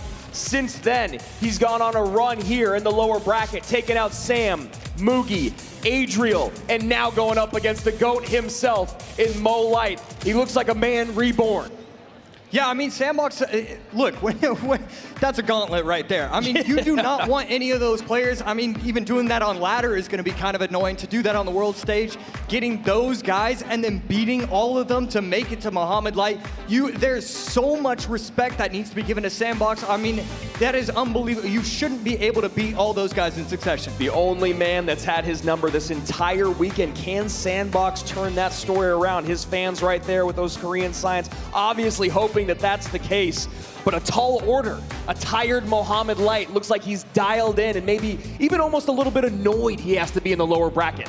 Yeah, I mean, Mohamed Light, you know, he's annoyed, but at the same time, it doesn't really matter to him. As long as he has a fighting chance, he's going to be able to throw all those haymakers. And I mean, this is going to be just such a phenomenal matchup. Sandbox, just absolutely on fire. Mohamed Light on the other side, just absolutely a beast. Yeah, I mean, and it's so difficult now to think about making decks against Mohamed Light. You know that he's going to be looking for RG, him and Alinar, after the dominance was there from Sandbox. Sandbox also ran the same deck that Mo Light created. Well, an off version. He dropped the E-Wiz, pulled in the Dark Goblin, I believe. Or no, the Skellies, I think is what it was instead. He had the Dark Goblin, yep. But here you see Mohamed Light, 85%, Sandbox 15%, but as we all know, Sandbox being the underdog hasn't affected him all weekend. The self-confidence, knowing that he can do it, the confidence that he gets from his coach, from his fans. He is on a roll right now, AC. What does he need to do? What do you do in this situation when you're going up against the greatest of all time, fighting for third place? Yeah, I mean, there's going to be a lot that you have to figure out right there. And I feel like he went way quicker than I would have. I would have taken all the time in the absolute world. But I mean, look, Sandbox is a brilliant player. I consider him either top 2, top 3 best RG players. I'd like to see RG in one of these games. Let's see what we said here in the caster's booth. Did any of us break away? Did Juicy break away? That's what I really want to know. AC going Mo Light. I went Mo Light. I'm assuming Rich might have switched it too. He also likes to, be the dark horse pick. We all did it. Okay. Well, Sandbox has done some incredible stuff over the last couple days. Doesn't seem to change our opinion or the audience's opinion. And I want to elaborate on something that you just said a second ago. He didn't take all the time. So, obviously we have a set time in between matches here, but when you have to go back-to-back matches, they're allowed a little bit extra time. Sandbox did not take all. Hey, big shout out there to some Supercellians and Donald there. A lot of love for those guys here representing Clash Royale for Supercell. Love to see them in the crowd. But Sandbox, as you said, he didn't take the fully allotted time that you're allowed between games when you go back-to-back. I love that level of confidence, just like you. Yes, I love it. So many players would have taken all the time in the world, but look, if you know you have 3, 4, 5 different decks, it feels like he knows that he's going in with 5 decks total. And it's like, these 5, I can beat whoever's in front of me. I'm going to try and use this in the correct way where I get the right matchup, but it doesn't matter. I'm Sandbox, I'm gonna beat whoever's in front of me. Well, let's see if he can pull off the biggest part of his run here. Can he complete the trifecta of world champions? Sandbox, Mo Light, lower bracket, 3rd, 4th place. Let's go. Fire Spirit gets the jump with the Goblin Stabs and towers down at 2485. A phenomenal, you take a look at the cards that are played. Goblin Barrel, Fire Spirit, Guards, Bar Barrel, he should be receiving no damage. Instead, he's receiving a lot of damage and a 200 HP lead and King Tower activation for Cal's Sandbox. Wallbreaker split in the back. Sandbox definitely going away from what he usually plays. Gets the vines in. Damage kind of done there. Would have loved a little bit more, but Mo doing a great job of You know, this is so funny. We actually had a conversation with Molite earlier today about how he is so good at knowing exactly where barrels are and the mind games that come with that. Sandbox already throwing to left, Mo there catching with a card instead of having to use his barb barrel. Yeah, pretty aggressive vines right there, but gets a lot of damage. Dark Goblin again going in with these incredibly aggressive vines. And look, what we're seeing in CRL is aggression is okay. You can be aggressive, and we're not really used to that from previous years. And Mo a little frustrated, you can see by the aggression that is being thrown his way, but the lack of counter push and the lack of elixir lead that you would hope to get when your opponent is that defensive. Mo's taking a lot of damage. He doesn't have anything to show for it at the moment. And the double barrel in, plus the wall breakers. And again, getting aggressive, and again, both hitting. Berserker going crazy on the right side. We can't even talk about that because the left side is down to 11-15. And you see kind of a gasp on Mo's face and a gasp from the crowd here. Just taking so much damage here as we tick in to the final minute of regulation. Aggressive Fire Spirit at the bridge baits out the Evo Tesla because he can't take more damage. I mean, this is just a new way to play this matchup. Here we go, Muhammad Light trying to reset. We're in double elixir, and that's going to be a very expensive play, but he's able to catch everything, the Dark Goblin and the cannon. Berserker needs to put damage in right now. Firecracker connects on top of tower 2, and that is a huge moment for Mo Light. Firecracker still alive, doesn't get a second shot on tower. 12:39, 11:15. Another Hog Rider comes in. This should be nice cleanup here for Sandbox. A bit of an overspend there by Mo. A great vines. Right there, Barb Barrel going to be able to perfectly predict, gets the Goblin Barrel cleaned up very nicely, and Sandbox still has the lead, but what was 1,500 is now down to 100. 12:39, 11:15, now getting into overtime. Sandbox thinking about keeping pressure up in the opposite lane. Berserker and Dark Goblin working down the right-hand side. Barrel goes left on the inside. Mo can see it from a mile away.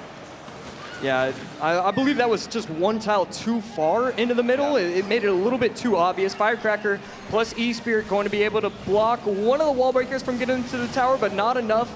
Evo Valk on defense, and now, after such a strong start, Muhammad Light takes the lead. Yeah, evening things up is Mo, and right back on offense. Gonna have to use the vines up high. Sandbox knows that's gonna line up the Firecracker. Now the Hog's gonna get on top of tower, and as quickly as Sandbox started this game, Muhammad Light finishes it.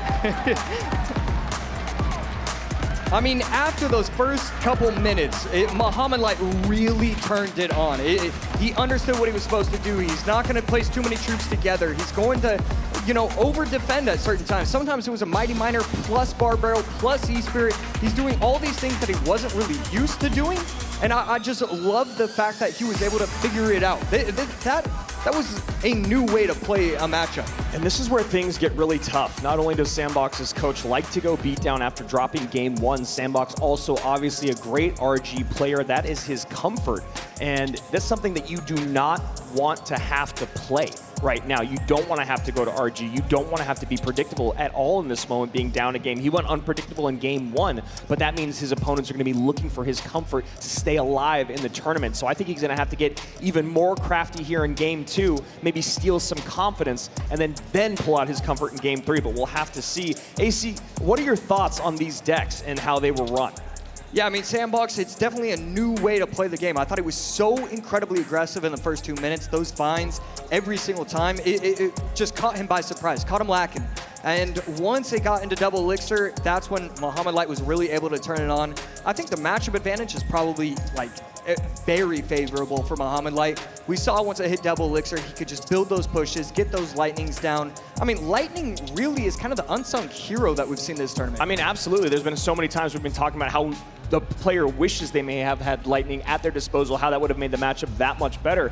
And Sandy running this deck that is very popular on ladder right now, but it's a little bit different. It has Evo Royal Ghost, it has Rascals. He decided to go Evo Valkyrie, maybe trying to save Evo Royal Ghost for later on in this lineup, not trying to burn all the best cards in game number 1. Again, I really enjoy that he went with going a bit unpredictable, and I love the aggression, but you imagine he's going to hold some pause now going into game number 2.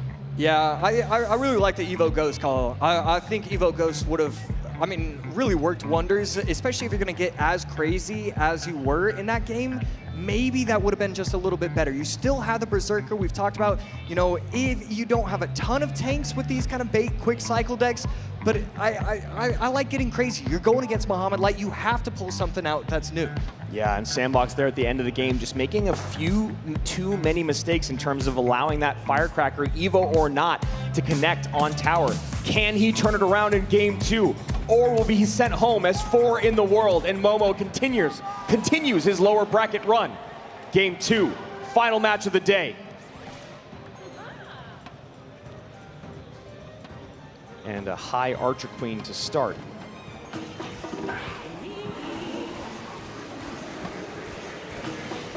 And the aggression doesn't stop in game 2 for Sandbox. Poison on Valk, poison on the Hut, Queen ability in, down just 1 elixir. Mo cycles a Snowball. Snowball forces out the Ice Spirit from Sandbox to protect the tower. Ice Spirit plus Miner not going to get any damage because of the brilliant Berserker placed just in time by Mohamed Light. And again, we're seeing Drill plus the Bomber forces out the Bar Barrel on defense on the Bomber. And the Ghost plus Skellies, that's going to be a little bit of damage. 1 little Goblin stab on top of the tower, getting it down to 28-52.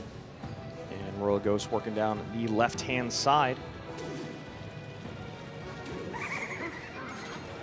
Can't catch it once again. Berserker to the right, Valk to the left. Yeah, very interesting for Sandbox to just go minor poison control here, thinking that he can outplay Mo in the micro. And he does have some good responses for the Drill, the Barrel, the Skellies, the Ice Spirit, the Royal Ghost, all going to be great ways to kind of keep it at bay. And of course, the Miner, always going to be hard to pick up, but some good responses for Mohamed Light. Bomber doesn't get the second shot, so it is going to force out another card in response. Berserker comes down. Sandbox going to try and clean that up nicely. And an interesting Goblin Hut, placing it as high as he did. I'm not sure how I feel about it. I think that's just another thing that I'm learning. I get it. You're trying to get a little bit aggressive and get some more value that you usually don't. So I like the play. I really do. Yeah, you're hoping that your Spear Goblins. And there it is. We talked about this play yesterday when AC and I were on, when Juicy and I were on broadcast. That's the play. You go Drill, you go Rocket, takes the Ghost out of play, and then you get the Evo Snowball in. I love that they just pulled that off after we talked about it yesterday. See Mohamed Light a little bit upset. One of the interactions not going his way. Most of the other ones doing so, though, and both towers very close to each other, but I mean, really, that's okay if you're Mohamed Light. The Drill plus the Rocket, that's an easy 1,200 HP worth of damage once it gets the triple elixir. And there we go, getting very aggressive. A lot of these Drill Rocket players wait a little bit longer, but he knows how good his defense is, and he's okay with doing it. 1670 down, and knows that the Bar Barrel or Skellies, anything that gives Rocket value is going to come down there with the Royal Ghost on the opposite side of the board. 21-13, 1670. Is the same lane the way to go for the rest of this bout for both these guys, AC? Yeah, I think you have to, but it really is close. I'm surprised that he went Archer Queen opposite lane, but I believe it's getting a lot of value. Should be able to get 2 swings on top of the tower, and we are going to see that. I mean, Sandbox putting in a lot of work, getting a lot of pressure on these towers. Really nice Ice Spirit just a moment ago from Mo, right as the Archer Queen popped her ability.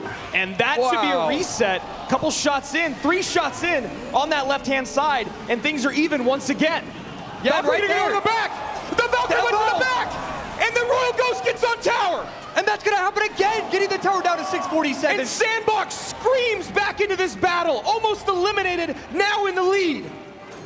Mohamed Light, it would have been better not to place a troop at that point, getting the tower down to 463. Evo Valk not understanding its priorities. And right there, Snowball gonna provide a little bit of value, but 1390, 463, this is looking like it's insurmountable. Nice pause there on the Skellies, making sure he doesn't give Mo too much value. Drill goes to the front, Hut's there, 8Q's there, Rocket comes in, Poison goes out. 50 seconds remain. This is a foot race, and Sandbox has the lead. Right there, Miner forces out the Snowball. It is going to activate King Tower. Very nice looking play, and technically there's still some sort of opportunity. That Hut being used now, knowing that his opponent is happy to rocket away, but he has the lead, is such an interesting way to defend. But it really paints Mo into a tough spot. And there you go. We're going to game 3. And the crowd rooting for the underdog. It is amazing the storylines that get created over these tournaments. And Sandbox, you know, he's always going to have his fans. There's a lot of people that love him before this tournament. He's one of the OGs. He's been here for a while. But it's so nice to see new fans recognize what they're seeing in front of them. And that's what we're seeing here. I mean, you earn fans when you pull off what he has done this weekend. And you can hear the cheers have gotten louder and louder and louder for him every next game that he shows up. And that was such a beautiful comfort. I mean, it looked like he was dead in the water. Yeah. And I was saying on broadcast, yeah, I wouldn't go opposite lane. Why would you do that? And oh, that's why, because you get to create so much pressure. I mean, it was the split lane pushes. You have the Archer Queen. I mean, the push was Archer Queen. That's all it was. Yep. And that was enough to just create havoc. You know, maybe in a normal situation or in some situations, it might be better to go in that same lane, but I think Sandbox was recognizing there was no way to to surpass what had been going on. It was unsurmountable. So what does he do? He starts going opposite lane, hoping that maybe in an interaction goes his way or Mo makes a mistake. And while it wasn't really quite a mistake, it was just a great miner to the back, great way for things to connect, and all of a sudden the Royal Ghost Evo, which is what we talked about in game one, he saved it, right? That bait deck that he ran in game number one usually has that Evo Ghost. He saves it for game two, which saves his game two. Yeah, I mean, it definitely was the play of the game to go the miner in the back, force the Evo Valve to go inside. I mean, that was perfection. That was a top 3 play because, I mean, everything that's on the line right there, and you're going to be able to pull that off, I mean, just beautiful. And the Evo Valk is going to be the perfect cleanup for everything that was coming down the lane, but it just needed to be a few tiles higher. Evo Royal Ghost on tower, Poison Rocket Race throughout, and I really liked, again, what Sandbox was doing. He goes, okay, you're going to drill, I'm going to play the Goblin Hut in front of the tower, so you're going to rock it, but no matter what, that snowball isn't going to be as impactful. The Evo snowball isn't going to do its job, so then I can defend cheaply throughout, whether it's, you know, in the Ice Spirit and then the late Skellies. Sandbox had a few times where he kind of waited for the very last second for Mo to respond. There was a moment earlier when he didn't hit the AQ ability and he baited out a Berserker. Yes. There at the very end, he didn't drop the Skellies. He waited for the snowball, then drops the Skellies. I love that even with this much going on, he's still able to take a breath, take a moment, and realize, I can't do play A, I can't do play B, I gotta do play Z to get past Mo. And that's exactly what happened in game number 2, but now here it is. Everything on the line, game 3 underway, Sandbox and Mohamed Light. Mohamed Light, the only former world champion left in the mix. The only person able to get that 3-time championship. Does it come to an end here? Does Sandbox make this the greatest run of his career? It already has been. Nice little Fire Spirit, going to be able to hop onto the Inferno Dragon and the Fisherman. And does he get any time? He doesn't, but this is an interesting interaction. Things getting a little ugly here for Mo. That Executioner is tanking the snowball, and that's gonna get on tower, and I think he still has a dash. He still has a dash. Right there, Boss Bandit chipping away at the tower. 3 shots, almost a 4th. Gets the tower down to 1657. Perfection of a start for Sandbox. How does he want to respond to the Inferno Dragon? You knew it was going to be a great response. Guards forcing out a 2 elixir log, so 1 elixir to stop that Inferno Dragon. And the Inferno just gets a little sizzle on that tower. 4 cards played for Sandbox, and the tower was already down to 1600. Guards come out as the 5th. He takes a lick of damage, 2976, 1657, working in the same lane. Wow. Heal Spirit in both decks. Wow. We're probably not going to see that for a while. Sandbox pretty low, though, and you see him shake his head because, I mean, this is a lot coming down the lane. These Heal Spirit decks, as funky as they are, they can put in work, especially with this Inferno Dragon. I think Mo just recognized Sandbox spent a little too much, and that is a perfect lightning, my goodness, but down a lot of elixir is Sandbox. Ticking to 8 is Mo, ticking to 4 is Sand. How does Mo want to punish? Yeah, luckily going into double elixir, so not the end of the world for Sandbox, but definitely not a good situation either. And both of these players just coming up with something new. Talk about that lightning being a lifesaver, Josh. That was such a great lightning time by Sandbox. to stop what would have been a tower-taking push. And the evil Royal Ghost gets kited over to the right-hand side, and I don't know if that's what Mo wanted. RG down, 6 Elixir to defend. Boss Bandit making work on the right-hand side still.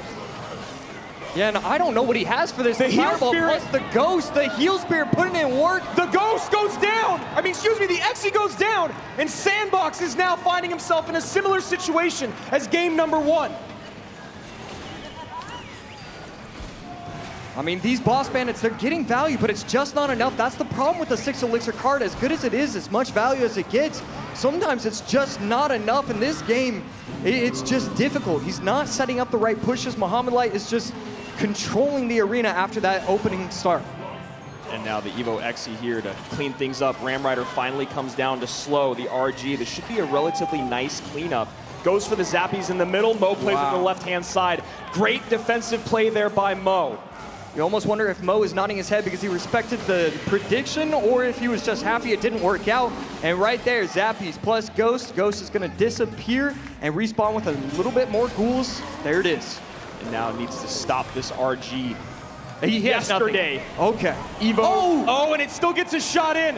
Fireball on the furnace. This is and looking this like should it's do over. It. This should do gets it. there. Mo Light stays alive, and Sandbox's dream run finally comes to an end from the GOAT. The fans on their feet, loving this moment. Respect on the stage between these two great competitors. And while Sandbox is probably happy about how today went, a bitter end to a wonderful run. Mo was tired earlier. Rich, tell me how he's feeling now. Mohamed, you're seemingly just addicted to the lower bracket, and you keep on running through here. Now, I saw something people didn't. After your loss in the previous round, you had a short conversation with your mom over on the side, who I know is your biggest supporter. Can you share with us any of what that conversation was like? Well, she just wanted to make sure that I eat something before the next game. And, well, she got me some chips, and I guess it helped. All right, let's give it up for Mo's mom. Come on. That's a good mom. That's a good mom. We all know. There she is. I want to ask you about Game 3 here, because you came out with this Royal Giant deck with the Inferno Dragon and Heal Spirit, and Sandbox got a little smile and nod. You didn't see it in the first opening seconds. What was behind that deck pick for Game 3? I shouldn't say this, right? Right? Should I say why I picked the deck? Okay, your coach is saying no, which makes me want to know. All right, I'll ask Alan later behind the deck. You've been here before so many times. Tomorrow is the World Championship, and you have your back against the wall. What do you do tonight to get ready to come out and try to go for championship number 3? I think the most important thing for me is to sleep well and eat well before the match, because before subs game I got some food, but this food was very bad, so I didn't eat it. So I was hungry, so I didn't play very well. So I'll make sure to be well fed. All right, well, you know he'll eat well because Mama Light will take care of him. Everybody, one more time, Mohamed Light.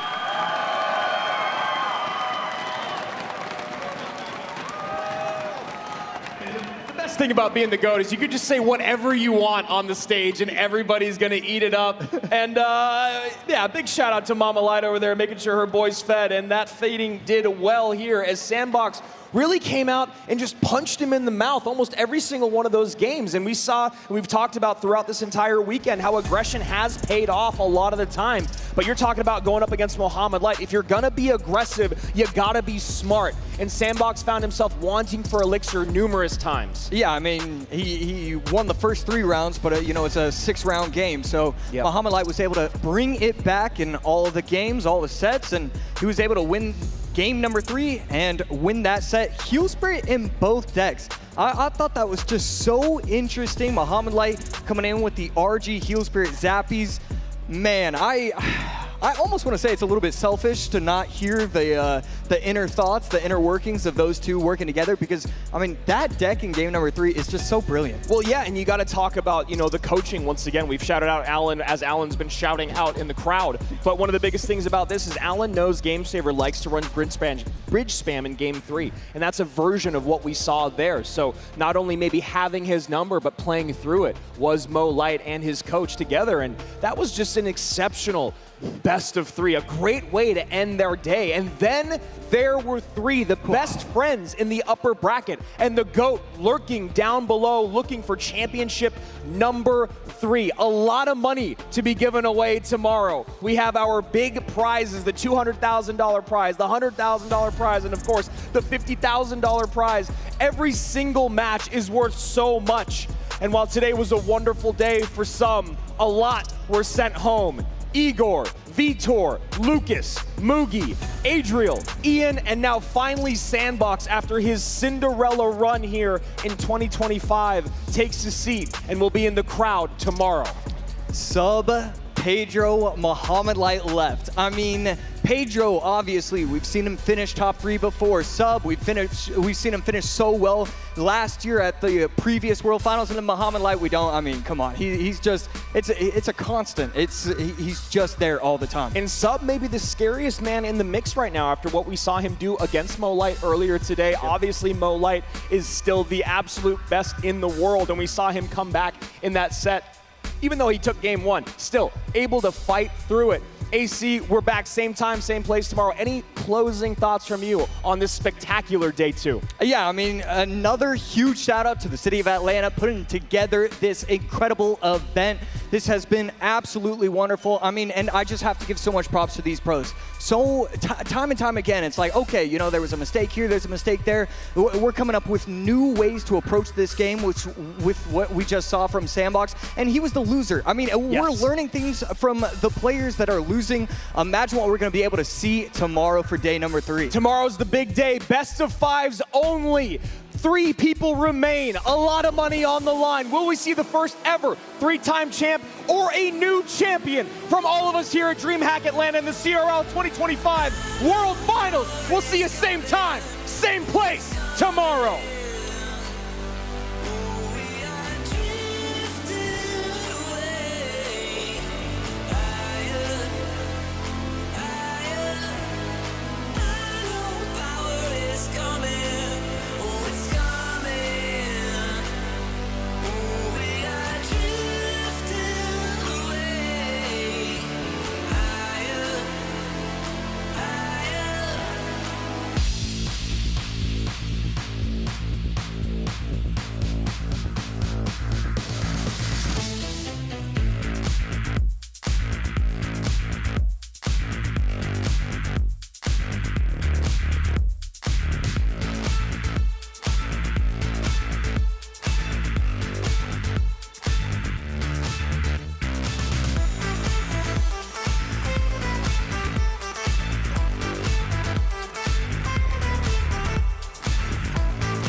It's Friday with my girls in line, lip gloss on and a little wine. I'm I'm telling the story of the night that I saw you. Textbook cool in a crowd of friends. I don't even know, I don't know your name.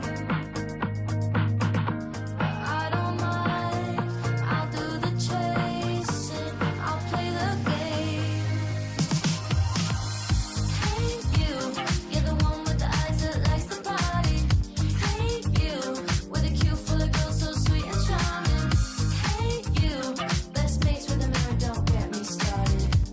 Don't get me started. Give me a number, or give me a sign. Hit send XX, no pictures, mine. I can tell you vain, you think you're fine. You're cute enough for me tonight. I can't even keep my plants alive, so you better watch out if you wanna survive. You better play nice, you better act fine, or we'll drop you, boy. That's right, bye-bye. I take a drink, I'm moving in. Fix a step for the power trip. I'm not gonna shut down, this is my playground. Textbook cool when I finally say I don't even know, I don't know your name. I don't mind, I'll do the chasing, I'll play the game. Hey you, you're the one with the eyes that likes the party. Hey you, with a queue full of girls so sweet and charming. Hey you, best mates with a mirror, don't get me started. Don't get me started. Give me a number, or give me a sign. Hit send XX, no pictures, mine. I can tell you vain, you think you're fine. You're cute enough for me tonight. I can't even keep my plants alive, so you better watch out if you wanna survive. You better play nice, you better act fine, or we'll drop you, boy. That's right, bye-bye. Give me a number, or give me a sign. Hit send XX, no pictures, mine. I can tell you vain, you think you're fine. You're cute enough for me tonight. I can't even keep my plants alive, so you better watch out if you wanna survive. You better play nice, you better act fine, or we'll drop you, boy. That's right, bye-bye. Hey you. I'm pushing the limit. I'm pushing the limit. I'll take it as far as I can go. So let's go. Whoa. I'm working overtime and I do it right. I never stop that grind, keep me up at night. You'll hear me coming from a mile away. I'm out here every day, I didn't come to play. No, I see you looking at me, I know what you're thinking. You see my phone is going off, it's always ringing. Cause everybody wants a piece of me. Everybody wants a piece of me. I'm always on the go, go, go. Never quiet and I'll make sure that you know, that I'm in control. I'm pushing the limit. I'm a boss, yeah, I'm fully in it. You can't take me out cause I'm on top and I'm making it loud. I'm pushing the limit. Make 'em fall in line by the minute. You can't take me out cause I'm on top and I'm making it loud. I'm pushing the limit. I'm pushing the limit. I'll take it as far as I can go. Now everyone knows my name, and they know that no one else is the same. Cause when I step foot in this place, everybody is doing it my way. I'll be a king and a queen, I'll be whatever I wanna be if you get in my way. Yeah, you got yourself an enemy, you wanna